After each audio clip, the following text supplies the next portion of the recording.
Okay. Okay, and that's good stuff to know. Let me see if I can get one more card. Yeah, see here, the Hermit is here. That's about a guy who a guide, not a guy, a guide. Uh, A person, a person is this person has found a mentor, okay. and whatever problems there were on this plane of existence, they're getting worked out very well. And the message is, I'm happy. Okay. Okay. Okay, I hope that helps you. Yeah, it does. Thank you. And I just shuffled them again, and I got the death card again. So yes, this is telling me that's reinforcing that this is that message. So Okay. I will light a white candle to send positive energy to you and to the spirit. How's that? Okay. Thank you very much. My pleasure. Bye bye now. And let's shuffle up the cards. You're listening to Reverend Elliot's Magical Window, the show that is aired now and then, depending on my health. That's the beauty of getting older. Is you wake up the first thing you do. I used to think, there's somebody out there right now in the world who doesn't even know who I am, and by tonight that person is going to be a friend, and we're going to, who knows what's going to come from that. Now I wake up and I say, well, I'm still here. So what do you do? I'll tell you one thing. The less active I am, I don't know if you're like this, but the less active I am, like if I'm confined to bed, if I'm forced by illness, because I had this nasty kind of flu that was kicking around here for quite a while, my dreams become so hyperactive that I wake up exhausted. And that still goes on.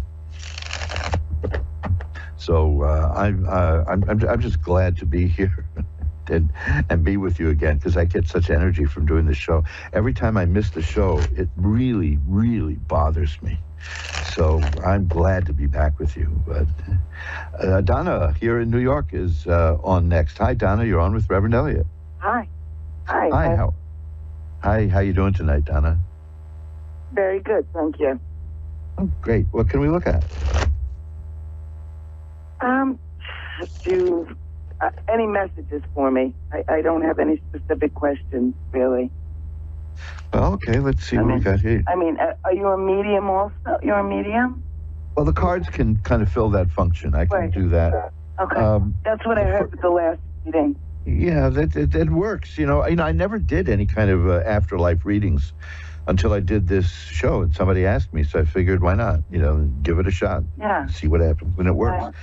The first card I have is the Six of Cups, and that's memories of childhood, generally, and nostalgia. Is this regarding somebody you've known for a long, long time, going way back? Well, there's several people, that I'm kind of thinking of, so probably yes, absolutely. Okay, well, if that applies to somebody, this is the one that we're looking at this point. Okay. There were problems with the person. Something happened. This person was not being treated very well, was not being treated very fairly. Is that true? I'm not sure. Okay, well, that's fine. Because I've got the Five of Swords, and the fives are very difficult cards and gloomy and dark, and it generally means that somebody was mistreated. Well, of course, obviously the answer is at some point or other we've all been treated badly, unfortunately. Right. But this would be a particularly big thing in that person's life. Well, the point is that the next two cards are fabulous. Remember, I said, you heard the other call. I said they usually start off sad and end up happy. The next card is the Wheel of Fortune, which indicates that things are changed. It changes. And the card after that is the Ten of Cups, which is great happiness and joy. So that's, again, it's the same kind of message, which is that it's about happiness. It's about where the spirit is, there's growth and there's happiness. I'm not seeing I'm not seeing any kind of prediction or direct message other than, again, the situation I was in was very bad at the end, but things are much better for me now. Here's an angel. This Temperance card is an angel, And I get that a lot with these readings because a lot of us, our life gets out of balance. And I am no exception. So this is just the human condition. And the card of the temperance angel means that temperance and balance has been restored. So what the message I'm getting from the person is that what was missing in life, I'm getting now. I like to believe that this is like these messages are like preparation for coming back and doing better. You know, that's, I know the idea of coming back scares a lot of people. Woody Allen notoriously said, "You mean I'd have to sit through the ice capades again?" But you know, this is the. I've often wondered about reincarnation. Can you be reincarnated in the past? You see, that would be fascinating. Who says that time has to be linear from A to B to C? Right? It could go backwards, couldn't it? And couldn't that explain why somebody like Leonardo da Vinci would invent a parachute when there was literally no need for parachutes in his day? What was that about, right? Yeah. So I don't know. But what I'm seeing is the message is from a person who's saying that they have very fond memories of you. That's the Six of Cups. The Five of Swords says that life was very difficult for me, but the Wheel of Fortune says that changed, and the Ten of Cups says that it's very happy now, and the Temperance card says the happiness is because balance has been restored in my life. Now here's a card I get all the time for these readings, except I didn't get in the last one, so it's not really all the time, but you know what I mean. The Ten of Swords. The Ten of Swords is a card that means the worst is over, and that's good to see. The message that you're getting is from this particular person, if you know who we're dealing with here, is I've got many happy memories of you. Things were very tough for me near the end, but it's changed now, and I'm happy. I'm in balance, and all the bad stuff in my existence is over. Okay. So, I think it sounds like it might be my friend Robbie. Okay, that's good. Might be. You know, because with him, he lost two brothers. Oh, he was God. the last one left. Then he lost his dad. This is when he was young, and then, you know, his mom passed after him, but he passed from cancer. So it was difficult. His life was difficult. He went through some bad times himself. And I'm imagining that everyone passed and now he's reunited with them. And well, let me tell you something. While you were describing that, I pulled another card to see if that would give me some insight into this. And the card I got was the High Priestess. The High Priestess is a woman who sees what's happening behind the veil and sees what's going on the other side. And that, to me, is that card saying what you just described is right. That's a hell of a coincidence, right? To be able to get that card while you're describing it to me. So that is a way of saying, yes, you got it. So that's what we have. That's great. Wow. I will also light a white candle that will send positive energy to you and the spirit as well. How's that? Thank you. Appreciate it. Anything else you need? No. I think I got a great message. Thanks so much. Have a great night. Thank you very much. Bye-bye now.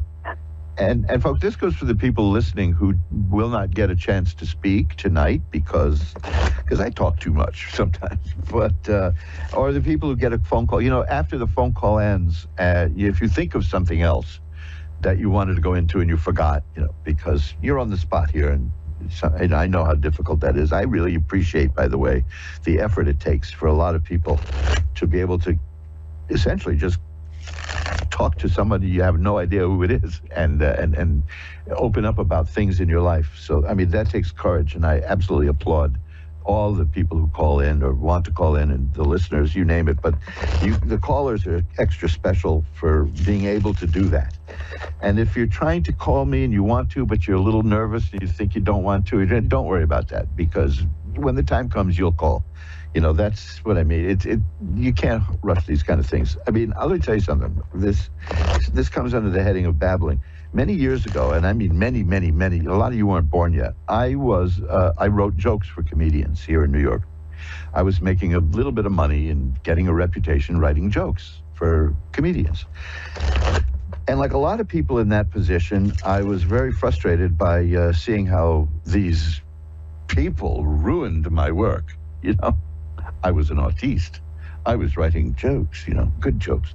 In any case, there's another story about that I'll tell you one day, but not now. This one will do.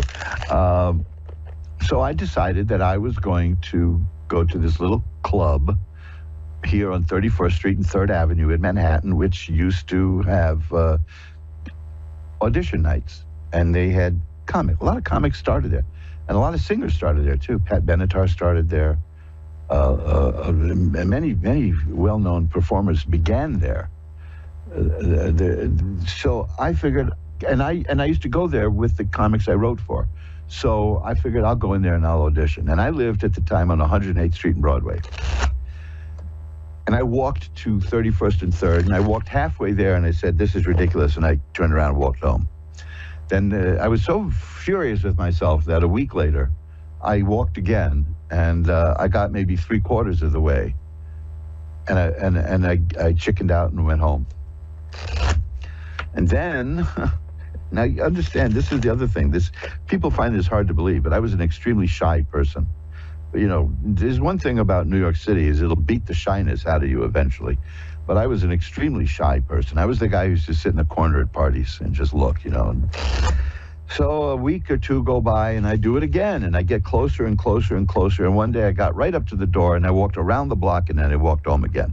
And I was so disgusted with myself that I went there, and I signed up the next week to audition, and they didn't call me. The guy forgot to call me. And then they said, don't worry, you come back next week and we will definitely put you on. And of course, now I had to do it because to chicken out there would be, you know, they would know. So, and that's how I began as a performer, which I did for a number of years. You know, this is the funny thing about the stand-up comic world is that you have to be really bad at it at the beginning, and you have to find out what works for you. There's nothing, don't even bother taking classes or anything. Just get up and do it, and the audience will tell you what is funny. And if you're lucky, older comics will give you advice too. I had a great bit of life advice from a wonderful comedian, a guy named Barry Berry, who was also a TV writer. And one day I did a joke, and somebody in the audience topped me and got a bigger laugh than I got. I was furious, you know. So I said to him, what do you do? What do you do when someone in the audience tops you? And he says, you know what you do? You laugh, because it's funny. That's all they want is to see you laugh. And then, you laugh. And then, after the show, they're gone, and you're still there. And now you have that line, you can keep using it for yourself. But yeah, see, sometimes the simple things are the best things. And so if you're a little nervous about calling, that's okay. I understand. When the time comes, if you want to call, you will. But what I was leading into was you may not be able to get through, or you may think of something after you've called. Drop me a line. My email is always there for anybody to use. It's asktarot, ASKTAROT, @earthlink.net. And I will get right back to you. And no, there's no charge. I say over and over again, there's no money involved in what I do unless we agree upon it in advance. See, I don't surprise anybody with bills. You know, that's out of bounds. So if you want to continue, if you say, oh, geez, you know, I just finished with you and I forgot to ask you something, you know, you're not imposing. We'll just take a look at that when you send me an email. AskTarot@earthlink.net. You can also find me through AskOneRadio.com. And you can find me through magic-works.com. There is a page there for contacting me. So now we're all shuffled up, and, oh, God. Now, Jenny in Nebraska City, Nebraska. Hi, you're on with Reverend Elliott. Hiya. Happy anniversary. Thank you. And, you know, I was laughing when I looked and saw where you were, because I said there was another story I wanted to tell, but I'm going to save it for another time. There was a woman from Nebraska who became a movie star for a while. Really chewed me out over being a comedy writer. That's back in like 79, 78 it was. It's one of my favorite stories, but it was a woman from Nebraska, and she just tore into me because I was making money writing comedy. What are you going to do, right? Really? Yeah. So, well, it's one of those wonderful stories because there's a twist in it there, and but I'll get to it sometime. Now you have to tell it. I can't do that. I have to do that in a way that won't make it sound tremendously egotistical, for one thing.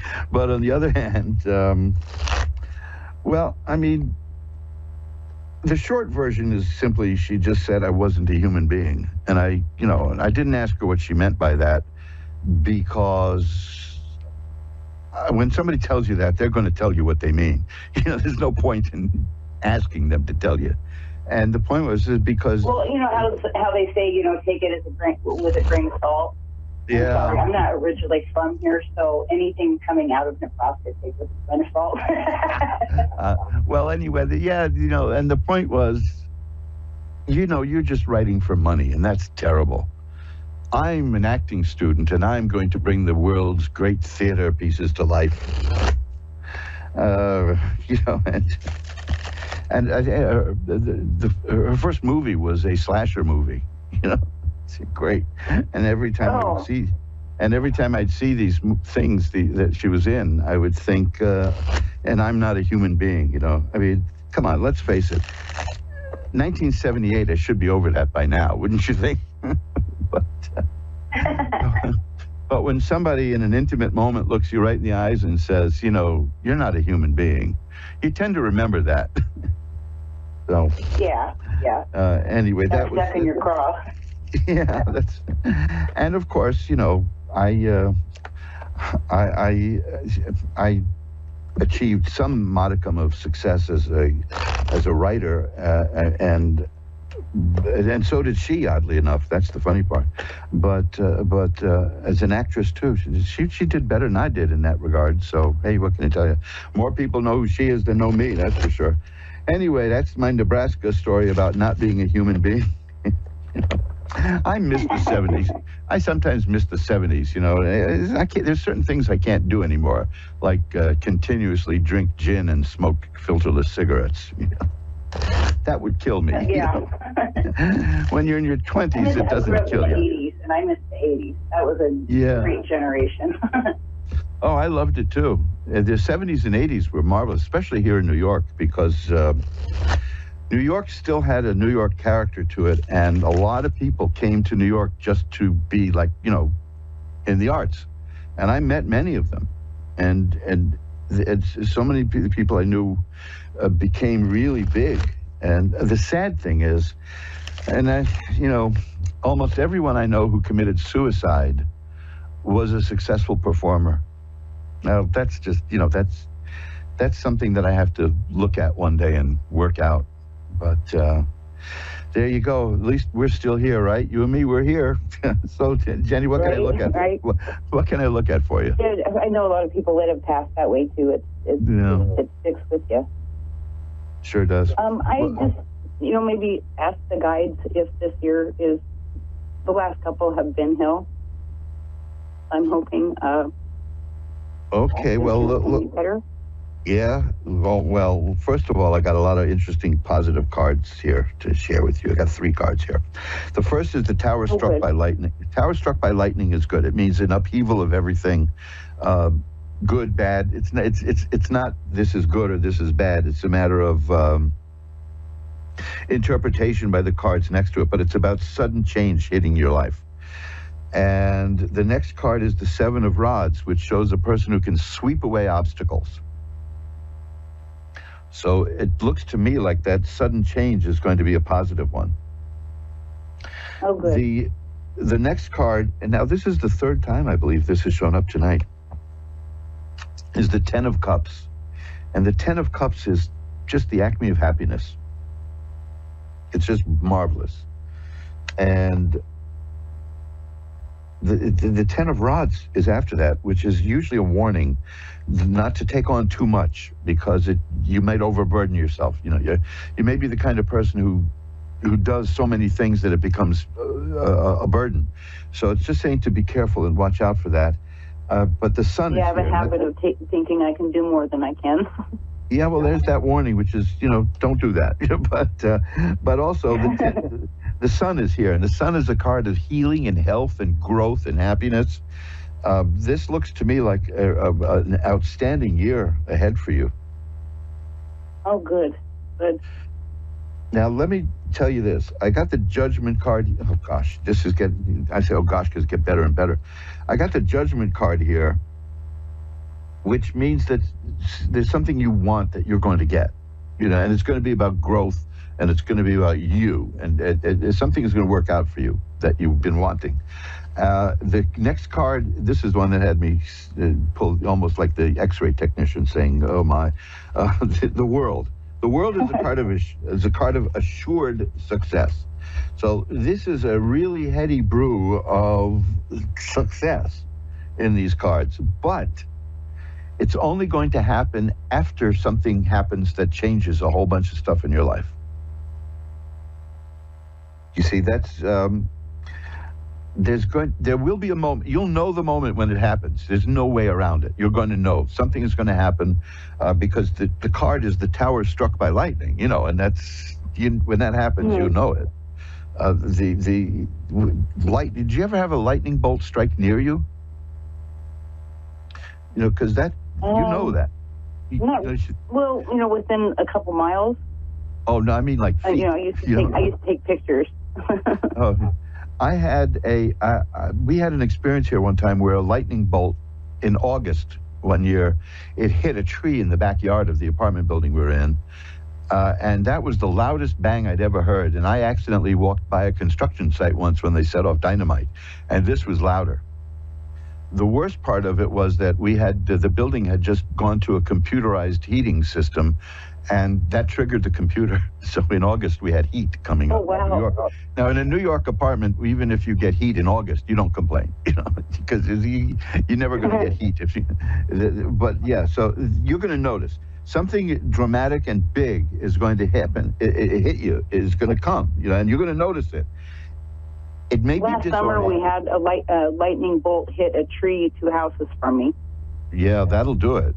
Burnt wood is very good, by the way. If you can get wood from a lightning struck tree, a hoodoo practitioner will buy that from you. Just keep that in mind. Oh yeah, there's look it up sometime to see, because I don't want to go into it now. We're almost rounding to the end of the night here, but that happens like yearly here. Yeah, lightning struck wood has powers, has esoteric occult powers. So see what you can do. Wow. So when this happens, your initial response is going to be probably one of surprise and shock. Whatever happens. Now, I can't say that it's going to be good or bad. That's a value judgment. That doesn't even matter at this point. But something big is going to happen suddenly that will change things in your life. And when that happens, just keep in mind that means that the big changes and the good stuff, that now is on the way. Because immediately after that, you get the 7 of rods, which is about sweeping away all difficulties. Then the 10 of cups, which is about perfected happiness and joy. And then you have the 10 of rods, which is a warning not to take on too much. Then the sun, which is health and healing and growth and happiness. And judgment, which is a rebirth that gives you what you wanted. And then the world, which is assured success. So you see, it may look startling when whatever it is that happens, but it's going to be the harbinger of a whole new life for you, and one that you've been wanting. Okay, that's going to be the beginning of what's good to come. Yeah, that the tower struck by lightning is the beginning. This reading will be at the Ask One Radio archives in a day or so. You might want to listen to it, because you could write down the cards or whatever, but the main thing is this tower struck by lightning says that something unexpected and big is going to come and change the course of your life, but the rest of it is going to be good from that point on. So don't let it good change, whether it's good or bad, bothers people. You get. They tell you that you get the same psychological stress evaluation results from a marriage as you do from a divorce, because it's not the quality of the change, it's the fact that there's a change. So there's a big change headed your way, but it's going to signal the beginning of all this good stuff in your life that's coming. Okay. So keep good. An eye. Yeah, you don't have to go around worrying about it. Because it's. Oh no, I'm not. Because I've had enough bad happen that when another bad thing happens, I know there's good coming. Okay, well, it's not necessarily. Yes, it's not necessarily going to be bad. And by the way, you can't be too disappointed going through life expecting the worst. But it. Oh no, I know. My nickname's Sunshine. So. that was me for a while, always expecting the worst. But it's always nice when good things happen. And after this event, whatever it is life is going to be really good, okay? And that's because awesome. You're working to make it that way. You'll see. Because that thing about the sweeping away the obstacles, that means you are going to make it a good thing that happens. A lot of times when, I'm not talking about, like, there's always some idiot in our life who, you get run over by a truck and they'll say, this is a blessing in disguise, and you just want to hit them, but because a blessing that happened for a reason. No, I did not have gotten run over. But you're going, whatever this is that's going to come into your life and it's going to change things, is you're going to be able to exploit it. You're going to be able to use it. You're going to be able to put it to the best of work for you, and that's the card of sweeping away all those obstacles. Okay, so keep an eye out for it. Let me know what happens. I would love to see how it plays out, because this is going to be, according to these cards, this is going to be the year that it all comes together for you. Thank you so much. My pleasure. Bye now. And let's get to see if we can get one more in under the wire. Anna in New Britain, Connecticut. You're on with Reverend Elliott. Hi, Anna. Oh, was that Anna or Anna, you there? Oh, let's just shuffle up the cards then. And just a reminder that even though a lot of the times I've existed on reruns, you can catch me live Wednesdays at 11 Eastern, 10 Central, 9 Mountain, and 8 Pacific. There will now be 381 shows in the Ask One Radio archives under Reverend Elliott's Magical Window. So if you're a glutton for punishment, you can listen to them, all of those, on demand anytime you want to. And if you really are into it, you can just drop me a line. Again, remember my email is asktarot, ASKTAROT, asktarot at earthlink.net. So now let's try it again. Anna in New Britain, Connecticut. Hi, you're on with Reverend Elliott. Hi, how are you? I have a specific question. Sure. I would like to know if Chris will give me another chance. If Chris will give you another chance? Yes. We're separated right now. Oh, well, let's see what happens here.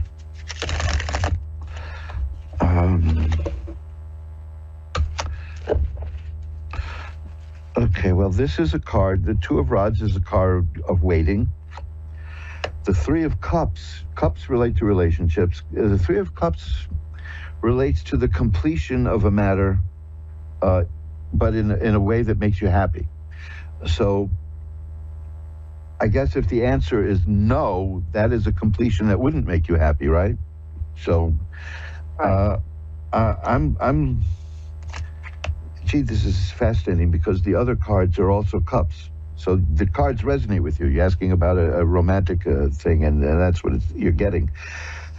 The Page of Cups is interesting. That is about the appearance of new relationship in terms of romance. Now, that doesn't mean a new person necessarily, because that can mean that this relationship will come back together and it'll be like a new level. But right now, the Seven of Cups frames this. On one end, I have the Two of Rods, which is about waiting, and the Seven of Cups is at the other end. And that is about an unfocused emotion. it could be that there's too many things going on. It's a confusing state. There's no particular answer now. The Knight of Cups is here also. You see how many you're getting all these cup cards. So yeah, the cards are responding to you. But the Knights are very mercurial. It's yes, it's no, it's up, it's down. Just think of the Knight on a chessboard, moving this way and that way. So what I'm getting is that this is not yet near any kind of a resolution, but there will be a resolution. And it's vague. You know, I mean, it depends on what you want. Like I said, the Three of Cups shows completion, but completion could mean back together or over and kissing goodbye. You know what I mean? But all the rest of it shows that it's just not settled enough yet, because the Two of Rods indicates waiting, the Seven of Cups indicates unfocused ideas and thoughts and feelings, and the Knight of Cups suggests that this is very mercurial, and that it's good one day, it's bad another day, it's up, it's down. So I'm just not seeing that it's ready for a resolution yet. I just don't see it. Oh, okay. This isn't going to help. See, I hate when the readings are like this, because it's not going to help. It's the Lovers, the card of the Lovers. Now that's it's a nice thing to see at this point. But what it means is a time for a decision. You have to make a decision. Generally, it means a decision between the sacred and the profane. And like I said, that's not going to help you. That's philosophical, and you're talking about a real situation. But Right. I can tell you this: while it's not showing me what the outcome is, it's showing me that the nature of the outcome is good. It's again, what is this, the fourth time tonight? It's the Ten of Cups, which is cups again are about romance and affairs of the heart. And it's happiness. It's great happiness in the realm of romance. So I'm seeing that is the outcome. So I think you're going to get what you want. Let's put it that way. But it's not going to happen for a while. Okay? I know you don't do time frames. Everybody's got their own free will. But do you have about how long? About? It's happening now. See, that's the whole point. The situation is fluid and it's moving and it's working now. That's what the Cups, the Knight of Cups is about. Is that the situation is occurring? I only have like a minute and a half to go. So if some other question about this arises, why don't you email me, and I'll be happy to pull a few more cards for you on the house, okay? I don't have the email. Because I've got to get out of here in a few seconds. So I hate to do this at the last minute. But so, look, my email is asktarot, ASKTAROT, @earthlink.net. I can also be found through askoneradio.com. There's all kinds of ways to contact me. And I'll be happy to take a few more cards. But it looks to me like you are going to get what you want. But the question is when and how much waiting will there be? Because this is... This is a situation that's still evolving and changing. But I've got to run right now. I'm sorry to leave you hanging. Yeah, but please don't hesitate to email me, because I feel like I owe you a few more cards. How's that? Okay? How about because I don't have a pen and paper, can I message, through Messenger, like I did? They can get in touch with me. I've got to run. I've got 5 seconds to go. So we'll get together. Thanks. Bye-bye now. And folks, that's it. We got to run. See you next week.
A1R Psychic Radio, Earth's #1 psychic radio network, and watching Moonstruck TV and Lightning Television. Welcome. Time for the Universal Mechanic with Simon Stone.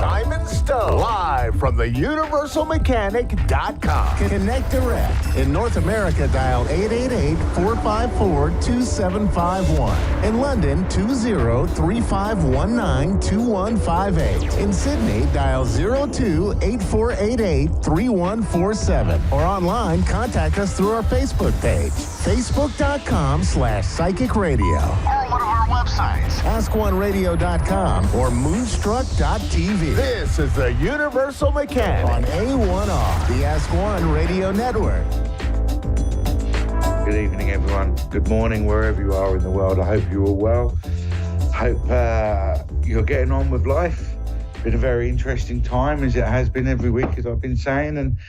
And again, this week's going to be another interesting week, with Thursday being the full moon. So again, lots of changes, lots of emotions. There's also a lot of air of forgiveness going around, karmic cycles coming to an end. You're noticing things are coming to, arguments are coming to an end, relationships are coming to an end, and we're all sort of learning to let go and things like that. Some take longer than others, but we all get there in the end. So if you're feeling different, if you're feeling the energy shifts today, then if you feel them, go with them. Use that word surrender, because it always helps us, because we got to understand we're not in charge. Spirit, the universe, energy, God, higher power, whatever you like to use, is in charge, and having that surrender, having that power to hand that over to an unknown force, to take that leap of faith and say, I trust you and I give it all to your will. That's the hardest thing. And then we fight with our ego, and we'll battle our ego with the things that we want, the things that we don't want, the things that are taken away from us, that we squirm about, shout about, maybe even throw our toys about, as I can even, attest to that.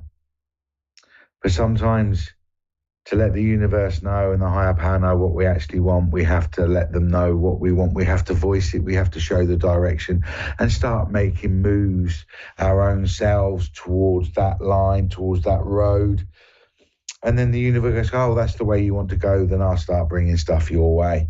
So we have to trust that that's going to happen. But we also have to take that leap of faith and show that's what we want. We'll have heartbreak. We'll have disappointments. We'll have things that won't go our way. And we have to learn how to deal with them, understand if we get triggered or traumatized by any of them, and why we were triggered and traumatized, and learn to remove them. But also, as a valuable lesson that I have had to learn recently, we also have to understand our behavior, our reactions to things, no matter how emotional they are, no matter how sad or happy you may be. And I'm not talking about dumbing down emotions, because emotions will make us what we are. Ego is what makes us what we are. Everything is what makes us what we are. So bear in mind, every step in your life has brought you to where you are, has made you what you are.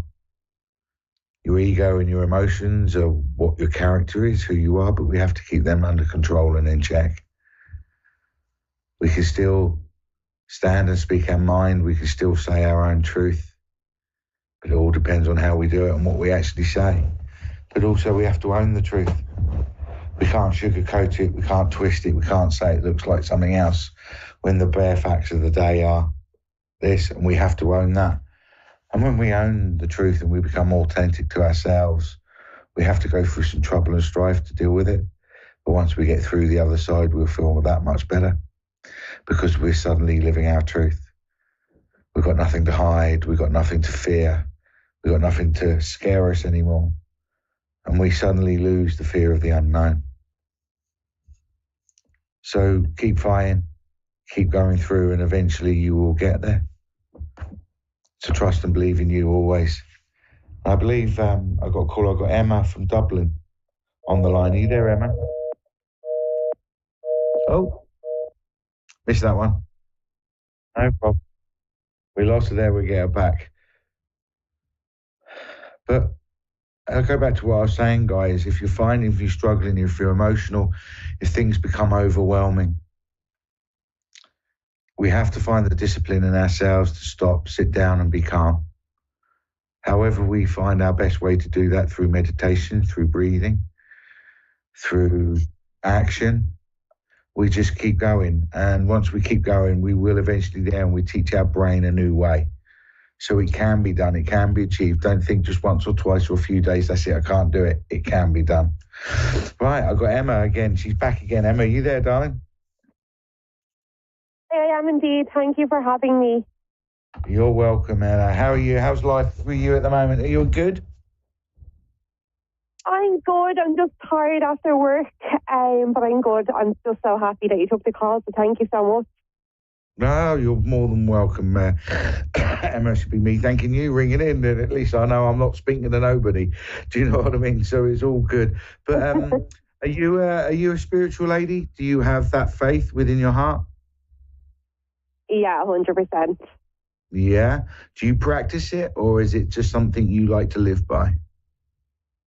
I actually need to, it's something I'd like to live by, but I work as a social care worker, and my manager keeps telling me, I need to meditate and be by myself and learn to be by myself. So I need to practice it. I just avoid myself at every cost, but I know how important it is. I understand that. And I'm sorry for asking you questions, but it allows me to create. Okay. It allows me to create a link with you while I'm talking to you, and while I'm talking to you, I do get that. With respect, do you find that you, like you say, you don't listen to yourself, you run away a lot and things like that? But also, I find that your mind's on the go all the time. Would that make sense to you? Because my brain feels like it never stops.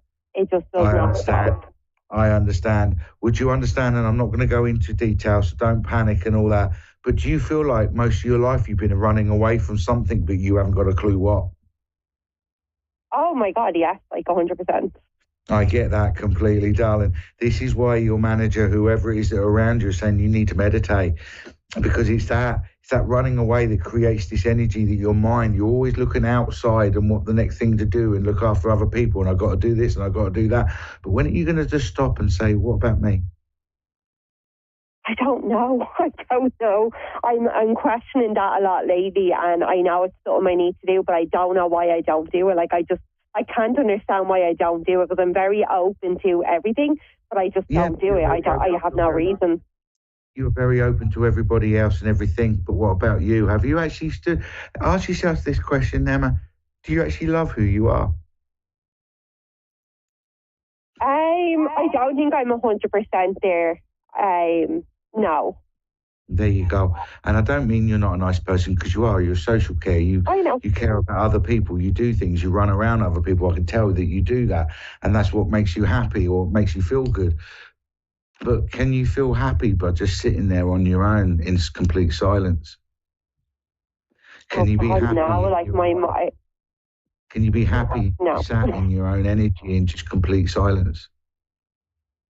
No. Distraction. No, it's I just distract myself. Right. Now, this is on a physical level. If you sat there or whatever and it's silent and even do it now while you're talking to me, just close your eyes. Don't look outwardly and use your eyes to observe, but close your eyes. Now feel how your stomach feels. You will feel like there's a vibration deep within your stomach. And knowing you, it'll be very highly strung vibration. Does that make sense? Yeah? Yeah, when I'm closing my eyes right now, it kind of goes to my neck a lot of the time as well. It's always kind of in that area as well. Right, so you're getting us right. That says a lot, right? Because there's 7 chakras in your body. I don't know if you're aware, energy centers in your body. You have your crown, which is the top of your head. You got your third eye, which is your forehead. You got your throat, your heart, your solar plexus, your stomach, your sacral, and your base of your spine, your base chakra. Now, the throat chakra usually indicates 2 things, emotion and someone not speaking their truth. So what I'm seeing is if you're feeling the vibration around your throat, then there's emotion that you need to release, or there's something you need to speak out on. Does that make sense to you? Oh, 100%, yeah. There you go. Right, so until you speak out or until you release that emotion, that feeling around your throat, one go. That's what's called a blocked chakra, because it's agitated. It's, it's making you feel the way it's making you feel. That's when you sit, you close your eyes, you tap into that feeling. In other words, you focus on it. And then you just ask yourself or the energy, the angels, whatever you believe in, and just say, why am I feeling like this? And then you'll be shown in your mind what it is, that first person, that first thing. And you go, okay, that's what this is. Once I resolve that, this feeling will go away. That would be great. That would be really nice. Something I definitely need to do, yeah. Can I also say, darling, I've got a lovely lady standing next to me, actually. She's very quiet, very loving, very compassionate. I would say she's an older lady. I would say on a grandmother level, but I don't feel she's a grandmother. And I think she was around when you were younger. But she wanted me to say she really, really, really is trying to impress me to get this through to you. You're a beautiful, loving lady. Please don't think you're anything else. Yeah, I'm not sure who that is, but that would definitely be qualities are probably my. As you were saying, you don't think it's my nan. I think it possibly is my nan, but okay, could be your nan, that would make sense. I feel it's on nanny level or whatever, but I'm going to be honest, I do see like a nun's clothing with her, so I don't know if she was a nun or highly connected to the church or some kind or whatever, but I do feel a religious connection with this lady as well. But she wasn't on that sort of dogmatic side of it. I believe that she was one of these ladies that truly believed in, Jesus and love everybody and that. And she's just a real, genuinely lovely lady she's given me, and a real genuinely loving soul. But she really needs you to know, you got to stop beating yourself up. You're the light in the situation, as it were. You're not the bad guy. You're not the bad person, so to speak. Yeah, I'm feeling that all day, just with my job with the kids and stuff like that. I had to get the guards involved in something today, and the kids were very angry at me, and it was like, I do not want to do this. I do not want to do this, but I have to do the right thing because I believe in the right thing. That's exactly why she's saying, doesn't matter what you're thinking or feeling, you can override that and you still do the right thing. You can override your ego. So that's what she's saying. It's that strength that you do that makes you different to other people. Different, but also, that's what the problem is. Do you remember you saying with the throat chakra? It's like, I'm different because I'm very honest and I speak up, but a lot of people would end up disliking me because I'm very honest, because I believe in truth and I believe in living in genuineness and authenticity and stuff. I understand.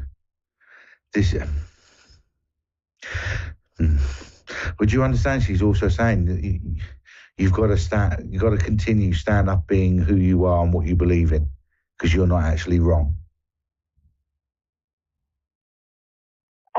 Yeah, it's really hard when people aren't on that same kind of spiritual level on you about truth. I'm a truther, I suppose, is the word, but you feel like you're constantly the bad guy because you're standing up against the bad stuff, but nobody else is willing to stand up. So I feel really bad in myself because I'm standing up, although I know it's right. It's kind of lonely and isolating at the same time. Well, my email is info@theuniversalmechanic.com. Give me an email, Emma, okay, and we can have a chat another time, and I can reply back to you and everything else. Do you understand you're a light worker? A light worker, is it? Yeah. Do you understand you're a light worker? And the reason why, yeah, I understand you feel alone. I completely get that, because I can understand your way of thinking would upset a lot of people where you live. Yeah. Does that make sense? So that's the tough part. But this is the point. You are where you are because of who you are, and that you're good at this, and that you will spread the light in the right way, and you will give love. Yeah, I just wish that would transcend. I suppose I think I'm just waiting to be accepted more, but it's I just constantly feel at judgment level, and I'm never at ease at myself because I'm second guessing myself. Although in my spirit I know it's truth, I know it's good. It's just on the outside world, it's hard. I feel like I don't know if I'm coming across as good, and I want to obviously be that way. I understand completely. I do feel that there will be help coming your way, and what I mean by help is other people with same views and like-mindedness that you have. I do feel that. Do you mean like? Sorry, I didn't mean to overtalk you there. I suppose it's just you're bringing up a lot of stuff that's kind of triggering me at the moment. Like you're bringing up a lot of stuff that's obviously something going on in my mind. I suppose in the sense of like friendships and relationships and stuff like that. I'm like questioning if I'm meant to even be in Ireland anymore. I just feel like a complete outcast here, but I don't know if I'm again running away, because that seems to be what I do, and I want to make sure that I make the right plans, because I want to do right, not wrong. Okay. Seriously, send me an email to info@theuniversalmechanic.com. Like it says at the bottom of the screen, the Universal Mechanic. Send me an email, Emma, and we'll have a chat, yeah? Okay, perfect. I will do. Thank you for taking the call, though. Hey, you're more than welcome, Emma, and I always find everything happens for a reason. Do you know what I mean? So all I'm saying is send me an email. We'll have a chat. Maybe I can give you a few pointers, help you out, and we can have a chat and we'll take it from there. But I understand where you're at, sweetie. I really, really do, and it must be hard for you. Am I meant to be here, though, in Ireland? Can I just ask that last question? Like, am I meant to be where I'm at right now? Because I feel like I'm not, but I don't know if that's right. I did pick up travel, and I don't mean travel as in holidays or anything else like that, but I do feel that you will be moving now, whether that's out of Ireland, coming to the UK, or wherever it is. I don't know, that's your choice, but I do feel that it's not just you're moving, but you're getting itchy feet as well. Like you said, you want to move on. It's almost like you feel like, I'm done here, there's not much more I can do. Yeah. But also understand, you've had an awakening as well, a spiritual awakening, and you know exactly what I'm talking about, don't you? Yeah, 100%. Can't believe you're picking up on all this. That's so accurate. It's unbelievable, yeah. Again, I'm not going to say it in public, but you know exactly what I'm talking about. A complete spiritual awakening. No, I get it. Okay. I get it. I 100% get it. Feel the emotion. Thank you, yeah.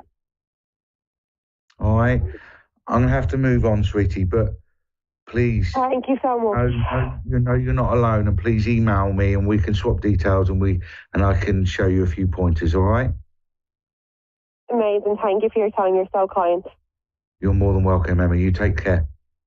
Take care. Bye. Bye. Yourself. Bye-bye.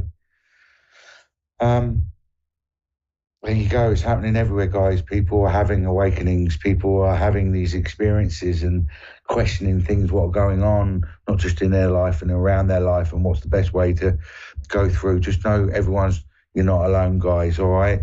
I got Marianne in Toronto. How you doing, Marianne? I'm great. How are you? I'm well, Marianne. How's life for you? Are you a spiritual lady, or is this something you're interested in? Oh, I would classify myself as spiritual in the same realm that you've been speaking of versus Yeah. Right, instantly, as we're talking here, Marianne, straight away I'm getting tarot cards. So I don't know if you do tarot cards, or you're going to have tarot cards, or you're learning, or you're going to have a reading recently, but I do see tarots around you a lot. But also, with you just saying about in the realm of what we're talking about, again, I've just been brought up about spiritual awakenings or something else.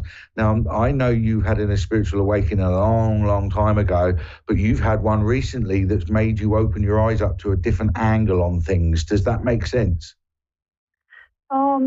I suppose so. I would say with regularity, I have, different mini awakenings. Would you understand when I say the words energy, vibration, and frequency and things like that? Yes. Do you understand what I mean when I say those things to you and what they mean to you? Yeah, I do, absolutely. And in fact, the previous caller that you were speaking with, as you use the word runaway, for instance, I just brought up a client file name that was Runaway Music. So at the same time, so I know it's all connected, energy, spirits, that type of thing. There you go. That's exactly what I was trying to get through. But would you understand that you've had that understanding of that come to you relatively recently? In a certain respect, yes. I'd say it, underlying it's been for many years, but as time progresses, it's becoming more and more apparent. Apparent, yeah, I understand that. Give me a second, darling, if you please, as quick as I can.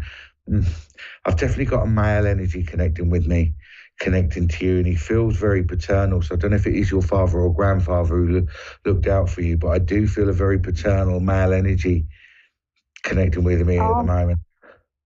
And he's drawing me to my heart. My heart is starting to race. So I don't know if he passed of a heart condition or something, or there's something to do with the heart or something to do with the chest, because it's making me feel a little bit out of breath at the same time. You can take that away, please, mate. Thank you. Okay, good. I think I know who that is. Why are you coming through? Why are you through for this lady, mate? Why are you coming through? Right, was he saying you need to stay on course with something? Something in your life is becoming quite difficult at the moment, but you're saying you need to stay on course because you're actually doing the right thing. Okay.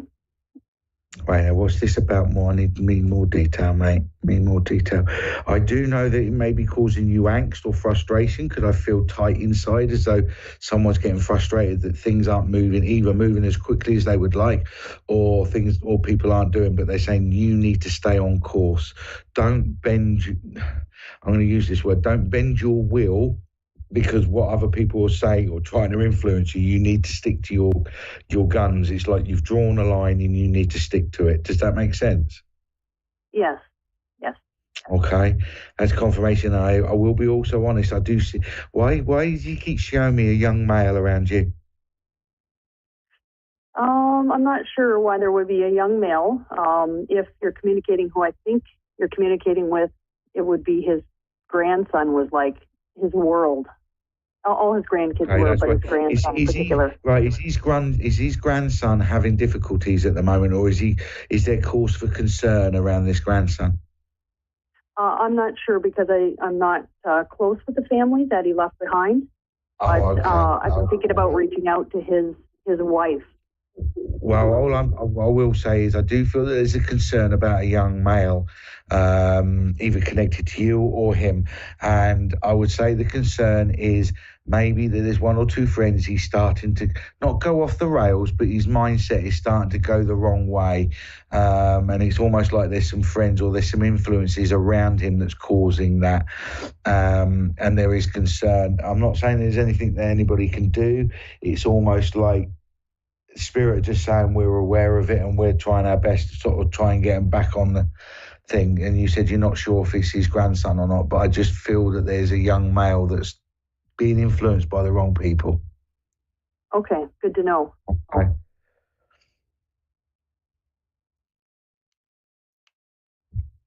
Right. As I'm asking about you and think, and I mean this nicely, are you a little bit bored with life at the moment? I wouldn't say to that extreme, no. But you feel that there could be a little bit more excitement going on in your life? Yes, to a certain degree, yes. Do you understand? I'm not talking about, going out partying and all that, and that's not what I'm talking about. But it's almost like there isn't much to look forward to. Does that make sense? To keep you going? Yeah, it's a lot of the same day in, day out. But definitely could use an injection of excitement. That's done me a favour because that's made me understand completely what I'm getting. And they're saying the only person that can change it is you. You need to change your routine. Do something different. Mm-hmm. It's almost I'm a creature of habit. Yeah, but it's almost like, when someone stands there at the side of a lake or something and go, stuff it, and they just jump in just to do something stupid. It's like they're saying you need to just do something to allow that childlike energy out of you and have a little bit of fun. Mm-hmm. It sounds like a plan to me. I need to. Mm-hmm. And it just feels like that would lift up your energy. Because I'm not saying your energy is low, but it's almost like it's a little flat. Like you said, it's the same thing day in, day out. So that can cause anyone to go a little bit flat. So they're saying if you want a bit of a peak and a trough and a little bit of excitement going on in your life, you can change it. Do something different. Yes, thank you. No, you're welcome. Why are they I don't know if it's a necklace or a bracelet or something, but why are they showing me something that's got like a round pendant on it, but it's not a jewelry of any kind. It's more like a stone or a piece of wood or something that's got a symbol. But I'm seeing like almost like a Inuit culture type thing from Canada, Well, I just last week I wore a very unique piece of jewelry at work that photographers were commenting on, that were taking headshots for our so maybe that. And the day before was someone was in our office that's very connected to Indigenous culture, so maybe that's blending through. But I do feel that there's very much that sort of feeling, Indigenous culture around you, so it could be a guide or something else. But also on that day when you were wearing that thing with the photographer and things like that, did you feel that, I know this is going to sound strange, energetically, did you sort of feel special that day? You just felt buzzy, you felt really good that day? Yeah, I felt really good, and it doesn't hurt, having hair and makeup done, standing in front of a camera with. I can imagine. But also, though, after this call, go and get that piece of jewelry if you've got it, if you still got it, and hold it, and you'll feel the energy from it, if that makes sense. And I feel that's important. So, just feel the energy from that, and you'll see what I mean. So this is, again, what we're talking about earlier when we're saying about how everything's connected, and I said about the word runway, and you said about, runway studios, whatever, how everything's connected. You were meant to call, so on and so forth. The order of the calls was, Emma first, then you. Everything happens for a reason. It's our own human ego that gets frustrated and, and all that, and wanting things to happen in our own way and how we've pictured it and everything else. Would that make sense to you? Absolutely. Yeah, I'm a big believer that everything's connected and things happen for a reason, and also picking up on those signs, and recognizing them to know you're exactly where you're supposed to be in this life. You're right there. That's the hardest part, is picking up on the signs. I mean, even I'll freely admit, I put my hands up, and the amount of times I've missed signs, and then later on things happen and I beat myself up for it, because then I look back in hindsight and go, there was all these signs and I completely missed it. I've had quite a major thing happen to me at the end of last year for me, and there was so many signs and I completely missed all of them, or I didn't, act upon them when I saw them or whatever, and I blinded myself by my own ego and various other things. So we're generally the cause of our own misfortune in our lives, if we think about it. I'd agree. Just been shown as well, they want to acknowledge a child's birthday coming up around now, or has been recently, or it's coming up. The person you were connecting with before, or just someone in my life? I think someone in your life. There's a child birthday or a younger person's birthday coming up that they want to acknowledge. I would say it's a child's birthday, because I'm getting balloons as well. Yeah, I know a birthday that was in December. That's a child. Okay, like a neighbor. They're just acknowledging that. But yeah. They're just normally when they say a birthday around now, it's either in the month leading up to it or the month coming. So they just want to acknowledge a child's birthday. And is that child a girl? Because I'm getting a female energy around it as well. It's not sounding familiar, but that said, my nephew's expecting a baby. But there's a young girl that they want to acknowledge, and it may be linked to the gentleman that come through. I'm sorry for rushing you, sweetheart, but I'm literally about to be cut off by my engineer because I've run out of time. But thank you ever so much for ringing in, Marianne, and hopefully we'll be able to speak again, and hopefully I'll hear from you again. But again, everyone tonight, thank you for listening tonight. Thank you for listening to the messages. But also take away the message, guys, that, everything's about you and your life, and you can change anything you want, the bad, the good, and the ugly. So go out there, enjoy your life, dance like no one's watching, and sing like no one's listening. Enjoy yourself. Until next week, namaste.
Psychic Radio Network and watching Moonstruck TV and Lightning Television. Welcome. Time for Eleanor Gray's Psychic Destiny with Eleanor Gray. Live from GraceDestiny.com. Connect direct. In North America, dial 888-454-2751. In London, 20-3519-2158. In Sydney, dial 02-8488-3147. Or online, contact us through our Facebook page, facebook.com/Psychic Radio. Or one of our websites, AskOneRadio.com or Moonstruck.tv. This is Eleanor Gray's Psychic Destiny on A1R, the Ask One Radio Network.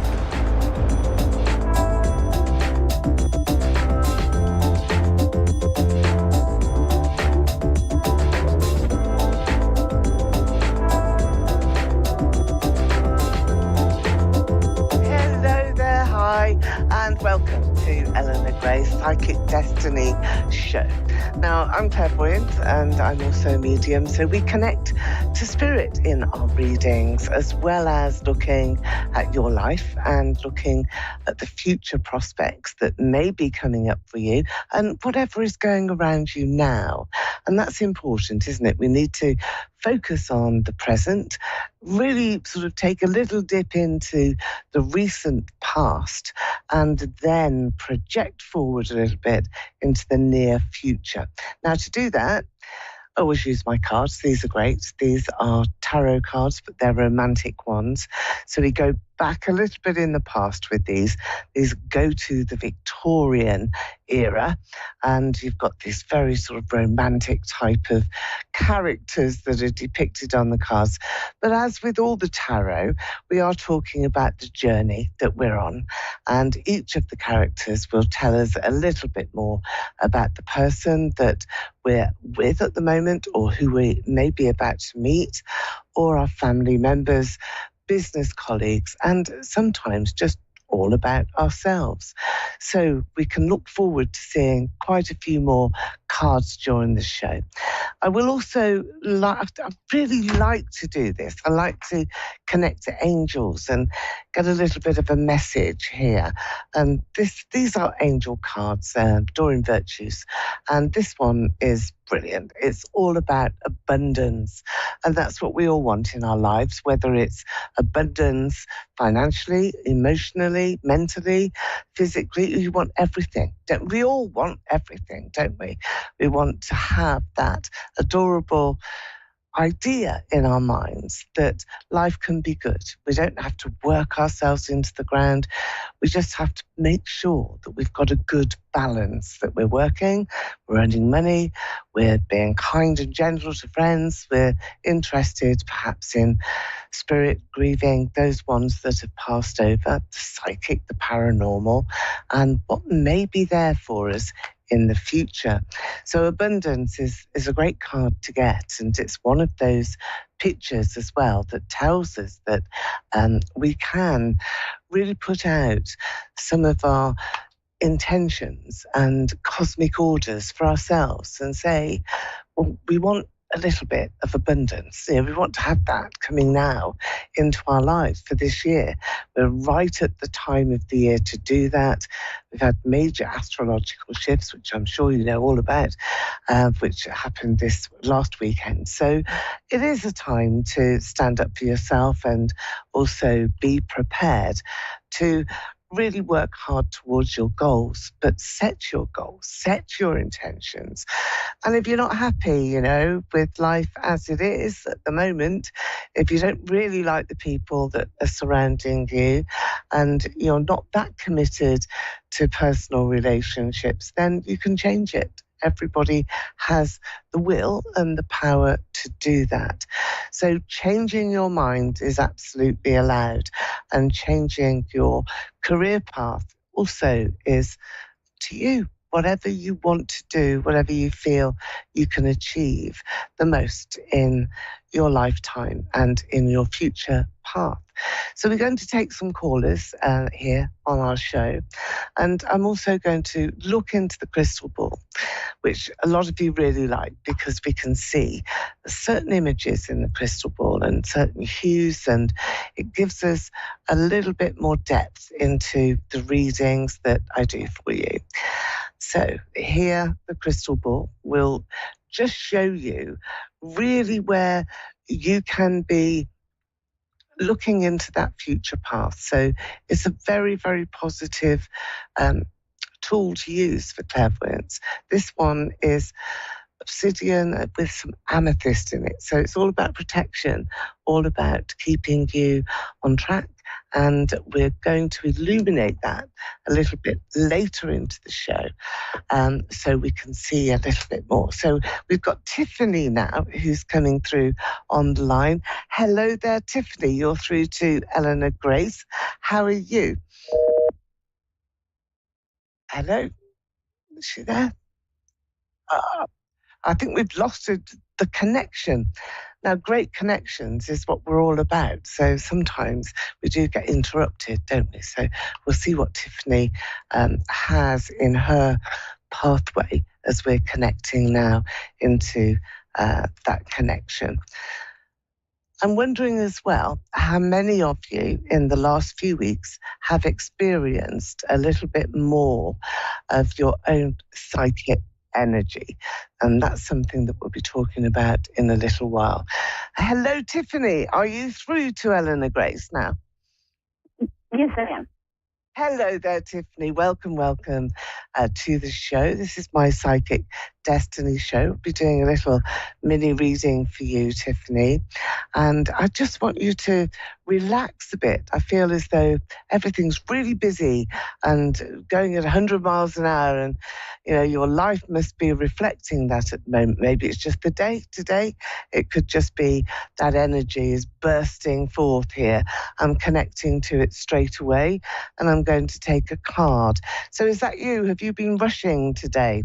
Got the Wheel of Fortune for you. Yes. Tiffany, okay.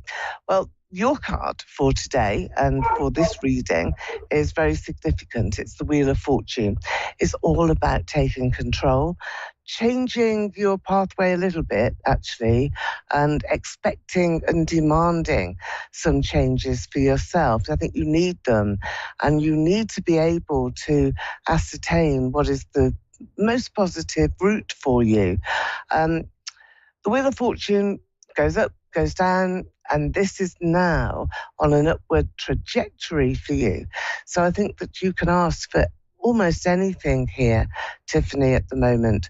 And that's a really positive card to start with, to start your reading with. Now, we're just going to take another one. Here's my Victorian cards here, which I've shown you. So we'll just do a random selection. Look at this one here. Ooh. Well, that's important. This one is the Magician. It's a card about unexpected developments and changes. We've already had those changes. They've come in with the Wheel of Fortune, but the Magician is now standing by. So when you have these two cards together, what you are really going to experience is sudden changes, quite a bit of drama attached to the next few days and the next few weeks, and the unexpected element. Now, let me see if we can pull a card here to see exactly what the unexpected element might be. So let's see now. Right. We have a successful man riding high in his intentions, his aspirations. So there's an unexpected development that is about to take place in your life, Tiffany, which is around the man that you're projecting a lot of energy towards. Now, this is a person who does feel as though he's quite elevated in his life. He's got a good status about him, and he thinks quite a lot of himself as well, but he's entitled to. He has worked hard, he has has done well. So I feel that this is where you're sort of looking up to this person and thinking, there's a question here on my mind. Do I want to engage with him? Do I want to know a lot more about him? Do I want to travel further in my journey with him by my side? So let's have a look at that, shall we? First of all, Tiffany, are you in a relationship now? Because I have this man almost approaching you. So it's not certain here in your reading whether you are clear about who you really want to be with. Now, is that true?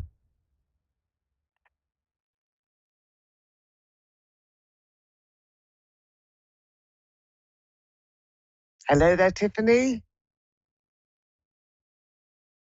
I think we've lost that connection again with Tiffany, but let's just see exactly where we are going to in the crystal ball.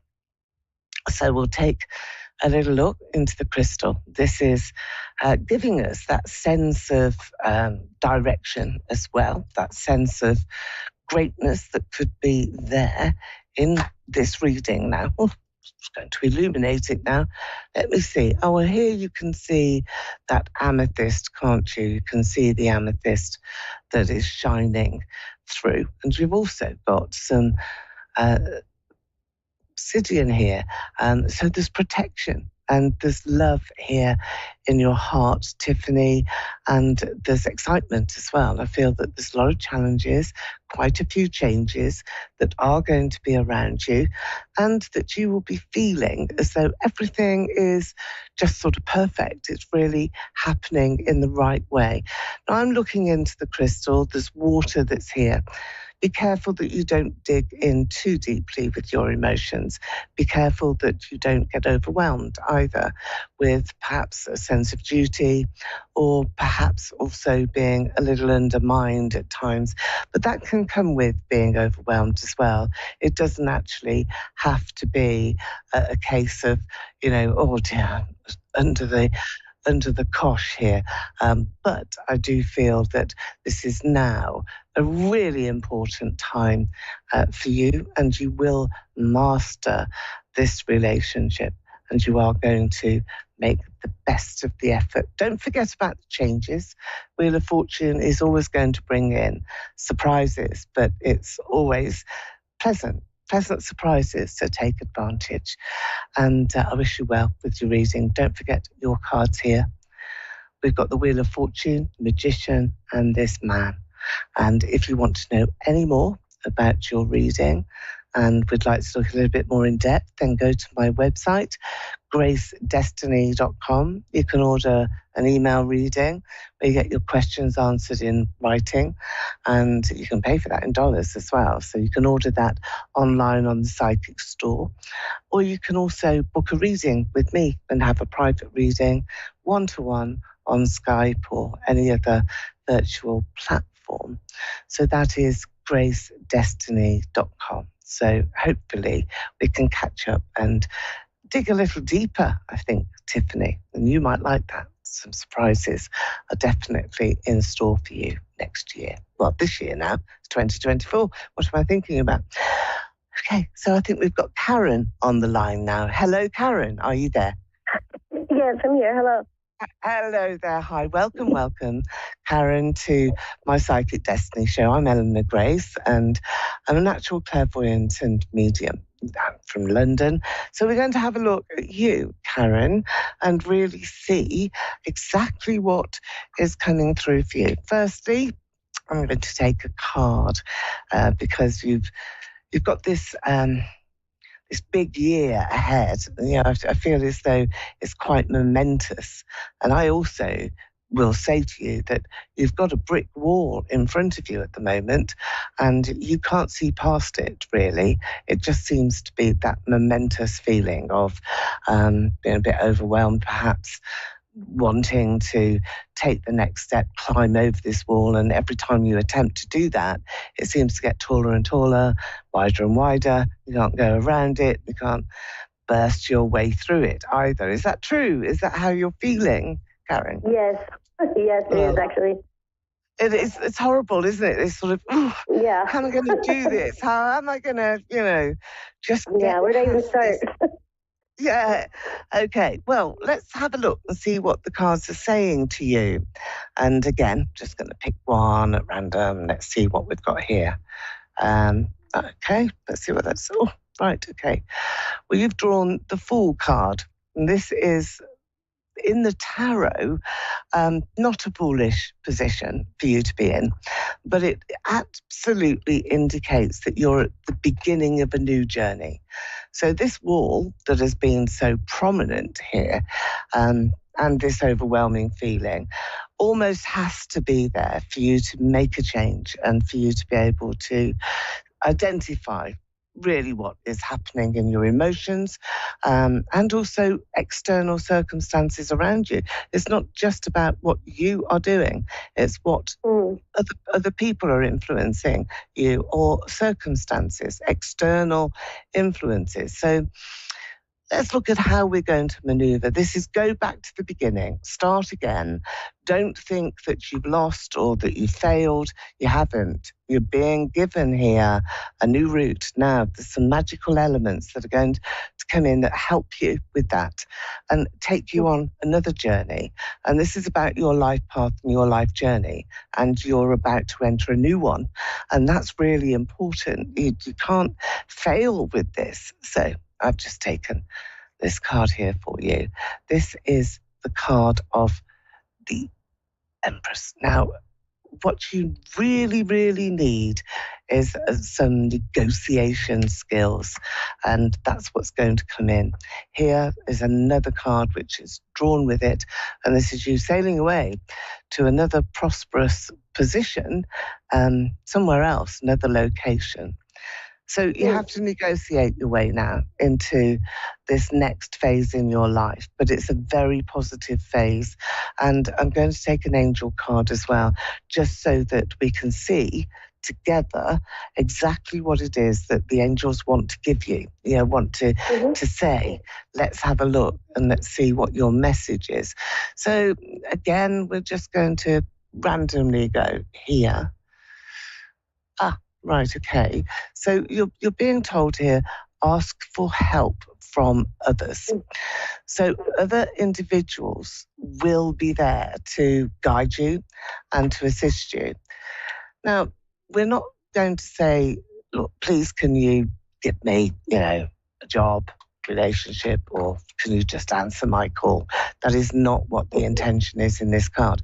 But what we are going to do is say, okay, I'm starting again, I'm clearing the decks, I'm getting a new sheet of paper, I'm going to be able to write my own story all over again within limits, because you've already got responsibilities, commitments, and you have to make responsible decisions. And that's what I feel that this is all about. But with this card here being the Devil card, it is about a woman who has to negotiate. So you have to call it now. You have to decide exactly what it is that you want. You can't go forward. There's a brick wall there. You have to go around it, or turn around, turn left, turn right, or go backwards. Now, I'm not seeing you going backwards. I am seeing you going in a direction that is masked. So this is private, confidential for you. And I feel that that's going to come into your life as well. And that you can really be seeing magical changes. So it's the element of surprise, and you just have to push a few buttons in order to get that sort of doorway opening. And I think it's on all levels as well for you, Karen. I think that it is going to be affecting various aspects of your life. I am getting a daughter. Do you have a daughter? Yes. Yeah. Is it just the one daughter? Because she seems to be very prominent here. I have a daughter and a son. Yeah, one daughter. Yeah, one daughter. Okay. She is going to be your major concern, I think. Nothing wrong with her, no problems with your daughter, but I think it's her consideration that you will be taking into account. So with the cards that you've drawn, I will say that you're looking to move, and it's moving forward onto a more exciting adventure, And I think that's going to affect you in very positive ways. So moving maybe into a new location or a new role as well in work that gives you additional responsibility, but also additional income. And it's a challenge. And I think that you are feeling as though a challenge will be appropriate for you. Perhaps you're a bit bored at the moment. You want to stop what you're doing, turn around and take on different skills and use skills that you have got that you didn't realize that you had. And they're blossoming now, so they're coming to the fore. And your daughter is very similar to you and very much a focus on your mind. So your relationship now, I'm seeing that there's tensions, and I feel there's tensions because there's water here in your reading, and negotiations, and that's, you know, often the scale of negotiations. So it goes from arguments and it moves into reconciliations, and it is all of that wonderful pattern of two people really deciding upon what they're going to do with each other. So is that your situation, Karen, or are we looking into recent past? Because I feel that there's already been a movement forward. Is that true? Yeah, I say recent past, both as well, yeah. So is that the arguments? Have you reached a reconciliation? Yes. Okay. Have you reached a reconciliation point yet? Or is that something that, you know, we've abandoned possibly? For the moment, yeah, but I'm just trying to figure out how to get back on track. Yeah, I think that you have to stop what you're doing, which is the brick wall that I've got here, turn around and go back to the beginning again and think about what you wanted in the first place. That's the message I think that's really important for you. What do you want? You know, do you want to battle? Do you want to have this battle in life and struggle, or do you want to change it so that you can make it? You know, you can make things happen in a way that are sensible and that actually provides the stability for your children too. And that, I think, is very important. I see your daughter being very, very proud of you. And that's unusual, isn't it, from one who's younger looking at a parent, but she is going to be. And I think you're giving her just cause to, you know, allow for that emotion to come through. So I can see her wanting and demanding maybe a different sort of future to what you're expecting, and give her a few years. But there's a lot of pride there, and you really feeling as though you've got such a close bond, and that's really very powerful for you. There's also spirit here, I have to say, Karen. I've got a man who is standing really tall. That's often a very good friend, by the way, and a spiritual guide. So it may not be a person who's passed over, but I'm just looking at the scene that I've created for you, which is where your brick wall is and where you're standing and how you want a ladder, you know, to perhaps climb over that wall. So there's part of you that's still very determined, Karen, to stay on track. And you are being given this now. Turn around and go right back to the beginning. Think about when you first met your partner. Think about when you first started out on a career path. Think about your decision to live where you're living.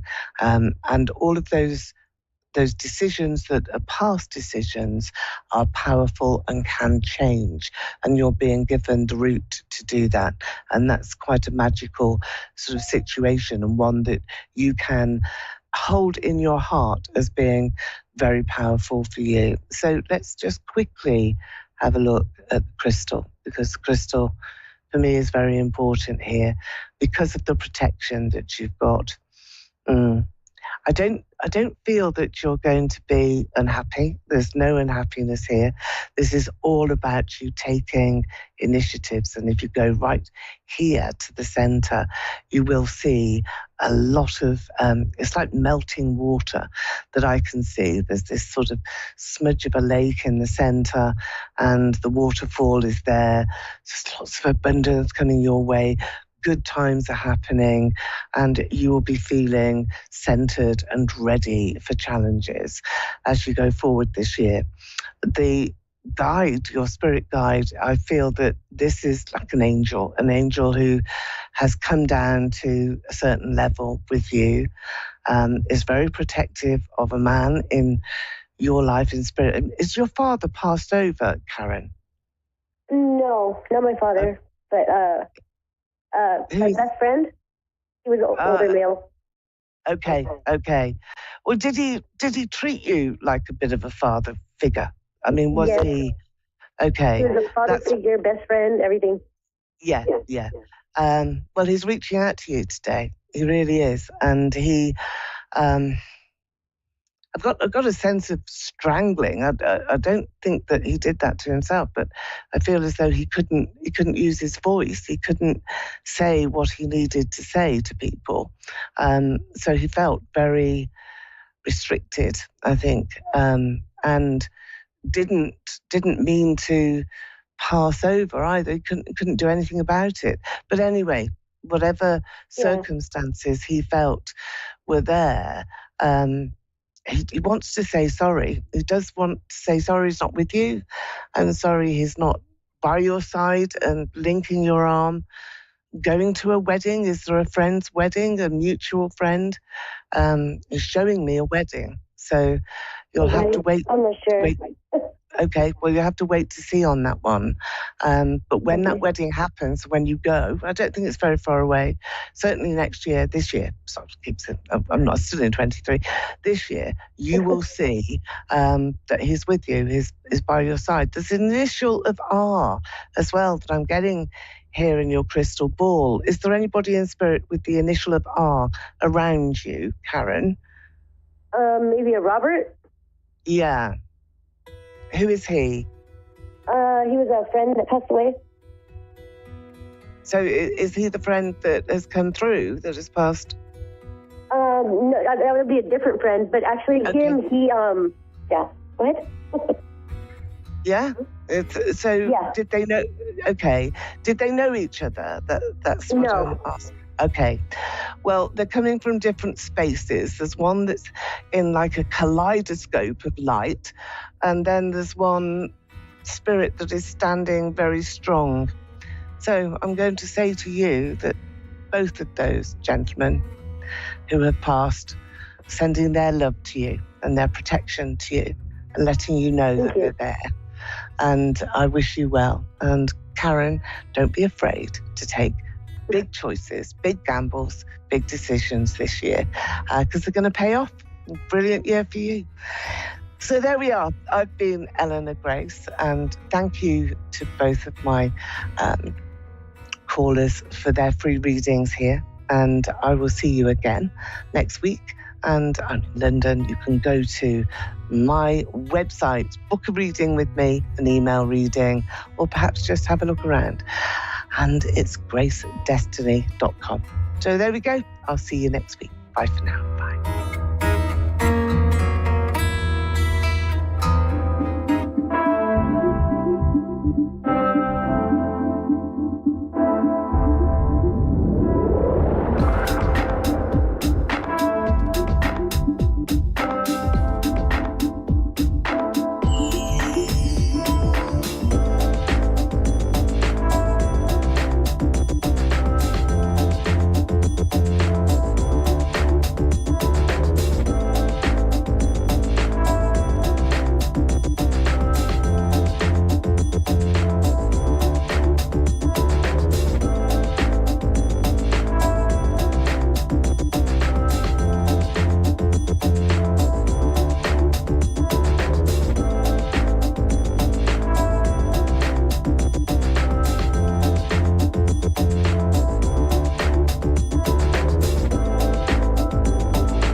Psychic Radio. Earth's #1 psychic radio network, and watching Moonstruck TV and Lightning Television.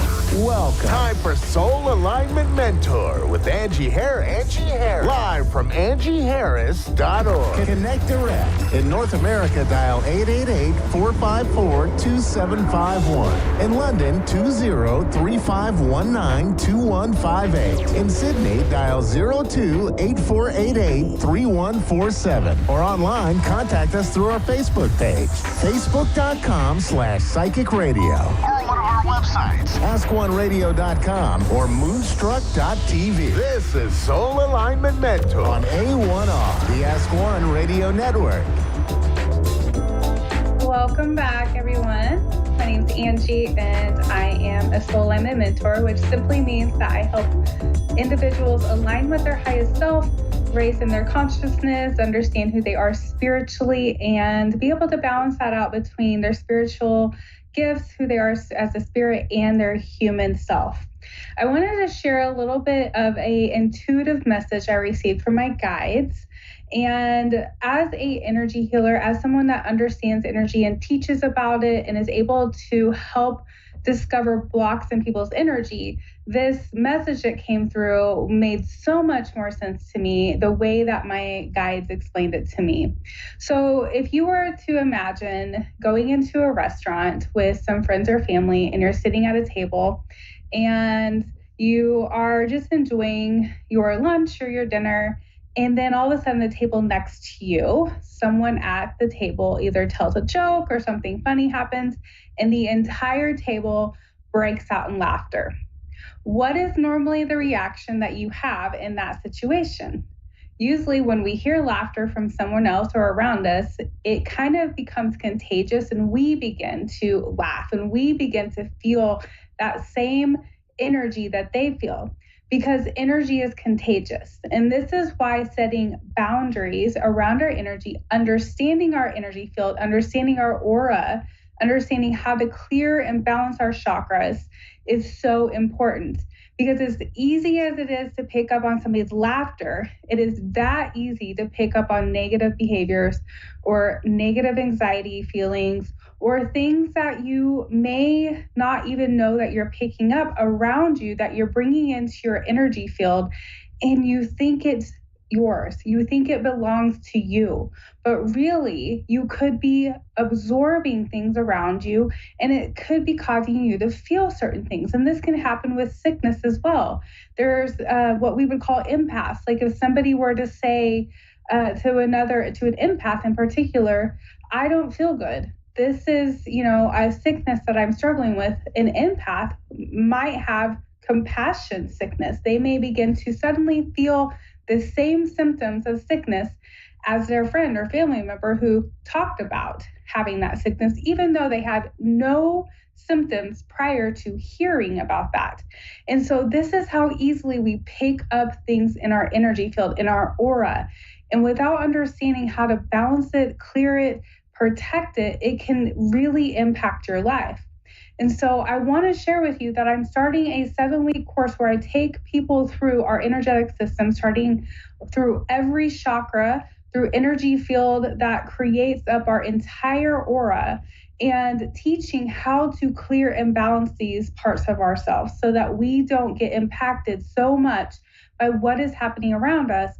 That way we can live in alignment with our true self and be in our true power. So if that is something that you would like to do, I invite you to come over to my website, www.angieharris.org. Go to Raise Your Vibration course and come and join us. We will be starting that next Thursday on February 1st. And so I would love to invite you to come do that. I wanted to take a call today, and it looks like we might have somebody on. Heather from Pennsylvania. Are you there? Yep, I'm here. Hi, Heather. How are you? Good. How are you? I'm good. So were you wanting to have a general reading, or was there something that you was wanting like specifics on? Just a general would be fine. Okay.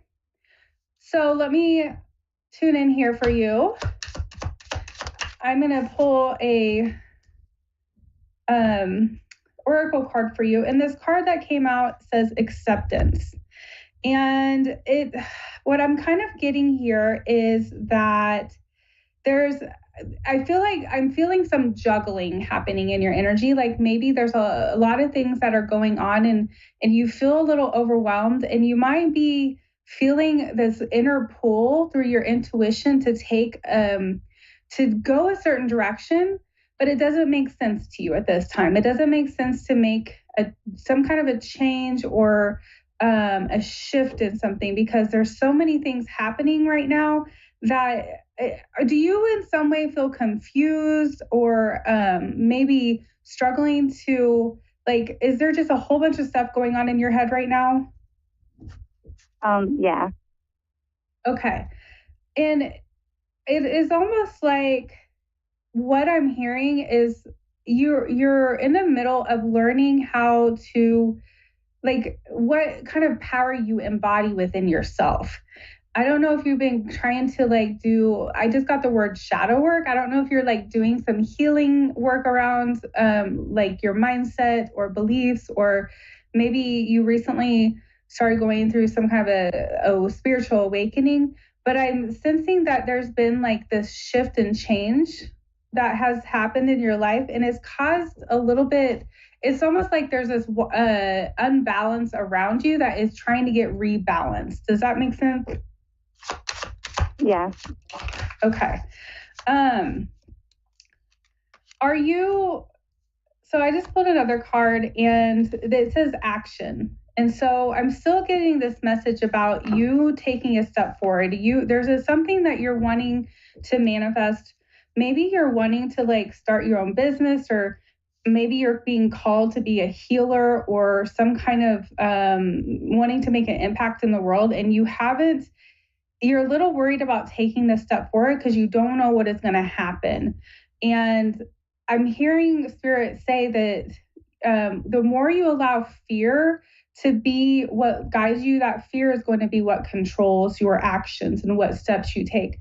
But when you come back into alignment and you come back into the wisdom and the understanding of how powerful you really are, that you are the manifester of your life, that you actually have before you this blank page of this book that you could write yourself, that you really can start writing your own story.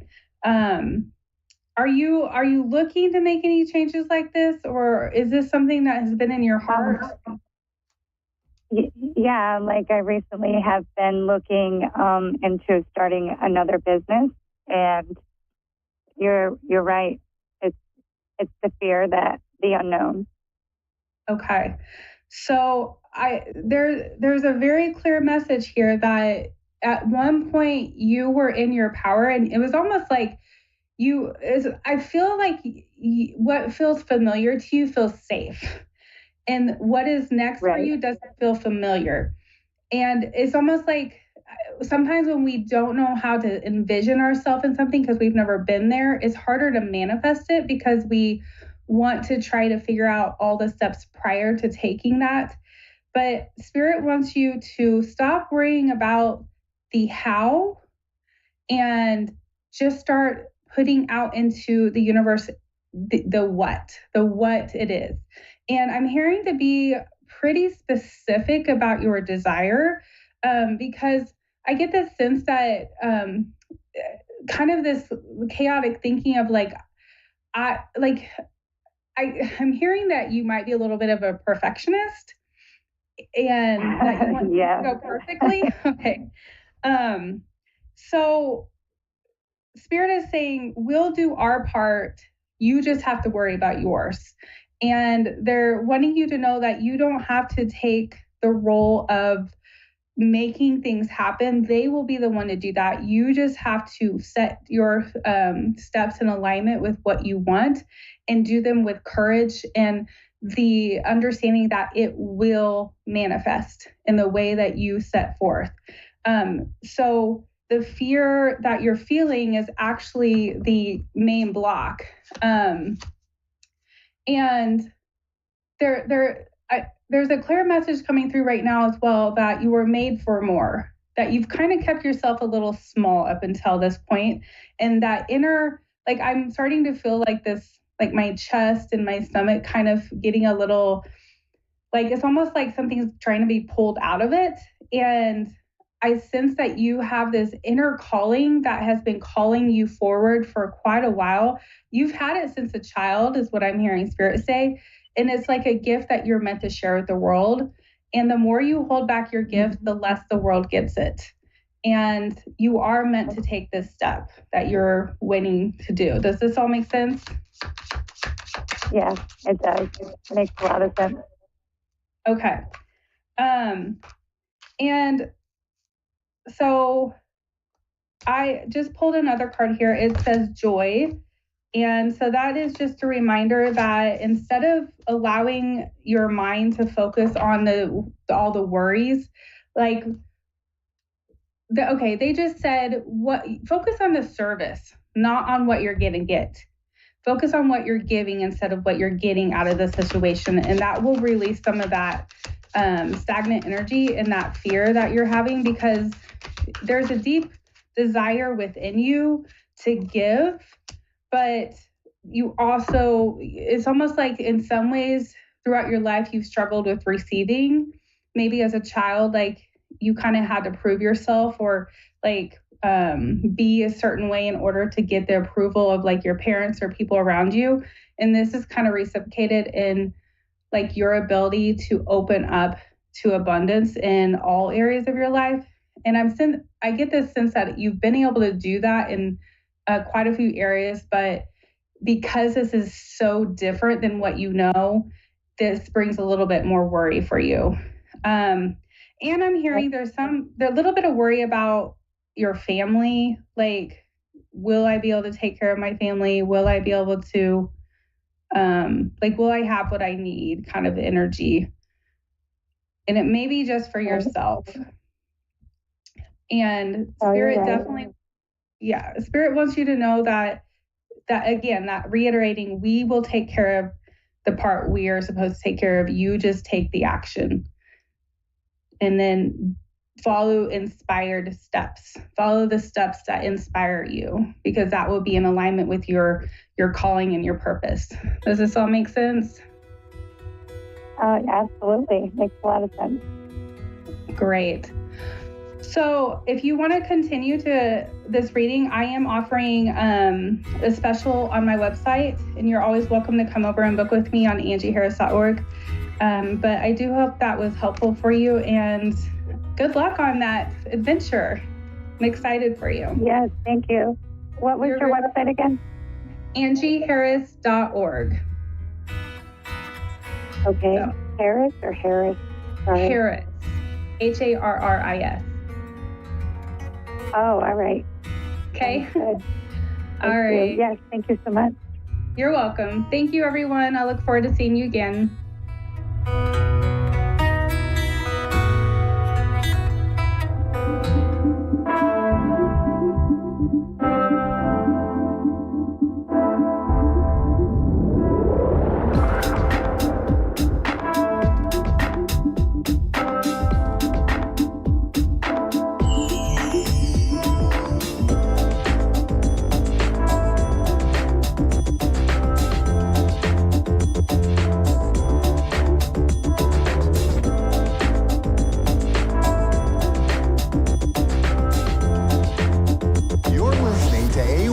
Psychic Radio, Earth's #1 psychic radio network, and watching Moonstruck TV, enlightening television. Welcome. Time for Maria Leggett's Medium Show with Maria Leggett. Live from MariaLeggett.com. Connect direct. In North America, dial 888-454-2751. In London, 20-3519-2158. In Sydney, dial 02-8488-3147. Or online, contact us through our Facebook page, facebook.com/psychic radio. Or one of our websites, AskOneRadio.com or Moonstruck.tv. This is Maria Leggett's Medium Show on A1R, the Ask One Radio Network. Good evening. evening, everyone. I am Reverend Maria Leggett coming live to you from Dayton, Ohio. As always, I'm excited to be here. It is Wednesday, and it's time for us to spend a little bit of time playing. That's what I love to do. Playing with spirit, that is. So let's talk about what I have coming up. I have if you're in the Dayton area, January 26th, I have an in-person community chat and meditation. If you are online on January 27th, I have a moon magic class, and there are lots of seats open for the online class. I only have one seat in person that is left for that. If you want to begin working with your intuition and learning how to be able to distinguish between your ego and your higher self, my new course, Your Intuitive Soul, releases on February 8th. It's open for signups now. I only allow in a few people for that class because I like to be able to spend individual time with each and every one of you. And in this class, we do a meditation to be able to distinguish between your higher self and your ego. We work with energy to be able to know, is there someone around me? Is there a spirit guide, or is it a crossover loved one? Because their energies are different. So we do these exercises to be able to tell the difference between who it is that's around, who is not around. And then we go even further where you get to meet your higher self. You get to meet a spirit guide. And we also work on automatic writing and automatic drawing. It is an amazing class. And my students absolutely love this class. And I am so grateful to have it. This will be the second time that I am doing it. The first class, I had 10 people in there, and it was amazing. We did such a good job. And then let's see, what else do I have coming up? I have my year-long intuition development course that will be releasing in, I think it's May or April, one or the other. And excuse me, in May or April. And that is going to be able to help you to develop your intuition. So we learn a different tool each month, and those are online as well. I also have one I saw that. As soon as you're in person, we have different tools as well. So there's one in person, one online. Anyway, so thank you very much. So I want to welcome April to the show. April, how are you this evening? I'm doing okay. How may I be of service to you? I'm just kind of wondering if there's any messages out there for me or my family from anybody. Sure. Let me go see.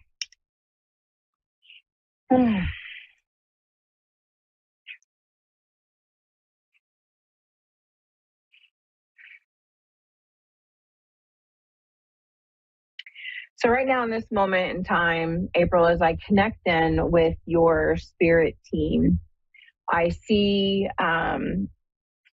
your spirit team is coming in and closing in around you, as though this is a time when your family needs a lot of love and support and extra reassurance that you're not alone, that your spirit team is there, that they're surrounding you with love.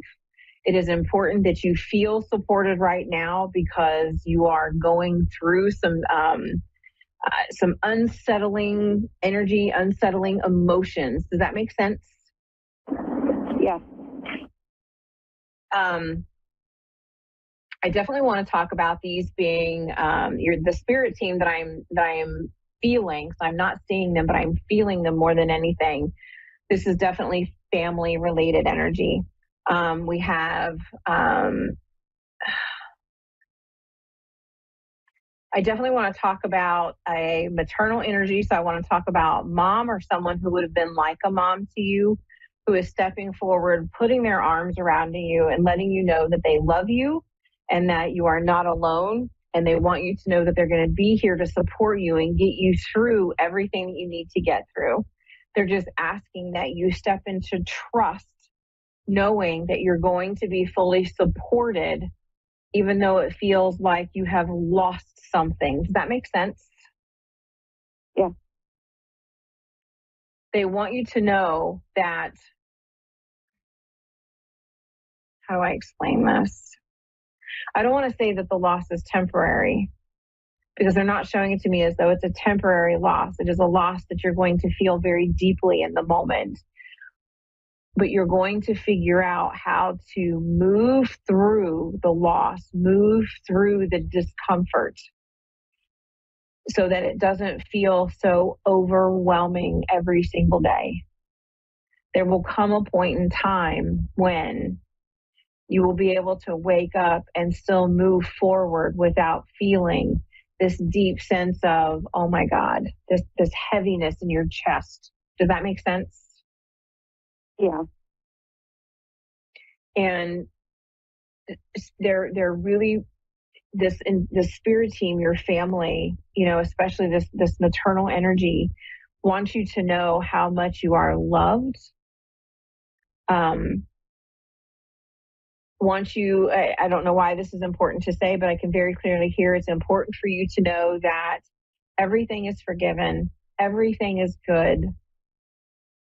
They want me to talk about not carrying heavy burdens on your shoulders, allowing yourself to feel more relaxed without the expectation of, here's what we need to do. We need to do this. I have to do that.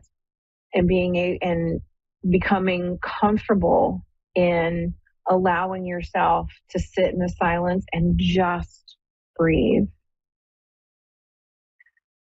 Because the way that they're showing it to me is though it's been a very harried, very busy energy, lots of mind working overtime, lots of things happening. And your spirit team is asking for you to be able to shift the energy into, it's okay for me to be here right now and not do anything. Does that make sense? Yeah. And that you're saying that's coming from like a maternal, like a female. Mm-hmm.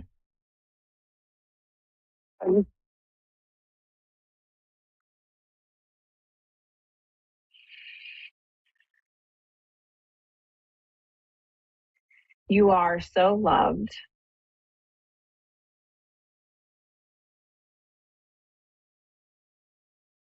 I don't know why this is important, but I'm just going to say this to you. I'm hearing very clearly another opportunity will come again, and allow yourself to be open to that. Does that make sense? Yeah, kind of.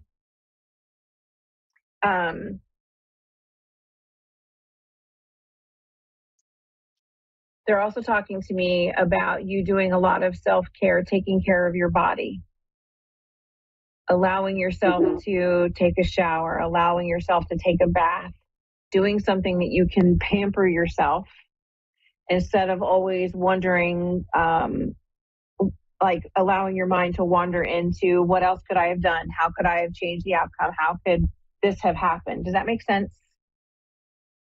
Yeah. And they want you to know that there was nothing that you could have done to change it. Everything happens for a reason, even though we don't like it, and even though we may not understand why it happened the way that it did.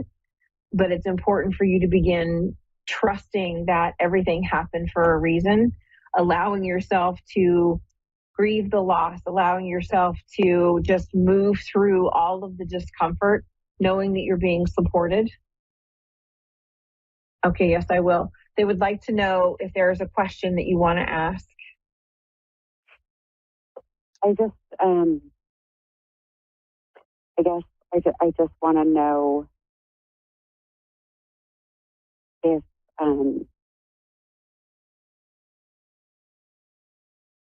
don't know how to put it, like if he made it, like if he made it there, if the spirit made it there, I guess, to be with the other. Yes.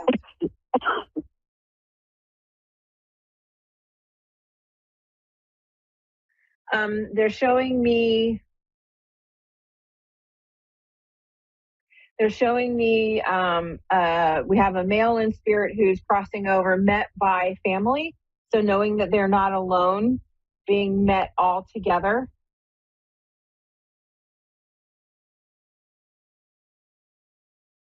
And is there a younger male spirit coming through at all? Just anything from him?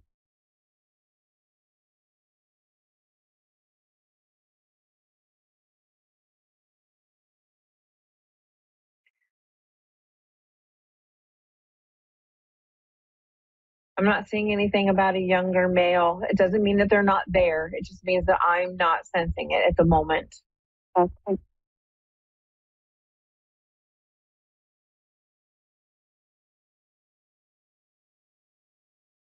They just keep showing me like a family reunion of people all coming back together, finding each other.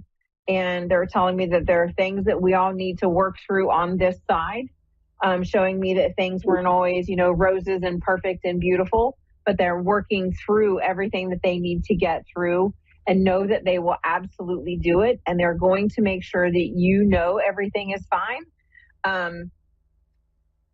Okay, I don't know why this is important, but they're showing me crayons.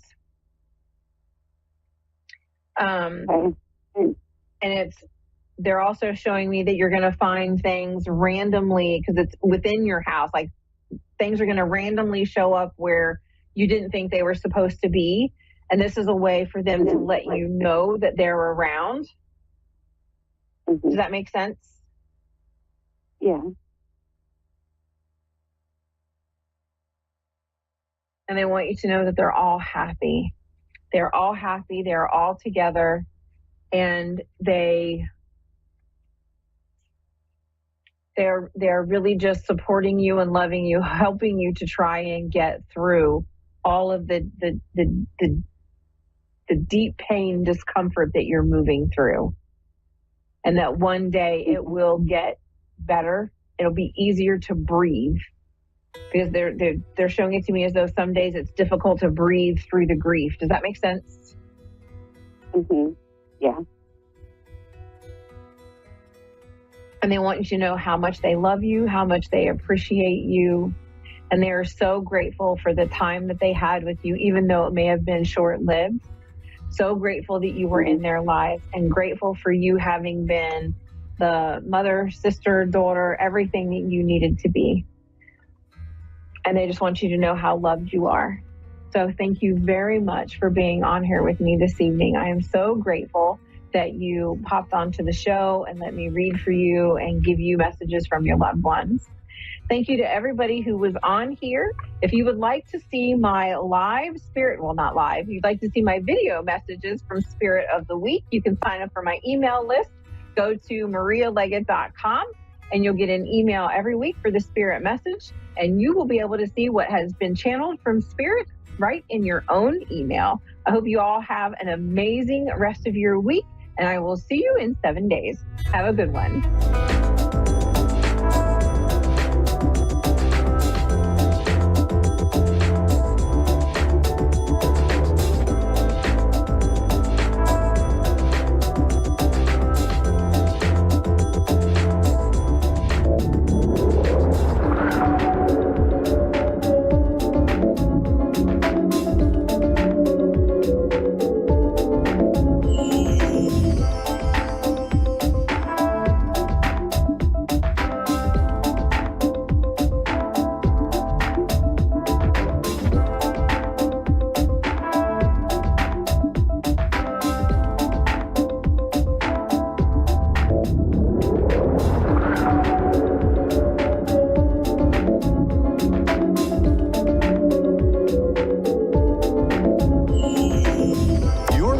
To A1R Psychic Radio, Earth's #1 psychic radio network, and watching Moonstruck TV and Lightning Television.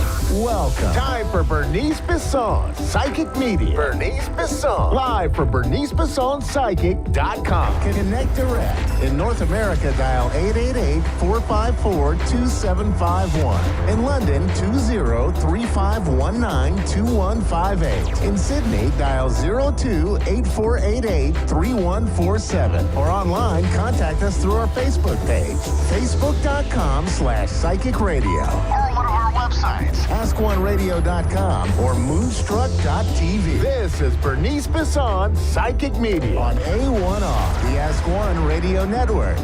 Welcome. It's Psychic Tuesday, and I'm your guide, Sweet Bee. And we're here to talk some astrology and do some readings today. And so we're going to start with the messages with all 12 signs. Again, this would be your sun, moon, or rising. I find rising the most predictive. The sun is kind of the father figure, the career, where you're going. And your moon sign is that matriarch, that mother figure, that and sort of our inner emotional sides, relationships, things like that. So listen to all three messages for the benefit to yourself. And so we're going to start with Aries at the top. Oh my gosh, Aries, about time. A little luck's on the way. A sudden change of luck is likely. Things are working in your favor, and there's excellent networking opportunities.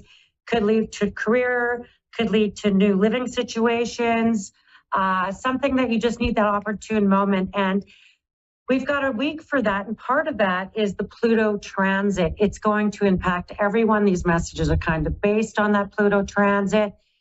And what's unique about this Pluto transit, because we're going to get a taste of Pluto next year a little bit as it retrogrades and dips its toe back into Capricorn. But this week it's at 29 degrees of Capricorn, and it conjuncts with the sun in Capricorn. So kind of a big deal, I'd pay attention to what goes on this week. We could see a surprising change of leadership. We could see sudden world events, particularly around Thursday to Sunday timeframe, just to give you the heads up. So this week, some luck on store for Aries. We got what's on tap for Taurus. We got romance on top for Taurus, and that's one of the Taurus's favorite conversations. Love is set to sizzle. Chance of romance is high for those seeking connections.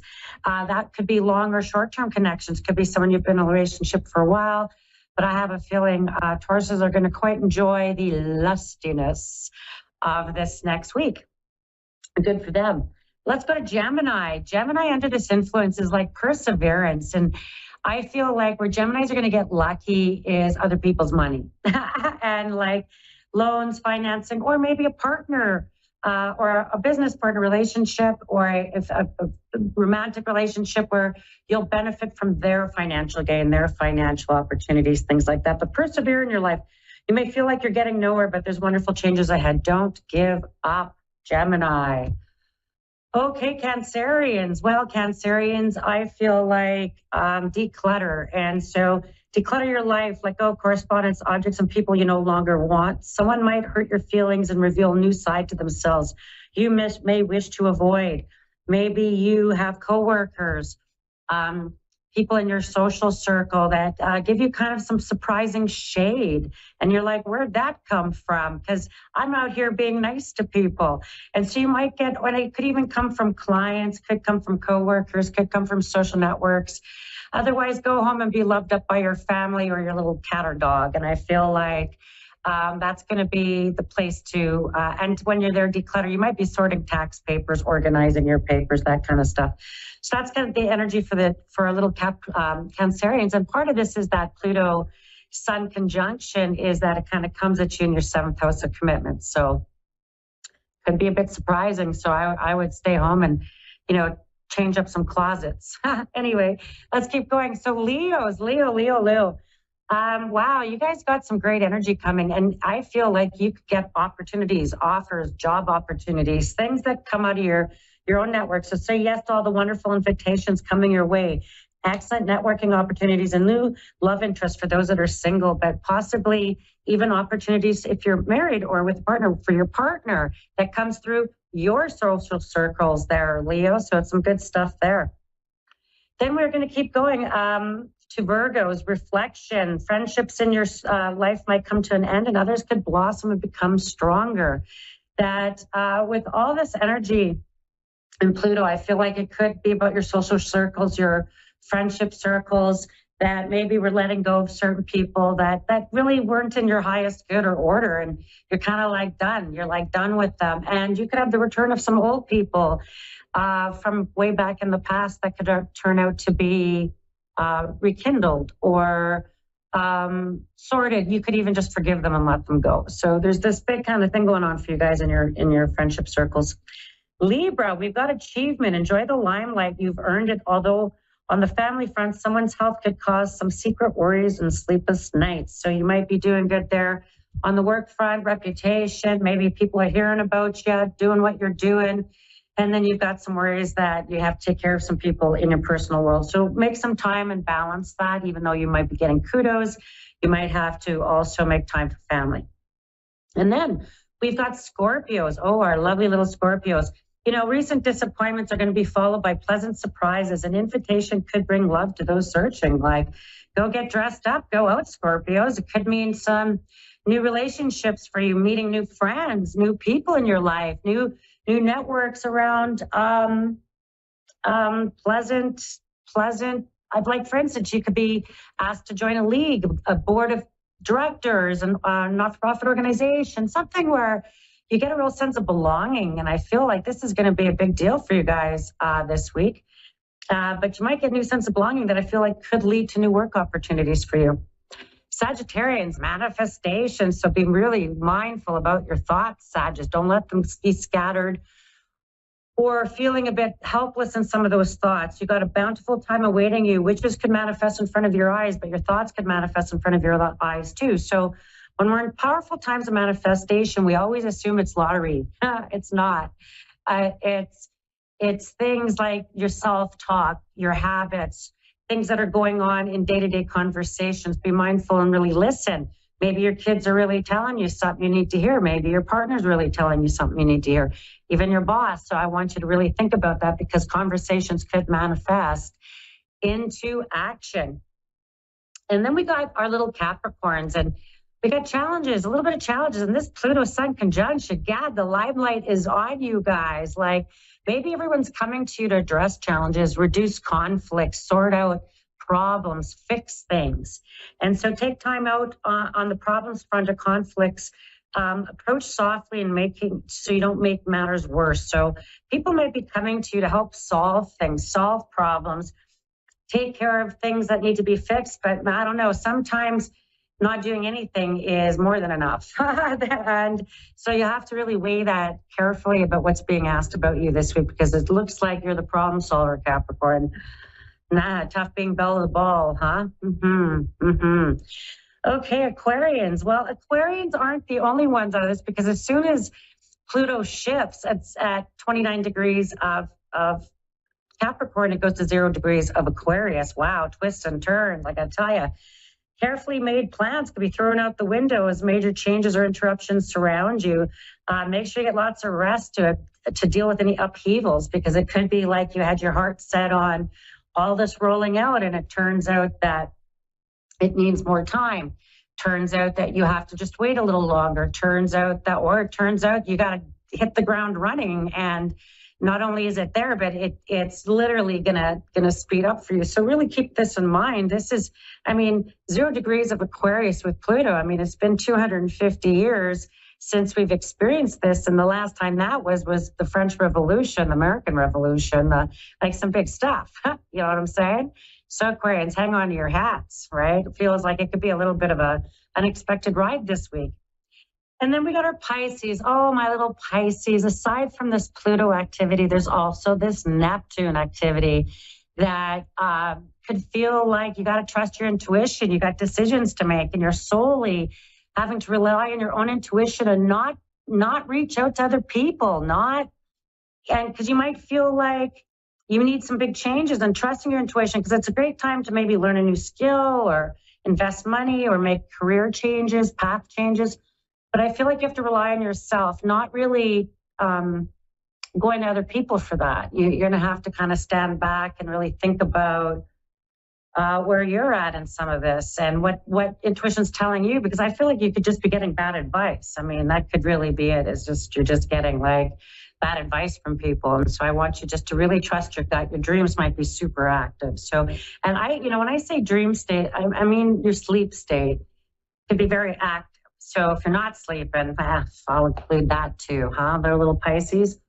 Feeling the world, feeling everything in front of you. And so we got some big stuff there for you guys this next week. And I feel like I would be really mindful of those manifestations and what you look at manifesting this week, because we could be getting into the next 20 years of our life cycle. And so you're going to get hints of it this next 20 days. That is for sure. Okay, we got Billy in Alfred, New York. Billy, hello. Hi. Oh my gosh, Billy, where would you like to start? What's your question today? I don't have a particular question, but I was hoping to get someone from the other side. Okay, so you're hoping just anybody. So just anyone from the other side? Actually, no. I'm hoping for my father and brother. That's what I'm looking for, hopefully. Your father and your brother from the other side. Let's just think about them. Think about them walking up to you, thinking about them. You said brother. Is that what I heard you say? Yes. Yes, thank you. I just wanted to just be clear in my mind. Okay. There's something important about this coming springtime. I feel like, it's funny when we mention your father and your brother, there's also an image of a dog that keeps coming up in my mind as well. And the care of the dog, like where the dog's in good hands, just know that. And I feel like there's some important dates, and I keep hearing June. The month of June, there's some sort of, I'm going to say June 10th to the 15th, something important coming up in your family. There's a very elderly lady in your family who has some healthcare issues. She feels a bit older, that just know she's in good hands. There's some tests, some healthcare tests. I'm supposed to tell you, no, she's in good hands. Okay. And right. Yeah, I feel like, I'm just there's something about a split of property, money, and estate, things and people moving, and that maybe you're dealing with it or you'll be dealing with it on behalf of someone else. And just know I will be dealing with it. Yep. Yeah, and you'll be making all the right decisions, my girl. There's not to worry. You'll be making the right decisions. There's a strong K name that is going to be a strong K, like the letter K. Sorry, I dropped something. And K. Okay. And an A name now as well. There's also something about there's 3 people. I know you mentioned 2, but there's 3 people I'm supposed to talk about, and that there's a woman as well. And I feel like they all show up in your presence, but like there's something about you're going to talk about a cemetery plot, or you're going to talk about burial plans. There's something about this that I feel like maybe the woman is in one place and the 2 other men are somewhere else. And this dog. Yeah, no, this is perfect. Everything you're saying really does align with everything. It's amazing. Oh, good, because I feel I don't want to just talk out into the abyss, my little friend Billy, because I feel like I think the bigger message is I'm just going to keep, because I just want to keep flowing, if that's okay. I feel like just know you are loved. Know that these decisions, you're doing the right things. You've got some really good legal decisions, things that you're going to make the right processes and things. And I feel like, those little lucky pennies, when you see the lucky pennies, pick them up all the day. I feel like you'll have them. I know it sounds kind of funny, but there's something about, there's also going to be, I keep hearing a necklace, a pendant, engraved. And I feel like what's funny is there's one, oh no, they corrected me and they said a locket, and you're supposed to put the pictures in the locket, and like it'd be double-sided, you'd have picture on one side and picture on the other. Yeah, and there's something about that. I don't think I have a locket though. I feel like it's going to be a gold locket. It's going to be engraved. I don't know that you have to look for it. I feel like it might even come up through this lady. Lady.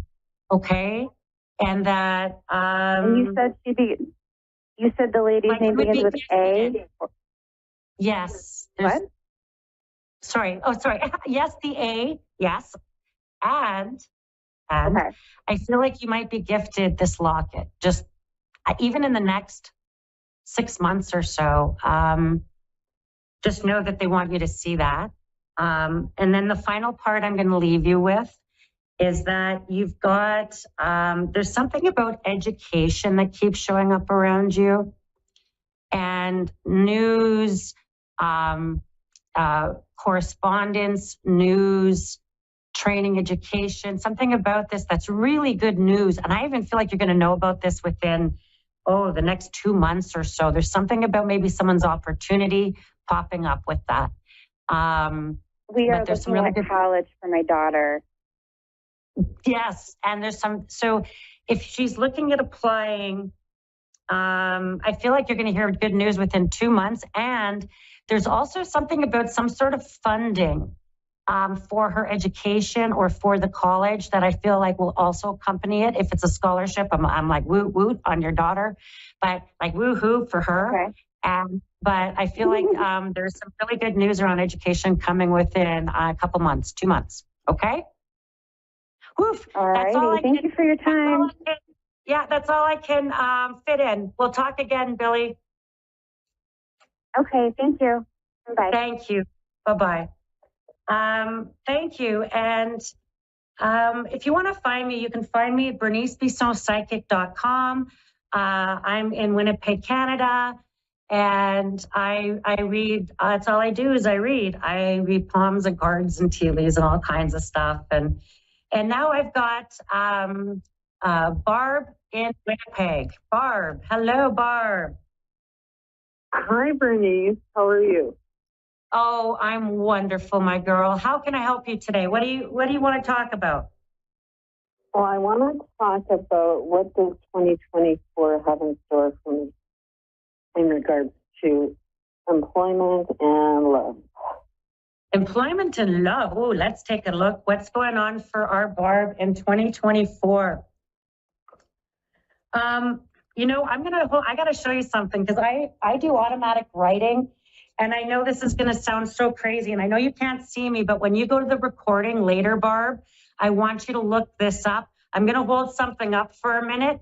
I do a lot of automatic writing, and here's your message, Barb.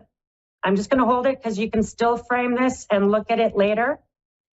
I'm going to read you the message I wrote. I'm so happy I have my Barb because I think about who's my caller's going to be today. And let's talk about Barb.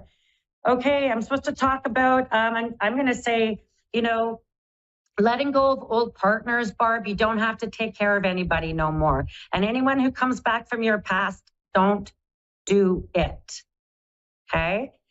I don't know. I'm also supposed to talk about your mom. And there's something about having to fix a vehicle, fix something about your transportation, but it also brought me to your mobility and to be really mindful about your sciatic, your hip, your leg, and that there's people planning. So if I think about your work, there's something about having to work with women. You'll wind up working with a lot of women. I feel like it's going to come through a woman you know. It's not just when you talk about work or work opportunity. And I feel like there is starts and stops to your work. Maybe there's a time frame where you're off work, Barb, and then there's a start to work, like you would have been on a leave or you would have left. And I feel like you have a new opportunity that I feel like you're going to be kind of happy about. And it feels like something that you can grow with, like a company you can grow with or something you can grow with. I feel like you're not quite ready to go back to work. I know you asked about that, or maybe you're off and you're maybe thinking about how I'm going to be going back to work. But I feel like something that's coming up that you're going to love is going to show up for you, or in terms of your career is going to show up for you in the next, I feel like February even. There's news, talks, conversations in February. And between February and July, I don't know, there's a woman who's really pulling you into something. It feels quite positive. Your finances, there's 3 different things I'm going to just mention about in 2024. I'm just going to mention very quickly about your finances, work finances. Like maybe this job supplements an income you might already have, you know, and that this job might supplement it. It could go along with it. There could be a transition period with it. I even feel like then between February and July, something really coming forward that way. There's also something about resorting your debt, finances, consolidation, really putting your money together so you can kind of live within that budget. So there's something important about how you're managing your money. And I mean, I don't see you as a bag lady, so I feel like that feels pretty good. That feels pretty good, Barb. And that you might have to say no to some people around you about money. You might have to say no to a few people about money, finances. You might have to, people like, you might have the heart to help. You might feel like, but I feel like you might have to say no. You might just have to sort of help in other ways. Help in other ways. Don't just give money out, or because I feel like it could be kind of bottomless with whoever's asking, or that it's not really the fix. You know, Spirit keeps bringing me back to your mobility in some way, Barb, like your lower back, hips, knees, something about this. Maybe being laid up with that. Can I ask, was that something, did that happen recently? No, but I have been having trouble with my hip and my, but it hasn't put me out of commission, and I still am working. Okay, you might be off. You might be off with work to deal with this, because there's a period of time where you're going to be off. And then you'll go back, and I'm going to say between February and July. Between February and July. And there's something about the hip, lower back, I don't know. I feel like it could be something that could be chronic, could be something you need to address. And I see a period of time where you'll be off and then return to work. So I feel like it could be for a few weeks, and then you go back to work. I don't know that it's just like a vacation. I wish it was, but it could be maybe you're addressing something to do with that. And now, in terms of, you asked me another question. Now, I'm just going to go back to your work for a minute. Are you in a large organization now? It's only about 20 people. Okay. I don't know. I feel like you're going to have I even feel like April, they keep saying it's like within like even 8 weeks before, like, I think April is the time frame where you might have the time off. There's something about off for a few weeks with a return. This program ends March 31st. And I already know that I've been secured in, another employment from April. Ow, okay, that makes sense. Okay, it ends March 31st, and then April 1st, you go into a new contract or something. Right. I understand, thank you. And are those contracts with large organizations like,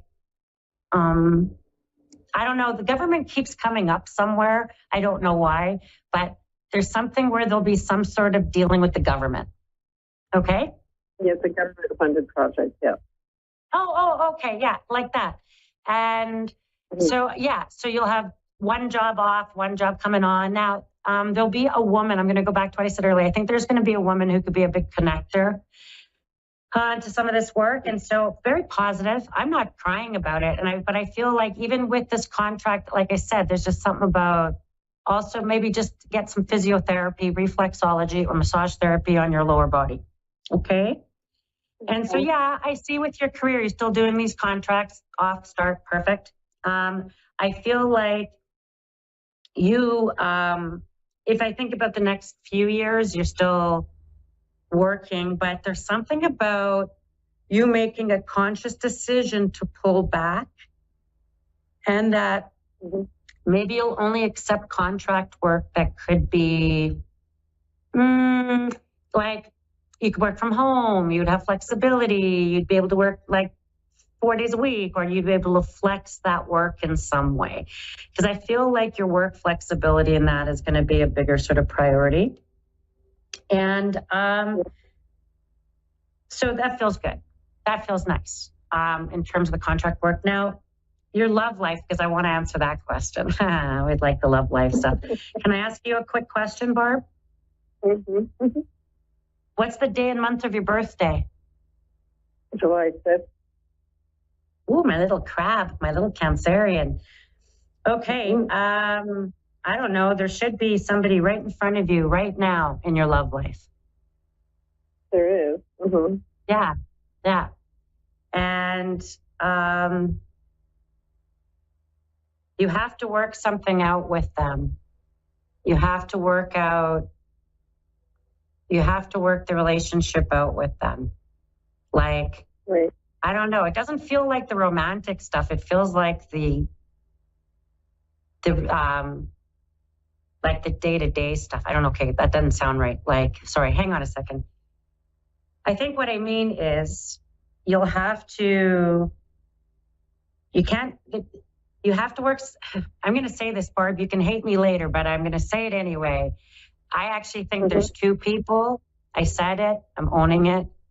And I feel like there's someone right in front of you and you've got to work it out with them, or you got to work out the details of life. I don't know. I feel like I'm having a hard time feeling romantic-y for some reason. And maybe it's just where the relationship is. Maybe it's just might be where that is. But I feel like he's in California. Like I'm married to him, and I left him in March. I'm here in Canada, and that makes sense. You got to work something through with him, but it doesn't feel romantic. It's the details of life.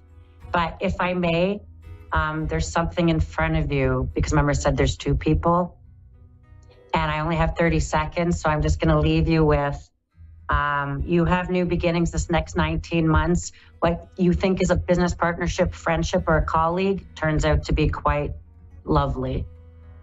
Okay? Okay. Thank you, Barb. That's all I can cram in a few minutes, and I hope it was helpful, and I'm sending you lots of love. And I'm sending love out to everyone. And this is Psychic Tuesday with Sweet Bee. You can find me at Ask One Radio, and I'll see everyone in 7 days. Amazingly accurate, clear answers to any question. You'll love Suzanne Marie readings. Clairvoyant reader and spiritual light trance medium. Tarot is used for spirit confirmation. She's been a spiritual reader for 30 years and would love to be able to bring accurate, clear, visionary readings for those who seek answers. Available online and phone. Call 320-455-2303 or email readingsbysuzanne@gmail.com. Suzanne Marie. Check her event page for specials.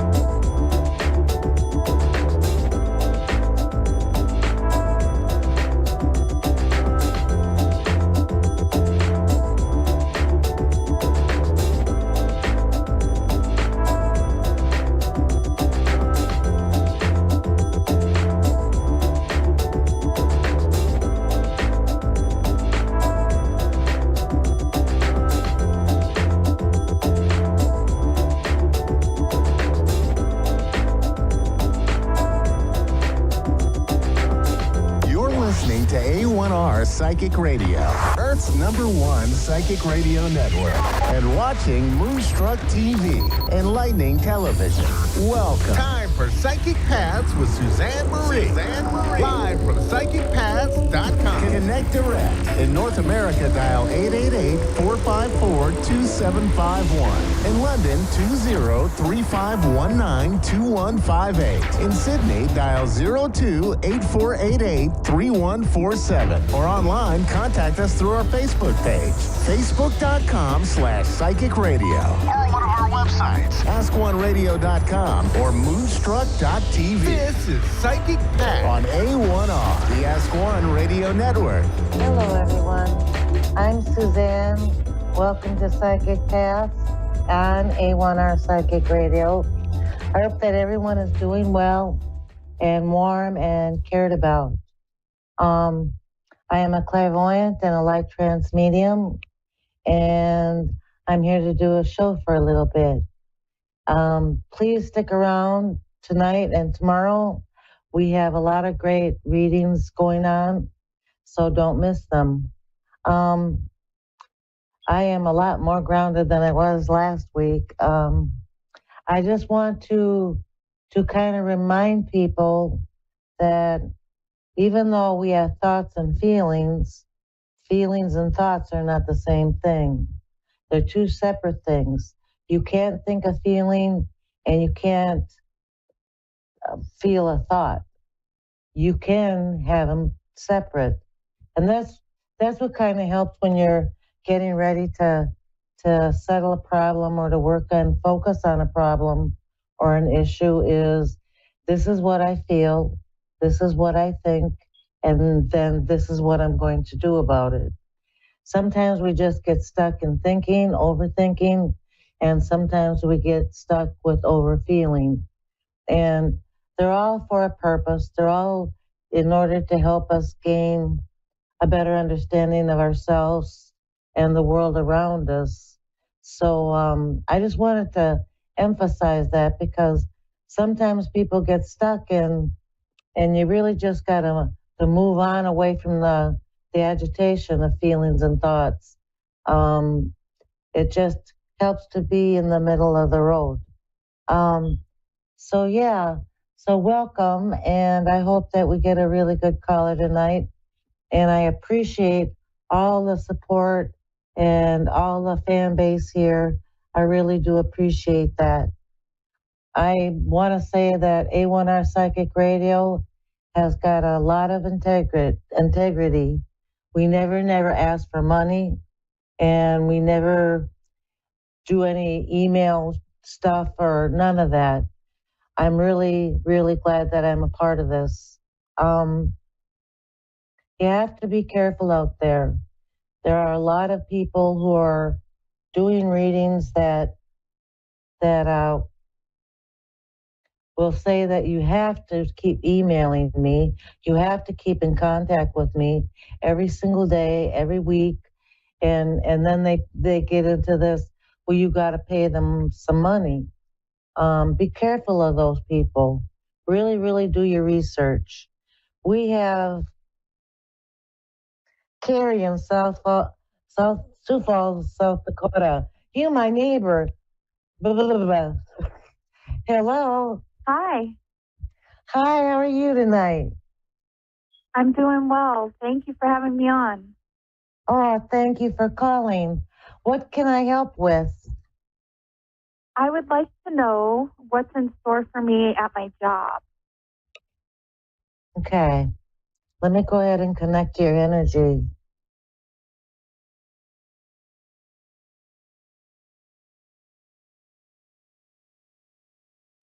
Are you dealing with people? Yes. I see I'm a in lot human of people. resources. Okay. Yeah.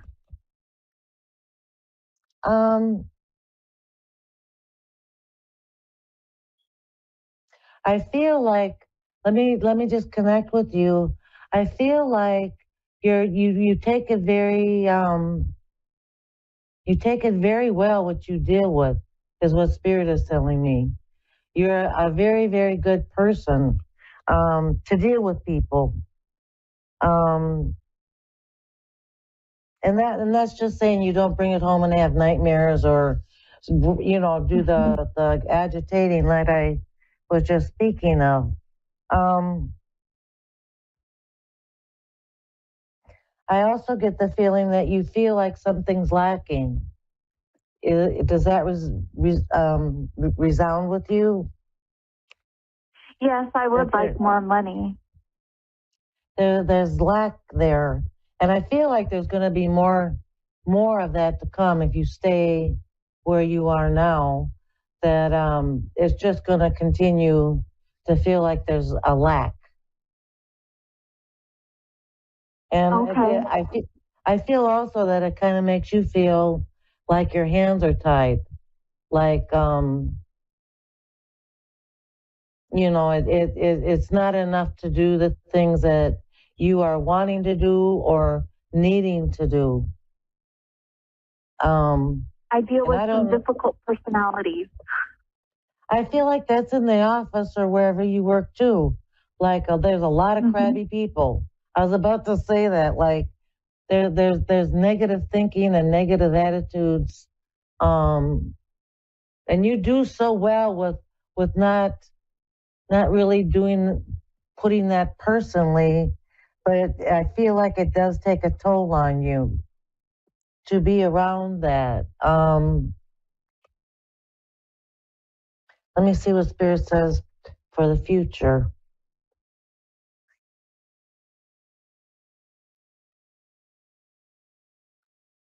Yeah, I don't think you're going to finish 2024 where you are now. That's what I'm getting. I'm getting that there's somewhere else that will pay you more and appreciate you, and it's not very far from you where you are now. I feel like it's more. There may be city or county stuff, finances, but it feels like a more of a different people running it or owning it. Mm-hmm. But you think I'll stay in HR? I do. I think it's doing you a favor if you find yourself somewhere else doing it though. Excuse me. I really think you're gonna go. I would almost bet the farm that it would be probably June or July that you really just go. You go. There's a private, I guess what you call it is a private company that does the same thing. Okay. That's what I see. I work for a private company now, yes. Okay. So I feel like there's another one that will appreciate you. I don't feel like where you're working now, you're appreciated. And I feel like that, and I feel like you need to be appreciated. And I feel like you feel that way. So I think by June and July, there will be another place that will accept you and you will do better. Will I be without work? Like, will I lose my job? No, I feel like you're going to take off. Okay. Do you feel like you're being sabotaged? I am working with a difficult person, yes. I feel like some of what you're going through is sabotage. And I feel like you would be healthier and happier and wealthier to just let go of that where you are now. Because there's no way to go forward. And you're doing so, maybe that's why Spirit said you're doing so well with your emotions. Because you really do know how to handle some difficult emotions. But I feel like that's not healthy in the long run if you have to keep on dealing with that. So I know you haven't made a decision, but I do see in June and July you will make a decision to move on, that there will be another place that will appreciate you and pay you more. I don't know. I just feel like you're not doing your full potential there. And then they don't even appreciate you is what I get. So I hope. Yeah, I feel pretty reserved. You need an award on how to deal with difficult people, is what Spirit said. Because it's really day in and day out. It just feels like you have to hold on to common sense. Because it feels like it's crazy. So I hope. Yeah, there's a lot of. You're really good at what you do. You're really good at what you do, and you need to be appreciated, and you need to be held, as someone that's doing really good things. That's what I think, and that's what I get. And I do believe that that's right around the corner. When you get that certainly instinct, appreciate it. yes, absolutely. Just keep on being as good as you are with your feelings, because you are very balanced with your emotions. And even though they're doing this personally, you don't seem to take it personally on the way home, which is really, really says a lot about you. Is there and one more quick question? I've got a little time. Yeah. Go ahead. What? Just, I don't have any other quick questions really. Okay. My Well, my ex has popped up into the picture, and I'm wondering if that will continue.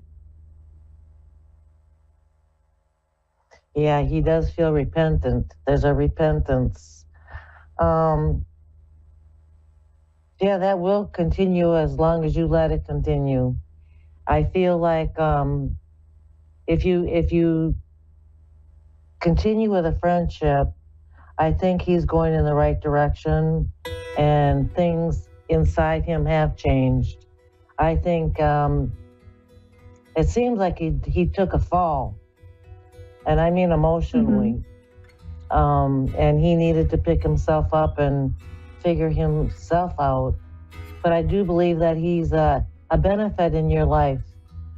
I don't know right now where it's going, but I feel like he benefits you. And he seems to be a good listener. Okay. So there's potential there. Yes. Awesome. Yes. Please take care. And thank you so much for calling. I really appreciate it. Thank you so much. You were right on with so much stuff. Thank you. Thank you. Bye-bye. Bye. Okay, everyone. Have a wonderful week. I'll be here next week. Bye-bye.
A1R Psychic Radio, Earth's #1 psychic radio network, and watching Moonstruck TV, enlightening television. Welcome. Time for Sacred Insights with Andrea Bacon. Live from mindbodynourish.etsy.com. Connect direct. In North America, dial 888-454-2751. In London, 20-3519-2158. In Sydney, dial 02-8488-3147. Or online, contact us through our Facebook page, facebook.com/psychic radio. Or one of our websites, askoneradio.com or moonstruck.tv. This is Sacred Insight on A1R, the Ask One Radio Network. Hello, everyone. Welcome to Sacred Insights. I'm Andrea Bacon, your host, and I hope you're all doing great and having a great day or night whenever you're listening. So, a lot of people who are into spirituality and energy healing, like myself, are also really interested in crystals. And I thought today would be a good time to chat about crystals. So, I wear a lot of crystal jewelry every day, and I feel like I have a pretty good collection of many different kinds of crystals and different shapes. Now, one of the more well-known or common is clear quartz.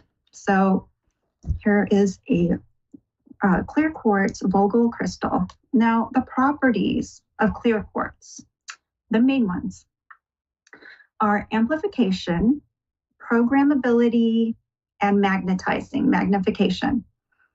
Now, it can be used to boost the energies of the stones that helping to magnify energy of different stones that you pair with. You know, you can do that with a crystal grid, any jewelry that you're wearing, or, anything that you're working with. And clear quartz, when I work with it, I always feel this sense that it's like cleansing, it's like similar to water. So it's almost like I feel like I'm surrounded by healing water, or how when snow kind of like makes everything quiet and just kind of absorbs things. Well, and then in salt water as well. So it usually makes me instantly feel lighter and brighter energetically. If you're an empath, many crystals are ideal to use, but this one really hits home for feeling like it's cleansing energies or it's dispersing energies that you may have absorbed or taken on as your own, and when they're not yours. So you can use it also to program it to do things that other crystals would do. So like the energetic properties of other crystals that you might not have in your possession, what you can do is, like, if you can hold your clear quartz, set the intention of what you want it to be used for. And then even if it's a different crystal that you would use it for normally, and you visualize a ball of light in front of you that's really bright, like the sun.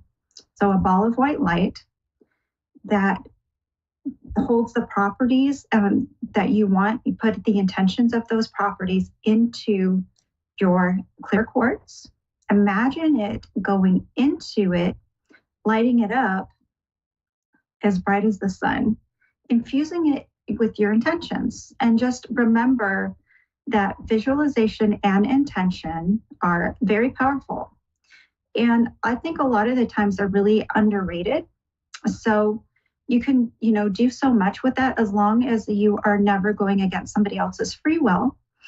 Otherwise, that energy won't work, or it'll just be transmuted. And sometimes it might even stay with you, which, probably is not a very good idea. So just putting that out there. But this is called a Vogel crystal. Now, they're named after a scientist called Marcel Vogel. And he worked for IBM in the 60s and 70s, and he became a pioneer in the field of crystals and healing. So his research led him to develop different shapes designed to enhance the properties of quartz crystals.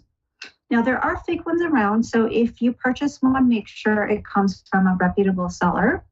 I bought this one in a really nice shop in Sedona, Arizona when I was visiting. So these facets on them, they're cut to precision. Now, they enhance the chakra system, they enhance healing and direct energy. So you can use them with meditation and healing. And the receptive side, where the energy comes into the crystal, is the wide part up top. And the other side, it transmutes through it down into the other side into the smaller point. So you can use it to gently direct energy into your aura, into your energy centers, and basically also extract blocks in your aura using like a circular motion. I have seen people use it for healing with this point, and also using it as well as to direct energy into different areas. And if, I'll swipe off it just to take any unwanted energy quickly off of it and kind of transmuting that into a ball of light as well. But now another favorite one of mine is selenite. Okay, this is a great crystal to work with for a lot of different things. Selenite is very affordable, which is great. It's like it holds light. It's like this infusion of divine white light in the form of a crystal. So I love using selenite sticks like this one, and they come in all sizes. You can get huge ones, you can get little tiny mini ones. But I love the selenite sticks, and I'll incorporate it into my Reiki. And what is amazing is it absolutely helps with pain. So the way I do that is I'll hold it in my aura a few inches away from my body, okay, and I'll just like brush the aura very slowly. I'll move from the top of my head, moving slowly down to sweep the aura. And even people that I use it on, who aren't as familiar with energy, they can feel something. So I'll hold it like in certain areas that are tight or, have pain or something a little longer, troubled areas, and moving down.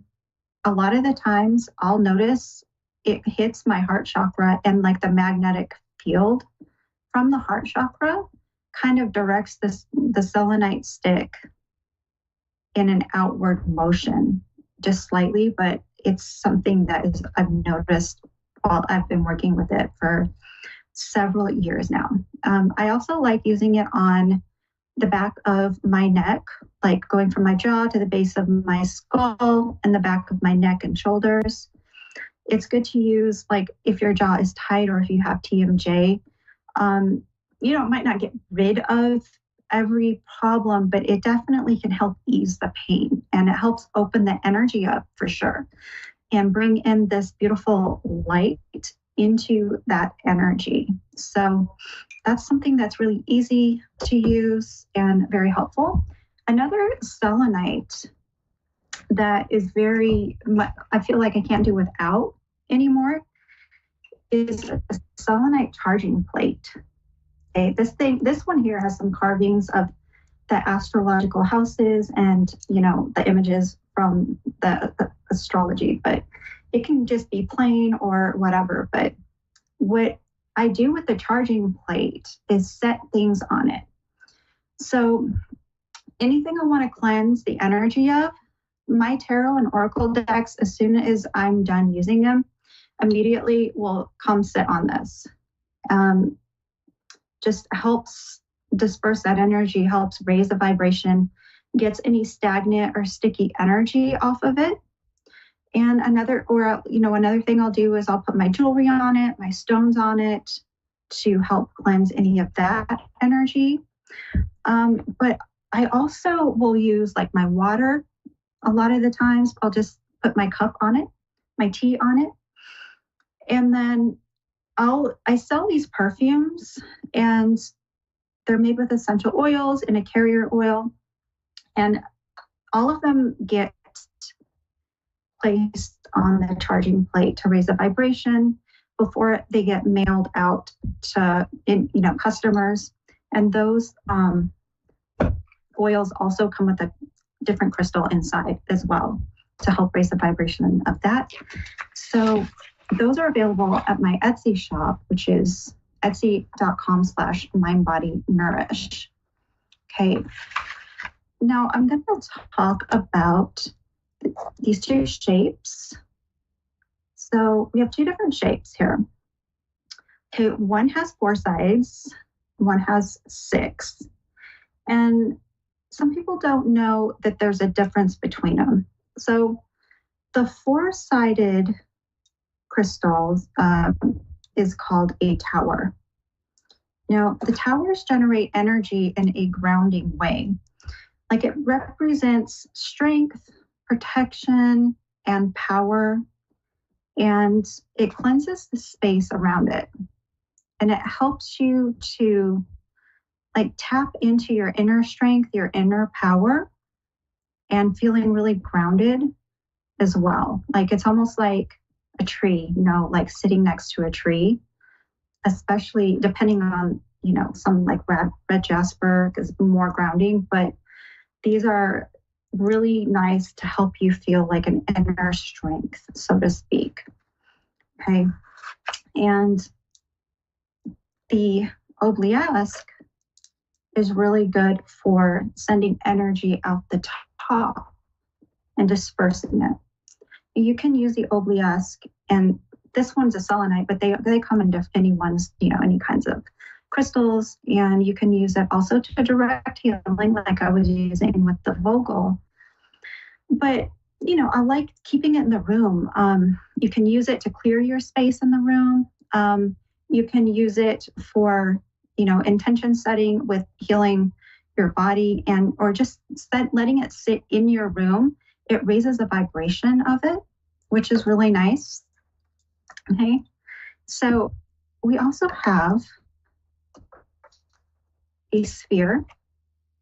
So the spheres are really good for broadening the energy outward all the way around. So like with me just holding this sphere, okay, I can feel it enveloping my energy. And so that it's a really powerful way to fill a room with the energy. And this one is rose quartz, which is good for heart healing and self-love and all that. And, I have a lot of spheres. They also just are beautiful with the energy that they radiate out in every direction. Okay. And and then palm stones are really great, but that is going to do it for me. I'll place these on my chakras as well, depending on which chakra for which stone goes with it. And there's some great ways to use crystal healing. And if you want to take a look at my shop, you can go to etsy.com/mindbodynourish for my perfumes, or stan.store/mediumandrea. And you can take a look at the different energy healing modalities you can book with me, or any readings that you can book with me. Thank you. Have a great week. Bye-bye.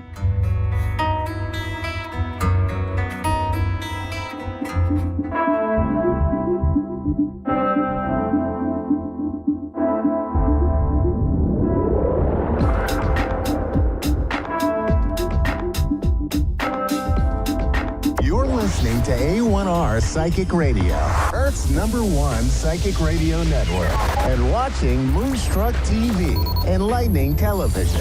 Welcome. Time for the Mini Medium with Stephanie Cowan. Live from tarotwithsteph.net. Connect direct. In North America, dial 888-454-2751. In London, 20-3519-2158. In Sydney, dial 02-8488-3147. Or online, contact us through our Facebook page, facebook.com/psychic radio. Or one of our websites, askoneradio.com or moonstruck.tv. This is the Mini Media on A1R, the Ask One Radio Network. All right. Hi, guys. Hello, friends. Happy Wednesday. Happy hump day. I am your mini medium on the A1R Psychic Radio and the beautiful Moonstruck TV.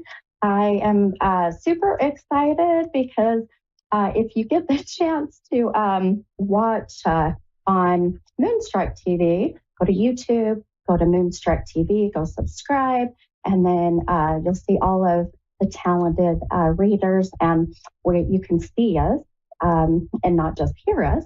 And anyhow, I got the funnest sign in my room now, and it's I'm just excited because it's really cool and it's very, I call it bougie. It's very bougie, but it says mini medium on it, and it's of course one of my favorite colors, purple. So if you get the chance, go check it out so you can see what it looks like and all the other beautiful stuff behind me here that contributes to all of my readings and my gifts and whatnot. So, but it's pretty fun. It is really fun. If I can remember, and I'll look up the name of the company that I ordered it from, maybe see if I can't tag them in the post or whatnot. But anyhow, so excited. I'm so happy you are here. And how many of us are looking forward to this year? How many of us are already struggling? I'll tell you, I've got both hands raised for both. So it's already been, it's been a crazy, what are we in? What is today? The 17th? 17th? Yeah, 17th. So crazy 17 days already. I've had a lot going on, but I'm just, like I've said before, just how we react, how we respond to the crazy stuff in life. And that's all that really should matter. But also how we keep going, right? I say, just keep swimming, We'll get through it. So, these challenges are meant to make us stronger. And remember that all of the things that happen are happening for you and not happening to you. So then we don't feel kind of like always in that victim mode, right? So I'm really working on practicing that myself. So I have something exciting too that I wanted to share. Also, is I got a fun, beautiful new deck that I'm excited to use tonight. And it's absolutely gorgeous. And let's see, I'm going to I'll show on camera, but if you are going to be up and if you are up late, especially if you're on the East Coast, if you're like myself and you are a night owl, these cards and tonight's readings on my Facebook Live, I definitely recommend hopping on because I bought this beautiful deck. I'll see if I'll show it on my camera here. It's called the Shadow Seeker Tarot. And voila, it's got this beautiful owl. And on the box, let's see, for those maybe I'm obviously listening, can't see it. So I definitely recommend go and subscribe to Moonstruck TV. But on the back is this gorgeous picture of the, moon phases and just really pretty, all the purples, my favorite colors. So we'll be using that deck tonight, and you'll get to be the first, if you will, to experience. And for those who have never, maybe if you don't necessarily follow me or if you've never heard me explain this, but I use tarot cards in all of my readings for the most part, except for when I do big events or large group readings, parties and whatnot. But I use the cards as a guide or a tool. I also love the cards because they'll be what I call a really magical visual validation for you as the sitter, as the client, to see what my gifts are showing me. So instead of just sitting with the client saying, well, this is what I'm seeing and hearing and feeling and knowing, then we get the cards kind of incorporated, and then the cards will validate those visions or the things I'm hearing. Even they'll come out after I've already started to pick up on things. So it's so incredible. And every reading that I do, whether it be private, whether it's on my podcast, or whether it's Zooms or on my Facebook. So just kind of throw that out there. Every Wednesday night, for the most part, at 7:45 p.m. Mountain Time, right a little bit after my podcast, I hop on my tarot page, my Facebook page, which is Mini Medium, and I do free readings using the cards as well for at least 2 hours, if not more. So, which also is 9:45 Eastern time, and so I know that if you're up late, then 9:45 won't be a problem, right? And then my amazing producer, 4:45 Pacific. Thank you so much. I know I think I'm getting the time zones down. I think it's when we get to where it's all around the world, the different countries. Oh my goodness. That's when it gets tricky for sure. So let's see, 6:45 Pacific. Thank you, Dave. Thank you. Okay, so what I'm going to do here before we take my first caller, as many of you know that follow, I love to pull an affirmation card for the week. And so I almost bought me a new deck of affirmation cards as well, but it's called in like a portion control, right? It's control in my spending. How's that? But retail therapy is a thing, by the way. So definitely recommend it. But just be mindful of what you're spending, how much you're spending, and then just don't have buyer's remorse later for sure. But so yes, affirmation for the week. And I love doing these so that here we are. I know we're in Wednesday, but regardless, we'll say, Wednesday to Wednesday or this week, however you want to look at it. So here is the affirmation for everybody. And I hope this really resonates and you can put this into your everyday practice moving forward. Now, the affirmation says, today everything is unfolding perfectly according to a greater plan. And, okay, I know every time I read these, I'm like, oh my gosh, this fits beautifully within my life, which I feel like they all would anyways, because there's so many things happening in my life, but also I know that I can apply every affirmation in one way, shape, or form. But for me, I'll just share why I feel today everything is unfolding perfectly according to a greater plan. Because when things don't go as well as we hope, or as soon as we hope, it can be very stressful, especially when I have clients and we have to reschedule due to life or technology. It's been storming here in Utah. We've had a lot of issues with Wi-Fi and whatnot. So I have to sit back and say, you know what? It's okay. It's going exactly how it needs to. It's unfolding perfectly according to the universe, or to God, or whoever you feel is your higher power. And that's the greater plan, right? So when things aren't going exactly the way that, that you're wanting or hoping, I hope you can kind of look at things in that mindset, which I know it's not easy to do. So we say easier said than done at times, and I completely understand that. But sometimes, I should say, if not always, when we can change that mindset and look at things as everything happens for a reason, which I know is cliche, I think life seems to be a little bit easier when we have to have these obstacles thrown our way, right? So anyhow, so yes, I love it. Perfect for me. I hope it fits for you. I feel like it ultimately should, because I feel like unless you live in a totally different world, I don't know if everything always goes as planned, right? And if they do, tell me your secret, please. Tell me the secret.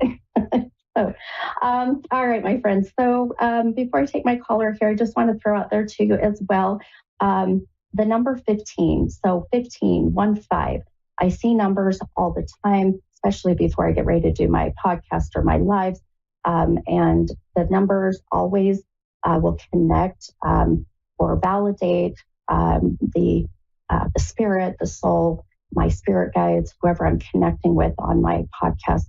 And so as we go through the callers tonight, and then also, of course, on my Facebook tonight, on my free reading, the 15 is going to really resonate with somebody, especially with someone who has passed. About 90% of the time, the numbers come through my mediumship gift. So we'll see how that plays out tonight. But all right, so we are going to go ahead and take my first caller.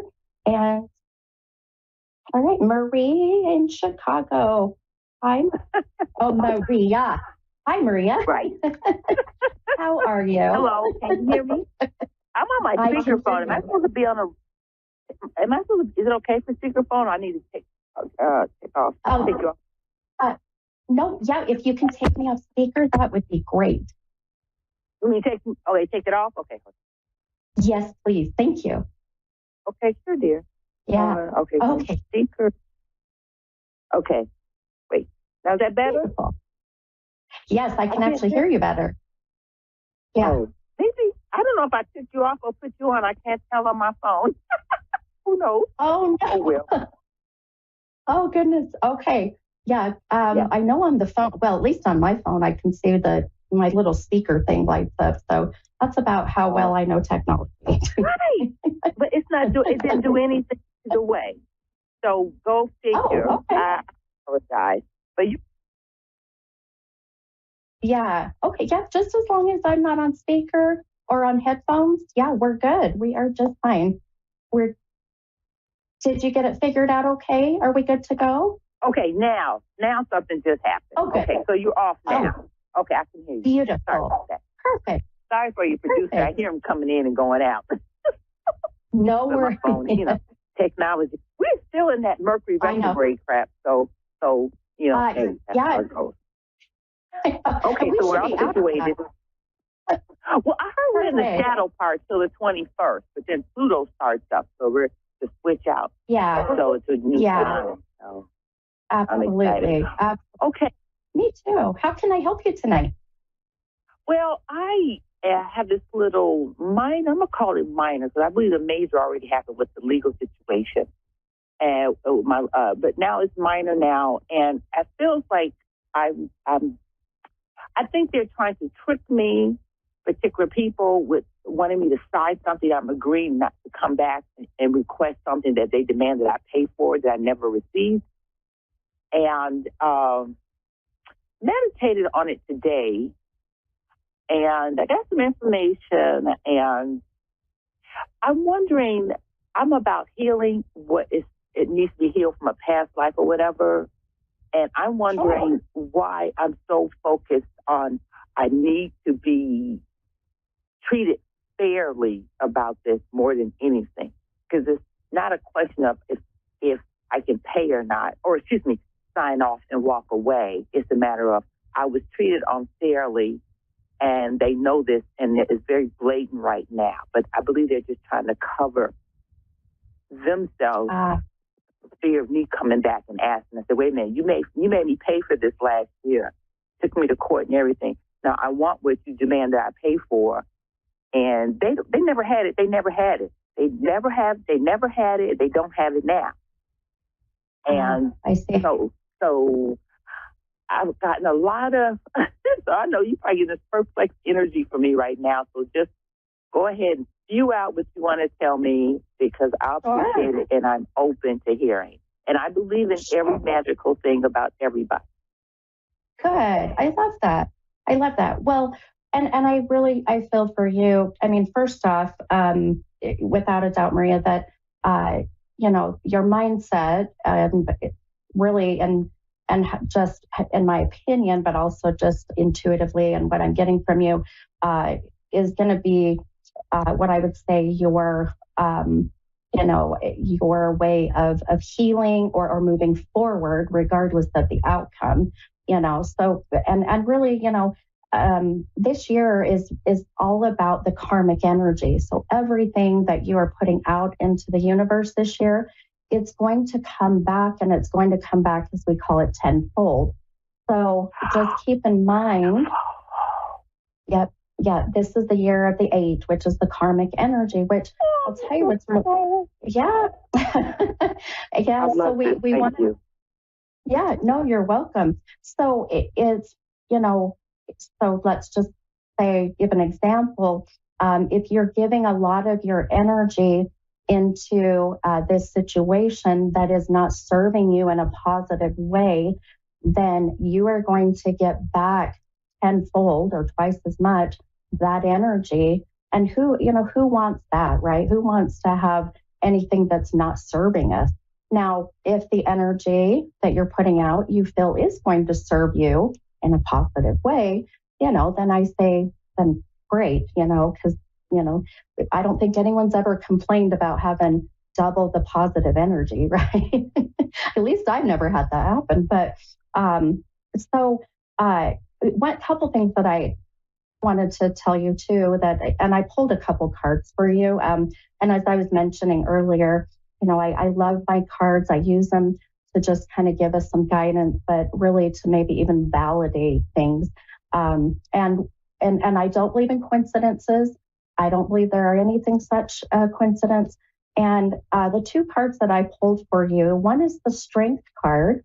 And the Strength card, and I'm going to show these on, so if anybody watches on Moonstruck TV, but these beautiful cards, it's got this beautiful lion, and that's the symbol of strength. But also the Strength card is the number 8 card. So here we go. We've got already beautiful signs from the universe saying, okay, well, here we are. We're in the year of the 8. You pulled the number 8 Strength card. It did come out of the deck, right? Yes, exactly. It has the infinity, right? So it's that infinite energy. Now the strength, speaks for itself. I have no doubt, just even your energy and what I'm hearing from you, that you have not, or it's taken many years, I would say, to of many things that have happened for you through your life to get you to where you are now. You definitely have a strength that is incredible. And so you do, you really do. And so, and so kind of to answer your question too, the other is, why is this sitting with you the way it is? Why has it become such a, maybe if safe to say, an obsession, I want to make sure, right? Because you're really starting to face your shadow self. You're starting to see the things that other people have done to you through your life. And now you're seeing that shadow work. You're seeing your shadow self, and it's fueling that shadow work. It's fueling that side of you. So don't allow for these people or the company or whatever it may be to control your emotions, your reactions, however it may be, because from the from the outcome, what do they say? You can lure bees with honey, right? Same thing. It doesn't mean that you are excusing what they've done. It doesn't mean that you are saying that they are right or they are wrong. It's just saying, what, I am not going to allow you to control, my energy, my reaction, my response, and then put that trust out there. Like I said, this year, you know what they say about karma. Now, I never wish bad karma on anyone, ever, but karma is good and karma is also not so good. So I feel like if you can take some time and just reflect on, okay, what is my shadow work? What is my shadow self? And then I really feel like that you'll start seeing things in a different mindset, and then move forward accordingly. So does that help you? What was the other card? You said strength, but what was the other card you said you pulled? Yeah, let me show that to you really quick. Yep. And then I've got another caller waiting. Time goes by fast. So the other card is the Hermit card. And that Hermit card really is, and again, this card is actually reversed.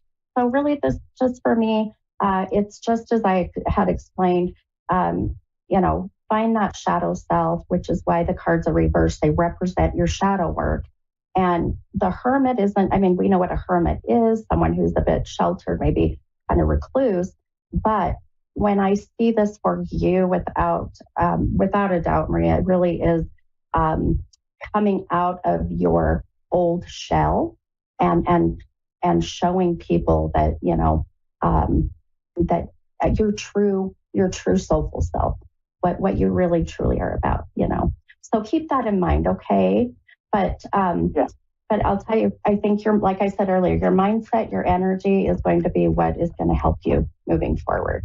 Okay. Mm-hmm. Yeah. And I had, during that healing, I did a Akashic, which I thought was a Akashic record. I set the intention. Sure. Yeah. That's perfect. Yeah. No, I will send you so much good healing energy and strength as you get through these decisions. And I wish you the best. And I'm going to grab my next caller while I've got about 5 minutes. Thanks so much, Maria.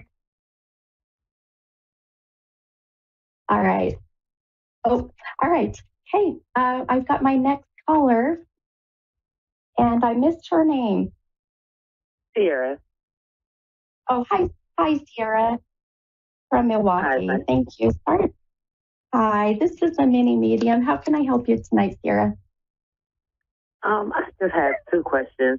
My first question, I was just wondering about my love life because it's kind of in shambles right now, and I just want somebody to love. So I was just wondering if you see anything about that. And then my second question was about my career and the job that I have now. I wonder if this is a perfect spot for me, or should I keep looking, or which way I go? Okay, sure. I know I've got about 5 minutes, maybe a little less than that. So I'm going to just tell you the first thing that I usually really will be drawn to is usually the main, question that's sitting right up front on your energy. So, and I know you've got both questions, but we all want love. So let's talk about love. And I can help you with that question here. Now, when it comes to relationships, when it comes to and you, finding your person, as I call it, there's this overwhelming vision and sense that I keep getting of just, I call it wanting to be a fixer, wanting to help people, wanting to, it's kind of like the injured animal that I want you to need me. And then you love to help people, my friend. You love, Sierra, to heal them, to help them, to do whatever you can to make them, maybe not necessarily make them, but help them become the best version of themselves. And then unfortunately, they'll either leave or things just go very different. So when it comes to even moving forward for this year, for 2024, a couple things that I'm seeing, I pulled a couple cards for you too, by the way. Take some time, as I say it, really to, I call it house cleaning, or just a total cleanse, and get rid of either actual objects in your home that remind you or have energy of relationships that didn't work out. But more importantly, cleansing and getting rid of any kind of a attachment, quote unquote, that you have attached to yourself when it comes to, relationship stuff that's not serving you in a positive way. I feel like regardless of men or women, whoever, you're attracted to or whatnot, the opposite or I should say your significant other, a potential partner, you want to make sure that your vibrational energy is high enough so you're not attracting the lower vibrational potential partners. So, and the way you do, and really the way you do that is by taking time with doing this cleansing and figuring out, okay, what worked for me last year, what didn't work for me, apply it into this year. So that, and like I was mentioning with my last caller, that way this year, all that energy that you put out will come right back to you. And you definitely want to make sure that it's energy that's going to serve you in a good way. If you are in a relationship now, I've got about a minute and a half, but if you're in a relationship now, I'm not feeling that you are. And so that's always my sign of right now, it's either not working out or you're just not in a relationship.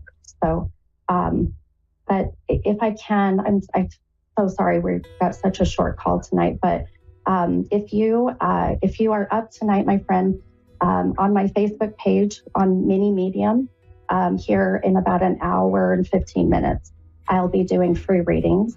If you're up, hop on and I'll be happy to continue this reading for free for you, okay? Okay, thank you.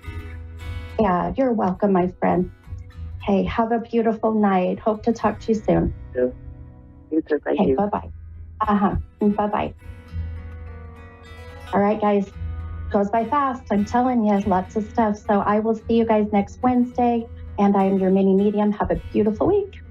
Bye, guys.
Psychic Radio, Earth's #1 psychic radio network, and watching Moonstruck TV, Enlightening Television.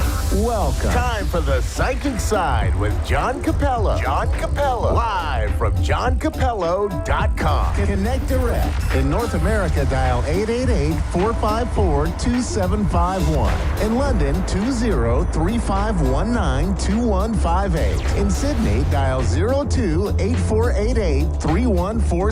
Or online, contact us through our Facebook page, facebook.com/psychic radio. Or one of our websites, askoneradio.com or moonstruck.tv. This is the Psychic Side on A1R, the Ask One Radio Network.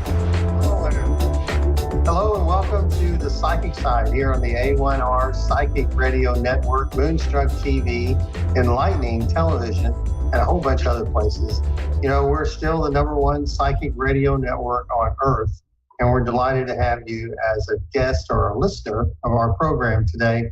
It's Tuesday again, and so that means we are here to kind of debunk the skeptics.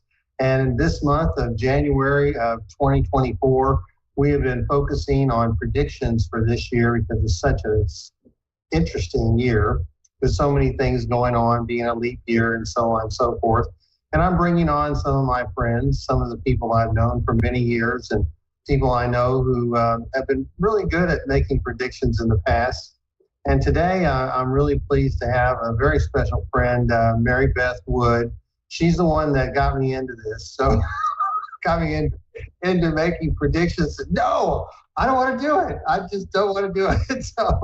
But she got me in it, and we didn't do it last year, but we're doing it this year because I have the program. But I asked her to be on the show today so that she can tell us what she sees for 2024. So, Mary Beth, how are you today?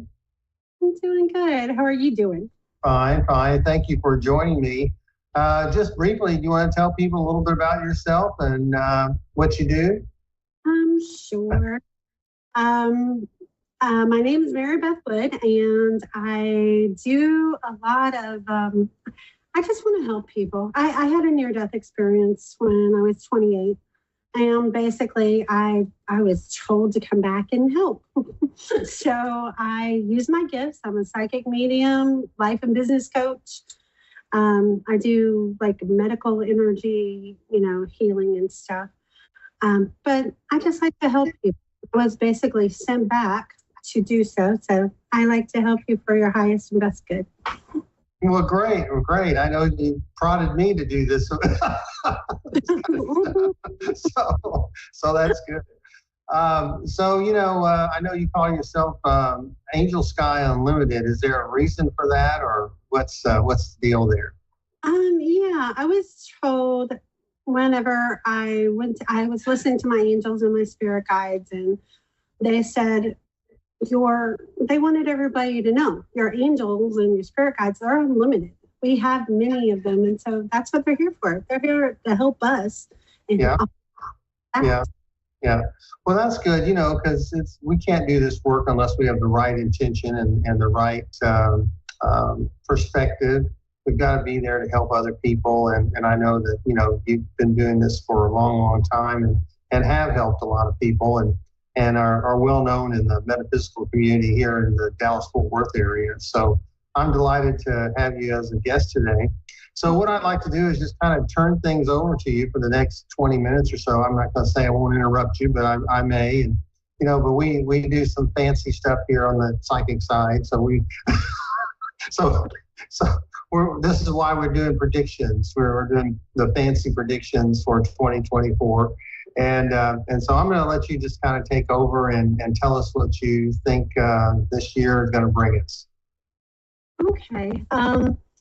I have to apologize because whenever I was doing this, I was asking my guides and my angels and the galactic, and they were being kind of, it was all over the place.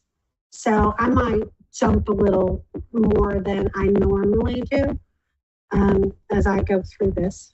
So 2024 is an 8-year, like in numerology. And like the 8, if you do the 8, it's the infinity sign sideways. And so the 8 number is all about abundance. So I want you to think about building, doing, creating. 8 means prosperity. It means money. So I'm looking at it like this is the year to make it happen. So whatever you want to make happen, let's do it this year. As you know, I get my information from my angels and spirit guides and galactic beings. So it's going to be kind of, we're going to have a little, it'll still be kind of weird, you know, with the civil and global and political unrest. There's going to be some chaos, going to be some, you know, continued wars, and, you know, some scandals, as always, there's always scandals. But it was weird because I was kind of shown too that it feels like there's going to be like we're going to have issues with like some of the ports closing and, you know, the ships causing a supply chain problem and everything. I feel like we're going to get more of that. Like, getting like March, April, that's going to be kind of bad because I feel kind of like, you know, during COVID and everything, remember how everything was stuck and we didn't get a lot of supplies? But the bad thing is that it almost feels like, I don't really think we will see it too much here, but like some of the other countries might actually go into like a major famine kind of thing. So that's, you know, that's kind of one of the things I saw going on. But also I kept hearing, don't be in fear, because, you know, if we're in fear, it lowers our vibration, you know, and if we do that, then we can't, you know, help the planet and help everyone. So also, like, as far as the economy goes, and this was really, it was disturbing. There was, here to, wait, what's it say? I don't know how to do that. We're having a little trouble with your audio, and so we were just wondering if you could maybe close down some other programs you might have on your computer, if you have any. I don't really have any. I just have the Skype one on. Let's see. Well, that's okay. I don't want to slow you down. So. But like, one of the things is, like on the economy, I'm seeing huge amount of people being laid off. I mean, I'm talking more than we've ever had, huge amounts of people being laid off. And it was weird because like I was seeing, like Amazon, Google, Chase, the banks, like I saw all the banks, and hiring freezes and like companies that you never thought would lay off people. I'm seeing like, I mean, more than we've ever seen in our lives, massive amounts of layoffs. So with that, some of it is because because the economy has been so wacky, up and down, and it's been kind of crazy in the last, couple years. A lot of it, though, has to do with like AI and robotics. Like they were showing me like Amazon, for example. I saw all these like robots, and I guess they're doing it. The robots are doing the, like moving the stuff at the warehouses. But then I saw a lot of like, I guess like the chat, the chat BT or whatever are taking over positions like, marketing and stuff like that. So a lot of people are going to be losing their jobs. But what was kind of interesting this year, I was like, when I'm asking them these things and they're showing me, I said, okay, well, that's, that doesn't sound too good. What can we do to fix this? And it was weird because they were all, I go, oh, we can do this and you can do that. So what they were saying is, like things you might want to do that could help is like, don't be complacent in your job. In other words, try to cross-train on multiple functions. Keep track of your wins and remind your boss of your wins. And with that way, it's kind of like they will go to bat for you, like if you're on the chopping block or something. But because it's like the more you can do, even to learn more about AI, maybe you can help them, because they're learning new stuff, and their boss's boss is coming to them saying, hey, you're going to need to do this, this, and this, and let this many people go. And they don't want to do that. It's not fun for. So you're saying that we may lose a lot of jobs due to AI or robotics, more so than what we ever had this year. And what we need to do is we need to let our bosses know the value of our being employed. Does that make sense? Yes, it does. There you go. Okay. You know what else they said, which was weird, because I'm not into like that, but they said to update like your LinkedIn profile and kind of have it already going. But also they said this will be a year for kind of like with COVID. Remember how everybody went out and they learned some other jobs and other resources and stuff, and we all learned how to get on Skype and do video calls. Me not until yesterday, by the way. but like to learn more and everything. So there's going to be a lot of creativity with the fact that we're learning to do other side hustles. So it's got its good and its bad. Does that make sense? Yeah, it's interesting that you say that, because last week when we had Lana, she pretty much said the same thing, more education for people.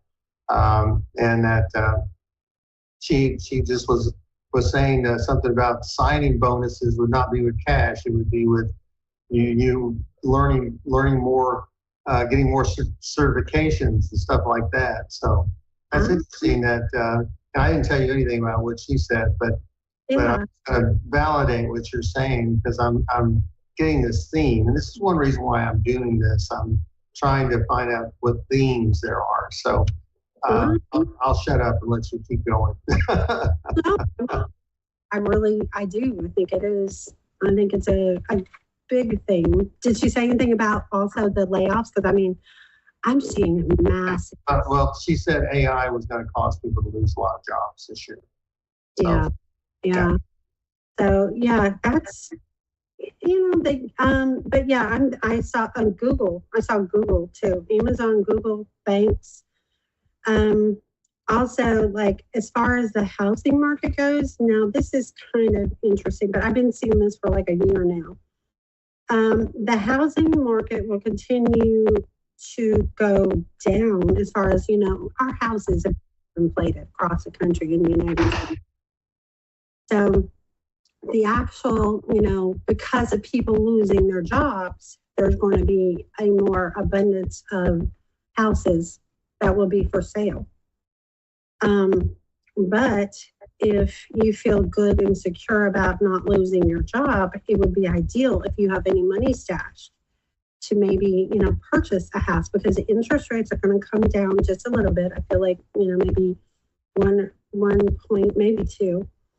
And by doing that, that will help with the interest rates and with the prices of the houses coming down. That will help, like a first-time buyer or something. And let's see, about like, so yeah, if you're going to do something, if you know your job's secure and you feel like you can save a little money, it would be a good time to maybe purchase a house. And, as far as the other people thinks your job might be in jeopardy, this is all about learning. We're going to learn how to do more things and get that side hustle going. Let's see. Also, this was a strange thing, but it kind of makes sense. I kept seeing like major hacking going on, and it was weird because, like yeah, you may have one or two hacks, but I feel like it's like your AT&T emails, your Google account, your banks, your Facebook. Apple, like your Apple phones, your Apple products. But what was weird is I kept seeing pictures like on all of them.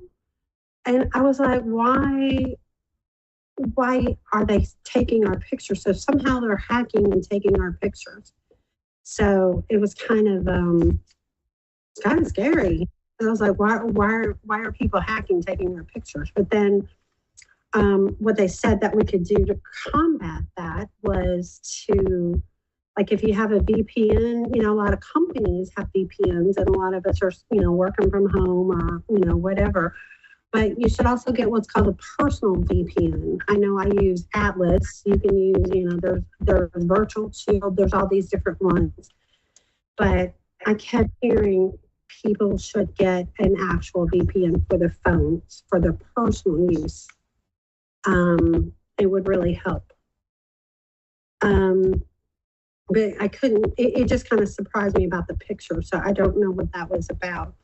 But, I don't know. I wouldn't want my pictures all over the place, So is that privacy violation? Is that what you're basically saying? Yeah. Like more cyber attacks and things like that. And so we need more antivirus or anti-malware or whatever. Mm-hmm. And just protection, but like your VPNs, a lot of the VPNs actually have the malware on there as well. So you can put them on your computer or your phones.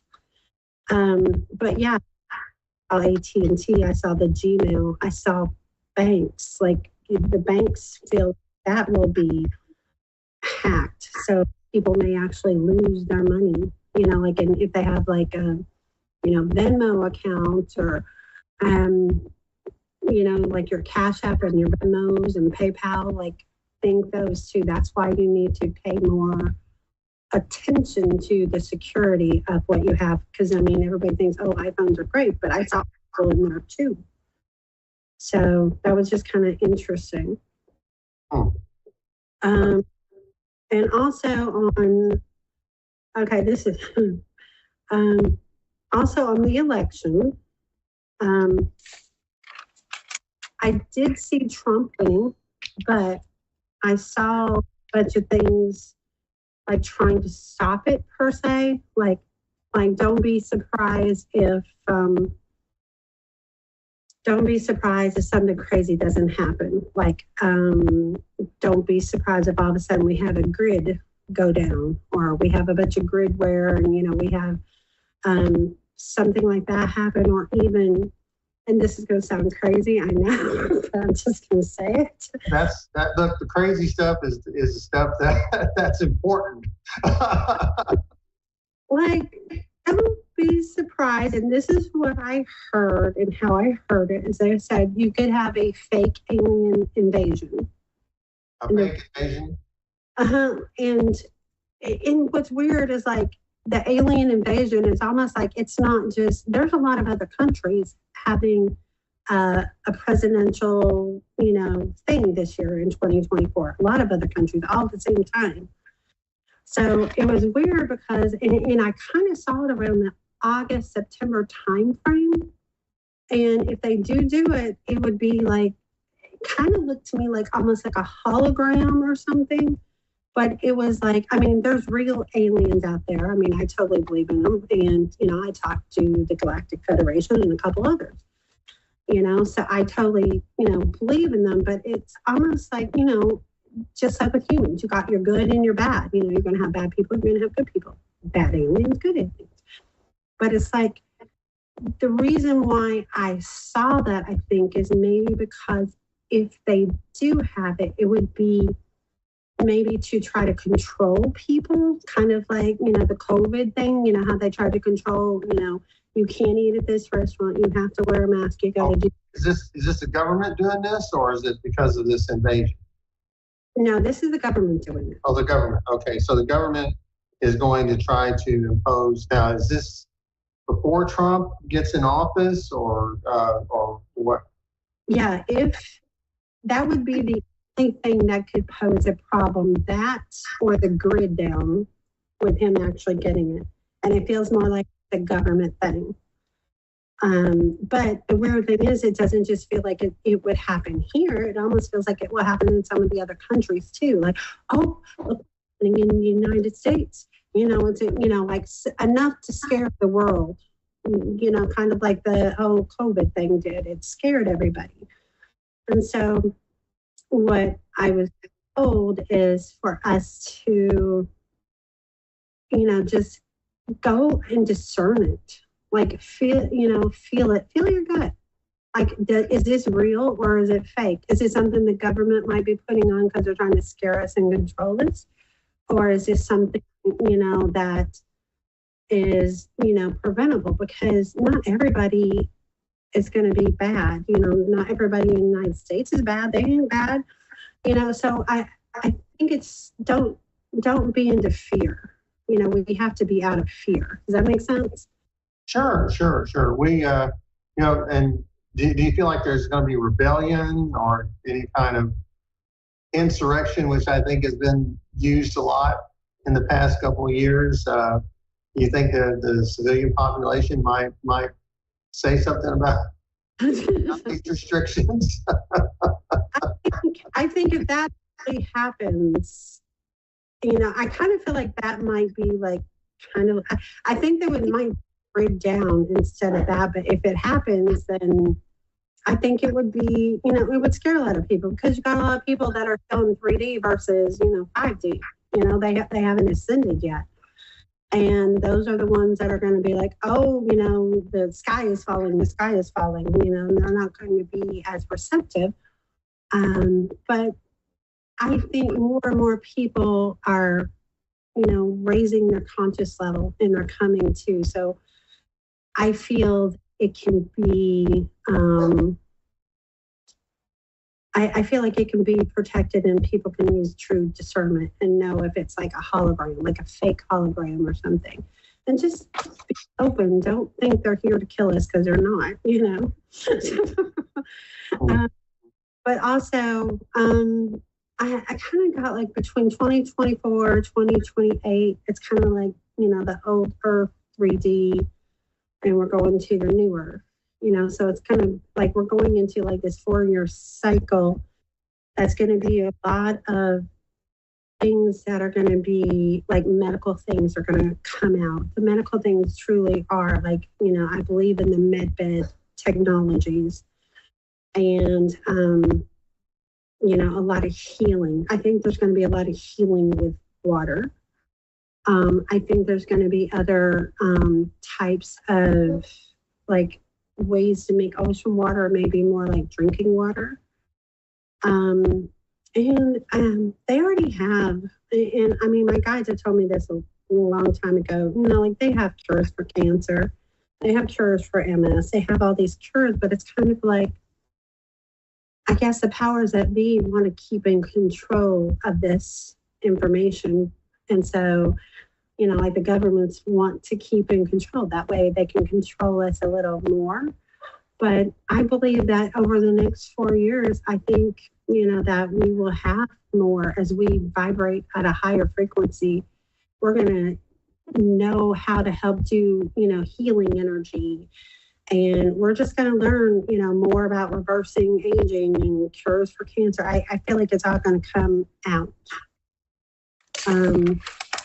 So, and like weather. The weather's kind of crazy, shifting gears on the weather.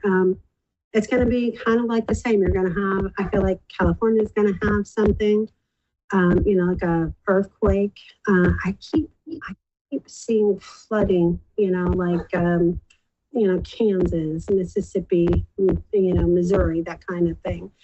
I feel like flooding is going to happen like it feels like April or May, like on the flooding is going to happen then. I feel like there's also going to be earthquakes around, kind of like, around the world. We're going to experience more earthquakes, I feel like, this year.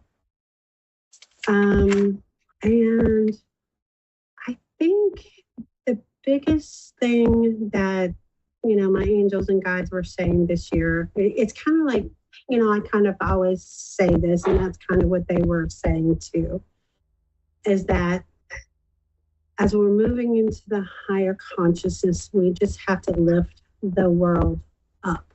We have to be the one to say, you know what, let's say a prayer, let's do a meditation to the whole world. let's send out love, light. Because if we can radiate this positive energy of peace and love and prosperity and be kind and compassionate, to people, I really think that even though we got this bad stuff going, I think if we can model that and everybody do it, even if it's only 10 minutes a day, I truly feel like that would help. That would help. So are you saying there's going to be like a page of kindness coming in with new people, or more compassion toward people, or what? I think we have to make that happen. Have to make it happen. So yeah, I think these podcasts, seriously, you guys, if we could take 10 minutes a day and just send out love and light and good positive energy, I believe it can actually curtail, because imagine if the whole world could actually send that out to everybody, and instead of it being about war and hate and we can send that out and it would change and it can make a difference. So everybody, guys, do it. Send love and happiness to other people. Let's be kind to others. Okay, well, Mary Beth, we have less than 2 minutes left, and so do you have a prediction for the Super Bowl or anything like that? I learned a long time ago with my husband. You used to do that one. Don't do that one. Okay. All right. I won't do that one. Okay. All right. Okay. Well, I want to thank you for being a part of the show today, and I'm writing this all down, and so I'm going to call you back next year if we're all still here, and so we'll see what happens, and it's been a delight to have you and hear all your predictions. Great job. And scary stuff like the rest of the other psychics have said. It's just there's kind of a theme going here. But before we close, I want to go ahead and I want to thank my sponsor once again, before I forget, Miracles of Joy. They've been very kind to be with us. Their promo code is 0223. Go to their website, miraclesofjoy.net. So we'll be back here next week with Tom T. Moore. And that's about it for the psychic side. I want you to take note of that, and look, watch us on Moonstruck TV on YouTube, and of course you can always binge watch too. So I'm your host, John Capello, and this is the psychic side. So long, everyone. Bye-bye, and thank you very much.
A1R Psychic Radio, Earth's #1 psychic radio network, and watching Moonstruck TV, enlightening television.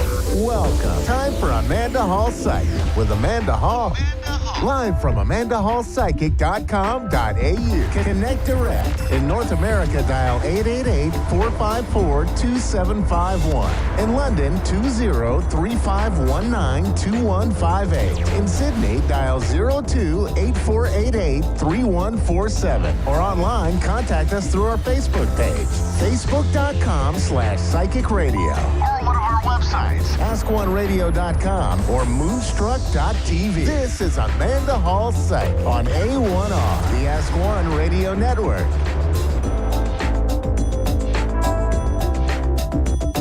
Welcome to A1R Psychic Radio here on Moonstruck TV with Amanda Hall Psychic all the way from the Gold Coast. I hope you're having an absolutely fantastic start to the new year, wherever you are in this amazing planet of ours. I mean, I know it's been a huge start for lots of people, and other people are sort of still trying to catch up and saying, oh yeah, here we go again, another new year, another time to sort of try and put some plans in motion. Whatever it may be for you, it is a time of renewal. It is a time of brand new opportunities. It's a time to reboot everything, to sort of look at things through a fresh set of eyes and don't sort of take things for granted.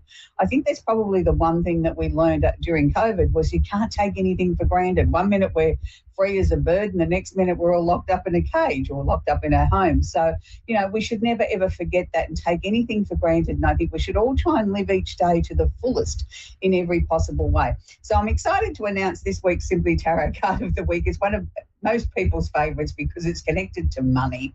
And isn't money one of the things that makes the world go round? We can say it doesn't, but it certainly does. So it's the card of money contentment, or the card of signing a monetary agreement. Now, because it's the beginning of the year, and I know a lot of people are going back into new contracts with their work and things like that, it can mean that for those people that are looking to sign a contract with work or enter a new enterprise bargaining agreement or something along those lines connected with their employment situation. But for many of us, it's just really rebalancing the family budget, isn't it? I mean, we've had a big spend up over the holiday season and now we've got to knuckle down and get the credit cards down and start to put money away for the remainder of 2024. So it's a time there where we can really sort of start to see where our money is going, where it's coming from.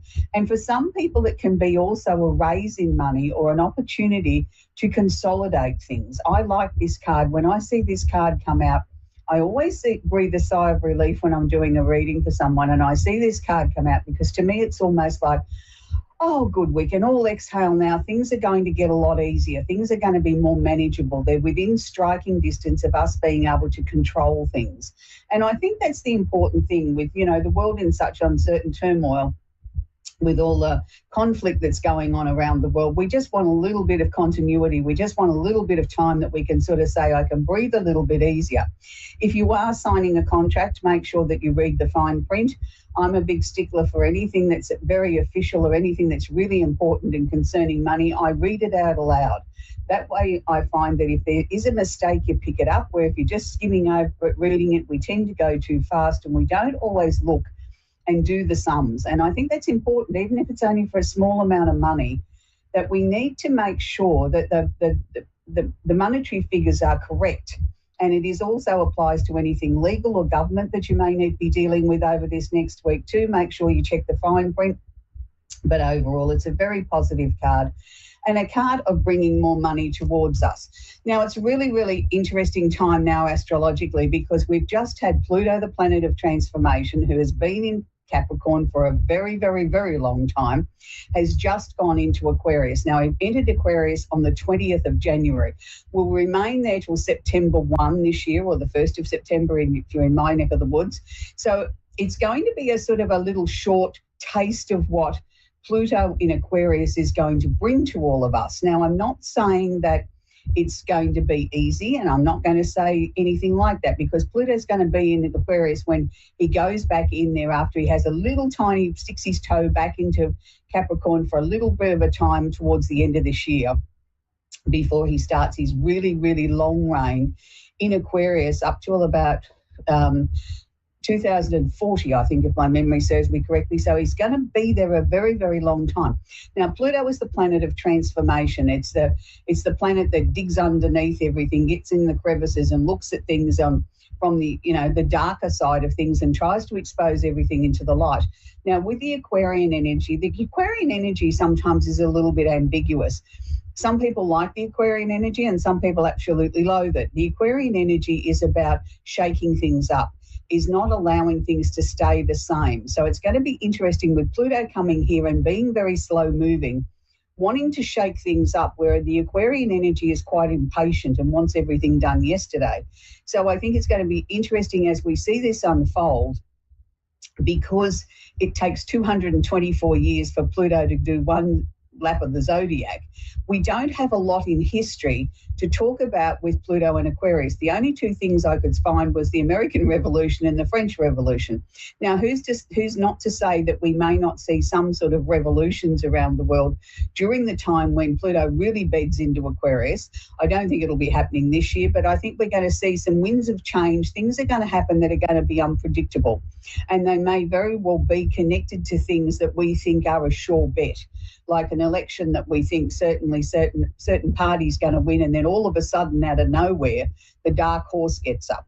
That's really the types of things that I believe that we can expect to see with Pluto in Aquarius. For mere mortals of the Aquarian zodiac sign, it's going to be a time where, you're really going to have to dig deep into your soul and see what needs changing and what you can let go of and what you can bring to the forefront. I know when Pluto went through Sag, it was a very uplifting time, but also a time of great upheaval. And for me personally, I learned a lot during that time when Pluto was in Sag. And I think it was a very maturing time, but it was also a time when you couldn't predict anything. You could say that, okay, I've been working really, really well with this energy of Pluto, and Pluto didn't give up on that lesson right till the last second. So don't take anything for granted, I suppose, is my message there. Okay, so the sun is in Aquarius at the moment, which is really nice because it's happy birthday to all the Aquarians. Now, Pluto is actually holding hands or conjunct the sun. So Pluto's starting to give you a little bit of a sneak preview of what's to come. Just enjoy your birthday month. Just go with what feels right to you. If it feels right, do it. If it doesn't, then let it go. I think that's probably the best mantra you can work with at the moment. And then you'll find it a little bit easier to work with this very, very powerful energy. And plus, being your birthday month, you want to get out there and shine a little bit, do you not? We also have Mercury, the planet of communication, is conjunct or holding hands. Mars, the planet of action, is sitting in Capricorn. Now, this will directly affect Capricorns, Tauruses, Virgos, and the opposite sign of Cancer. For the rest of the 8 signs, it will be a lot less. But with Mercury here, conjunct holding hands with Mars, means that communication is going to get quite fiery. It can be very intense. It can be very deliberate. We have to be very careful at how we deliver the message. Now, Mercury in Capricorn is a little bit like the school teacher with the red pen that says you've either got a tick or a cross. So you have to be very, very careful here that how you communicate things, particularly in this next 7 days, particularly if you're those 4 signs that I mentioned, make sure that your details are super, super correct. If something's wrong, fix it immediately. Don't just leave it to chance. Just don't hope that they'll not see that and gloss over the top, because it'll end up causing more complications further down the track for you. Make sure everything is precise. We also have Mercury in Capricorn is sitting in opposite, or it's like a seesaw motion, a push-pull motion, with the opposite sign of Cancer, with the moon, the emotional planet, sitting in Cancer. So it's interesting because you've got moon conjunct Mars, and both of those planets are sort of sitting in opposition to the emotions. So it could be a very emotional issue that maybe you're dealing with, that you have to find very careful ways of communicating. If it's a really important subject and you know it's going to be a bit tricky on the emotional front, don't go in like the bull in the china shop. Tread softly, softly, carefully, carefully, and then that way you'll get better results. If you go in there all bombastic and all guns are blazing, you won't get anywhere fast, and it's just going to end up in an argument, and that's the last thing that we want. We don't want to see things ending up in a disagreement. Now, it's really, really interesting because we have lots of planetary configurations at the moment, and a lot of them are going to feel quite intense. This next one is going to sort of lighten the load a little bit, and I want to bring this in for everybody, even though it will directly affect Pisces, Cancer, and Scorpio, and the opposite sign of Virgo. It will also affect the earth signs, which is Taurus, Virgo and Capricorn, but it will also affect the opposite sign there, again bringing in the Scorpio influence. So it's going to affect Scorpios probably a little bit more than it is the other signs, but it flows across to all the 12 signs. And Saturn is sitting in Pisces at the moment. So Saturn is the planet of discipline, of structure, of bringing some sort of order to our lives, but it's in a creative energy, and it's sort of saying, well, let's find some creative solutions that maybe need a little bit of structure, that maybe need a little bit of a helping hand to sort of just ground them so that we can get the absolute most out of what we're trying to achieve, which is a very good thing at the moment. And it's making a beautiful aspect, which is known as a sextile, to Jupiter, the planet of opportunity, expansion and luck, which is sitting in Taurus. Now, anything that sits in Taurus is about what the things that are important to us. It's about our monetary values. It's about our values in life. It's about what's mine's mine, and I don't necessarily want to share it. And, that can be a little bit of a worry. But the most important thing here is that we have the structure to bring about the creative new blossoming ideas, and we have the opportunity to really expand them out in a very, very big way, in a very practical, logical way that maybe, if we've got to go and do the hard sell, or we've got to do a presentation, or we've got to get somebody on board to sort of come across with the funding, they're really looking at what you've got to say and how you're presenting yourself. And the more professional and more polished you can come across, the better the chances are of you being able to achieve that. And it's good. So, there's lots of opportunities there, and that flows across to the 12 signs. If you've got something that you've got a presentation, or something you want to ask your boss, or something you want to bring about in your life, then make sure that you try and do this in a positive sort of way at the moment. Don't look at it in such a negative. Look at it in a more positive way, and say to yourself, this is where I want to be. This is how I'm going to present things, that things are going to be much easier than what they have been in the past. And I can bring them across in a positive sort of way now, that I can sell what I need to sell to the people that are really taking notice. So it's a great time of expansion, of opportunity, of being able to make your dreams start to become a reality. So please don't waste that. Don't waste this wonderful opportunity that's there for each and every one of us. Now, we're going to take our first caller, and it's Darlene in Winnipeg in Manitoba in Canada. Are you there, Darlene? What a pretty name. Yes, I am. Do you have a question I can work with for you, Darlene? Sorry? Do you have a question I can answer for you? Just a life question, I guess. Right.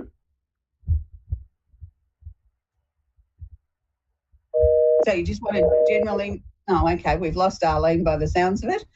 Well, I'll go ahead and do a reading for Darlene, even though it seems like we've lost her off the line. The first thing that they were showing me around you, Darlene, that this year you've got to go into the wishing well. There's many, many opportunities that are coming up for you. And it's like you've got to be really focused, really centered on what it is that you want to achieve this year. Don't scatter your energies and sort of dart all over the place with 1,000 different ideas. Narrow the list down to, 3 or 4 things that hopefully you want to achieve, and then sort of put the one that is the most important, or the one that you think that's going to gain you the best opportunity to achieve what you want to achieve in your life at the top of the list, and work our way down. It's a time when things are really possible that they can come towards you very quickly. So you need to be very much on your guard to make sure that what you're sending out to the universe is precisely what you want. Don't just throw things out there randomly, because you might just get them and they may not necessarily be exactly what you're looking for. So it's important. I wish they'd stop tickling me. It's really important that you really focus on what it is that you need to bring into your life this year. The second half of 2024 is going to be even busier than the first half, if that's possible, because you are entering into a very, very busy period, darling, where there's a lot of change, a lot of things are coming towards you, but a lot of these things are projects or changes that you set in stone, or you started previously, maybe even as far back as early 2022. And now they're starting to bear fruit. They're starting to come to fruition. So it's like, make sure that you put things in order of priority of the things that you need them to be. And don't sort of look at things as just because that wasn't as important in 2022, but now it's come towards the top of the list, that it's not what we want it to be. Look at things for being in an order of prominence of what's the most important to you and shuffle the list around accordingly. They're also showing me a question mark around maybe a house move or some changes to the home that you're living in the second half of this year. I'm sort of looking more around August, September, October. I'll leave that with you because that to me was just a question mark. It was like I was asking you a question. Do you want to move? Have you been thinking about it, or have you been thinking about making changes to your home? And it's like the jury's still out. It's still undecided whether or not that's going to take place or whether it even needs to take place. But you're the only one that can answer that when the time comes, Darlene, and you will, and it's fine and it's good. We're going to move on now to Ashley in Providence in Rhode Island in the USA. Are you there, Ashley? Yes, I am. How are you? Hi, I'm very well, thank you, Ashley. How can I help you today? Do you have a question I can answer for you, sweetie? Yeah, my dad passed away almost 2 years ago now. I wanted to see if you had any messages for me. Okay. Look, I'm sorry that you lost your dad. Quite often they can get a little bit nervous about coming through on the show, you know, because it's such a public forum. Is there anything in particular you'd like him to answer for you? Is there something that's troubling you or something you want an answer on? Yeah, I'm actually going through a pretty hard time right now. Going through a rough breakup. I have 2 kids. Right. So anything just with the both that. Well, I'm sorry to hear that. That's never easy, and it's always more difficult when you've got children involved because you've got to consider their needs and their welfare and what's right for them. And, you know, they sort of most of the time come first above us as mums, and that's the way it should be. It's really, really interesting. Was your dad quite sort of shy when he was here on Earth? You know, like he didn't like to poke his nose in other people's business? Yep. Yes, that's exactly it. I just want to make sure I've got the right person because I've got this man, and I'm not saying he doesn't have an opinion. I'm just saying he came across to me as being shy. Like, you know, he didn't poke his nose in unless it was asked for. You know, he didn't do it without being asked. That's why I felt it was your dad. He doesn't want to talk about that. He wants to talk about when he passed, and he keeps saying to me that he wants you to forgive yourself. So I don't know what that means. Did you feel that you didn't spend enough time with him, or you didn't get there right at the end or something like that? He's very clear. He wants to say to you that it's okay. It's all right. He knows. Right before he passed, I saw him on the road and I didn't beep. It was maybe, right. We lived next door to each other. And it was like 2 weeks before he passed, and I saw him on the road and I didn't beep. And I was supposed to have him come to my new place and have dinner with him, and we just never got to do it. Yeah, well, he's telling you it's okay. Stop worrying about it. It's okay. He fully understands that. He wanted to get that out. It was really important to him. As far as where you're going with the children, he keeps showing me that there's another change to come. He's telling me that he's with you. He sees everything that's going on. He's telling me that you're very strong. You know, you're still his little girl, but you're super strong and you're a good mum, and, you know, that this is meant to be. I don't know that he particularly liked your partner or your husband. He sort of keeps saying to me, well, that's good that chapter's over. And that's okay. He's allowed to have his opinion as a parent. So that's all right. But I know that after March, things are going to get a lot easier. So I'm not sure that the two of you are going to get back together again. I don't feel that, but I do feel that you're going to feel more peaceful in yourself and more settled at where you're going with the children and what's happening. So is there another move of residence coming up? I really hope so. I kind of gave myself until April, May to get out of where I am and start really getting off my feet. Well, they were showing me March, but I sort of felt towards the end of March. So that fits in with your timeline, April, May. It may be a couple of weeks earlier than what you'd hoped. And that's good because I feel then once we get you moved, I think we can get you moving forward again in your life where you need to be going. It's right. You haven't made the wrong choice. You know, there's more money flowing back to you. The children are more settled. And I just think when you look back at the end of 24, you're going to say, oh, good, I made it. You know what I mean? I feel very together. I feel that the decisions that you're making throughout the year are right, and you're going to look back and be very proud of yourself and how far you've come. But please just know that your dad's always with you. He's never not around you. He sees and hears everything. And just have a conversation with him before you go to sleep if you're troubled about something, and ask him for the answer to be put into your head when you first wake up. But know he's around you and he loves you and he misses you and he sends you a beautiful big bunch of pink roses. Anyway, sweetie, that's where we've got to leave it. Well, I'm going to talk with Shauna in Mobile in Alabama in the USA. Are you there, Shauna? Yes. Do you have a question I can answer for you, sweetie? Just whatever you're drawn to, more so of like my current situation. Okay, but a current situation is a very broad topic. You know, the first thing that they were showing me is there's endings, change, transformation coming up around you. So obviously there's some big decisions that you need to make at the moment, or decision you need to make at the moment. And they're showing me, to me, it's very clear cut. It's like you've already made it. Let's just put the plan into action. So I hope that makes some sort of logical sense to you, because they didn't show me what it was relating to. They were just showing me it was very definite, time for change. You've made the decision. Let's just execute it. Let's move forward. And that's good. I feel that your health, to me, hasn't been quite up to par recently, but I do feel that that's slowly starting to come back again. And I feel comfortable with that. So whatever changes you've made in your life, keep going, because the energy levels are starting to come right again. You're starting to feel as if your thinking's very clear, and you feel like you'll be back to your old self again, and probably even a new improved version very soon. So I want you to keep going with that. Question marks everywhere. Have you been questioning your life right across the board, Shauna? About the what? Have you been questioning your life and where you're going? Yes. Yeah, because they're just showing me a series of question marks, and they're showing me that some of those question marks don't have a definitive answer yet. It's like we don't have to have the answer to everything right this second. Let's just break it up into manageable pieces. And I think the first one is getting your life back on track, which you're doing. There's one major decision you've already made that you've got to execute. But then I think the next step is just continuing on to get your health back to the best it can be, so that then that empowers you to then move on to the next one, and then the next one, and the next one. Why do I sort of feel a lot of people let you down in this last couple of years? Because they have. And they have, okay. All right, well, it's time to sort of shut the door on that too. They're not really showing me anything majorly specific for you, Shauna. They're just showing me little grabs of things, like, whatever the major decision was that you need to execute, your health, and now that. And they're just sort of saying to me that you're so strong. You've got so much activity coming through from the other side. There's so many people all pushing and shoving, trying to get through. But the general consensus is that they're all excited for you, that they're all excited that you've taken your power back. You're back to being who Shauna used to be, forthright and determined, and don't take any crap from anybody. And they're so excited about that. So you must have lost yourself there for a little while.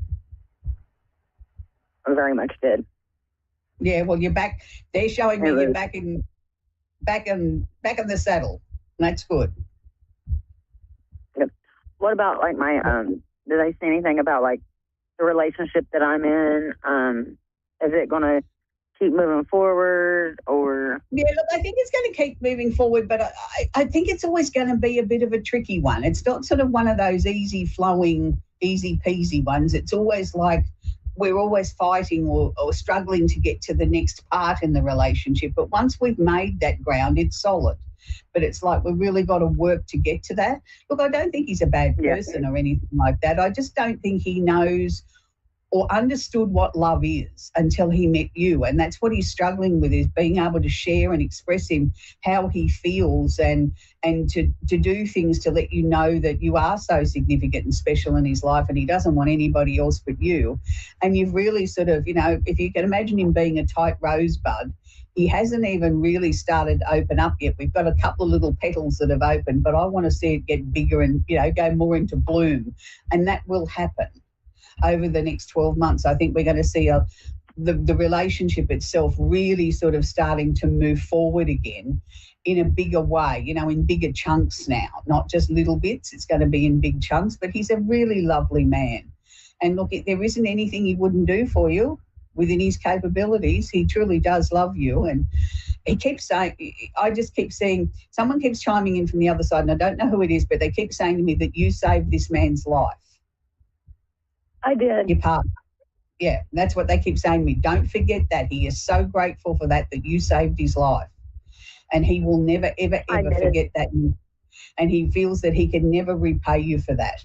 So, but, look, that's lovely. But I think now let's just sort of enjoy each other and make some decisions together and, really bring your lives together so that you can enjoy this amazing relationship. So it really, really is very, very special. and it's something that I think you both deserve, Shauna. You know, he brings as much joy to you as you do to him. So that's a good balance. I don't think either of you have walked an easy path, not at all.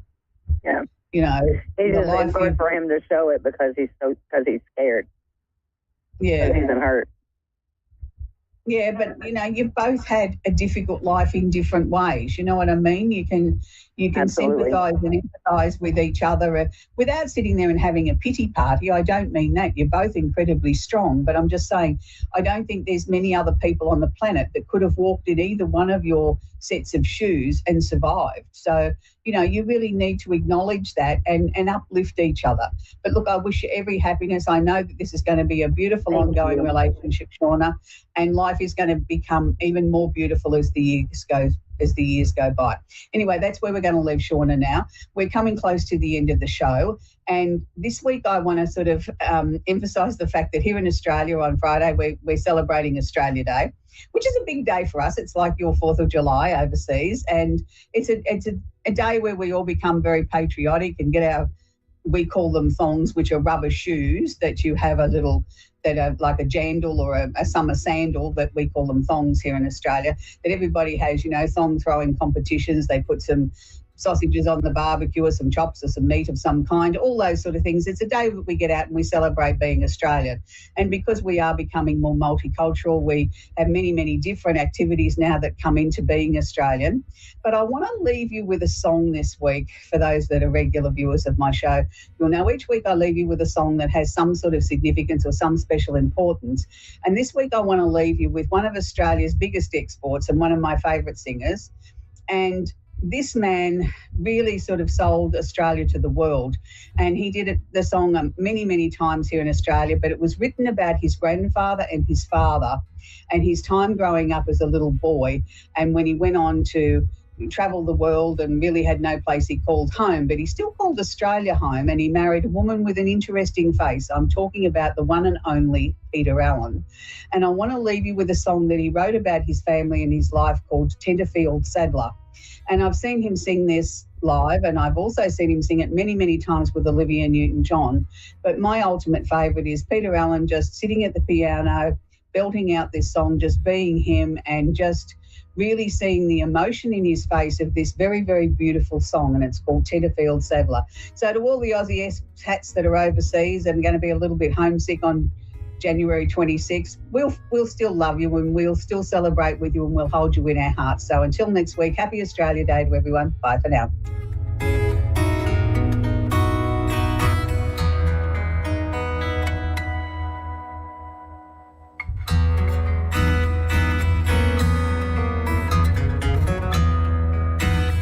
To A1R Psychic Radio, Earth's #1 psychic radio network, and watching Moonstruck TV and Lightning Television.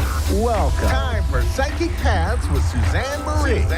Live from PsychicPaths.com. Connect direct. In North America, dial 888-454-2751. In London, 20-3519-2158. In Sydney, dial 02-8488-3147. Or online, contact us through our Facebook page, facebook.com/Psychic Radio. Or one of our websites, AskOneRadio.com or Moonstruck.tv. This is Psychic Path on A1R, the Ask One Radio Network. Welcome to A1R Psychic Radio tonight. I am Suzanne Marie with Psychic Paths, and I'm here to do a good reading. I hope that everyone is doing well. I hope that everyone is being kind and being loving, and I hope that everyone feels love. And I really hope that everyone is taking care of themselves this time of the season. I hope that you're getting plenty of rest and that you get to do what you want to do in order to make yourself happy. This is very important this time of year. We often, as givers, go and do our best to make everyone else happy, and we forget ourselves. So whether it's reading a good book or taking a walk or doing fishing or a special bath, please do it, because we can get very, very drained during the holiday season. So that's loving yourself. And you need to love yourself. You need to love yourself because you're important and you matter. And all the people that love you and care about you and need you, they want you to take care of yourself too. You can't do anything unless you, numero uno, gets taken care of and loved. So please take that time for yourself. There is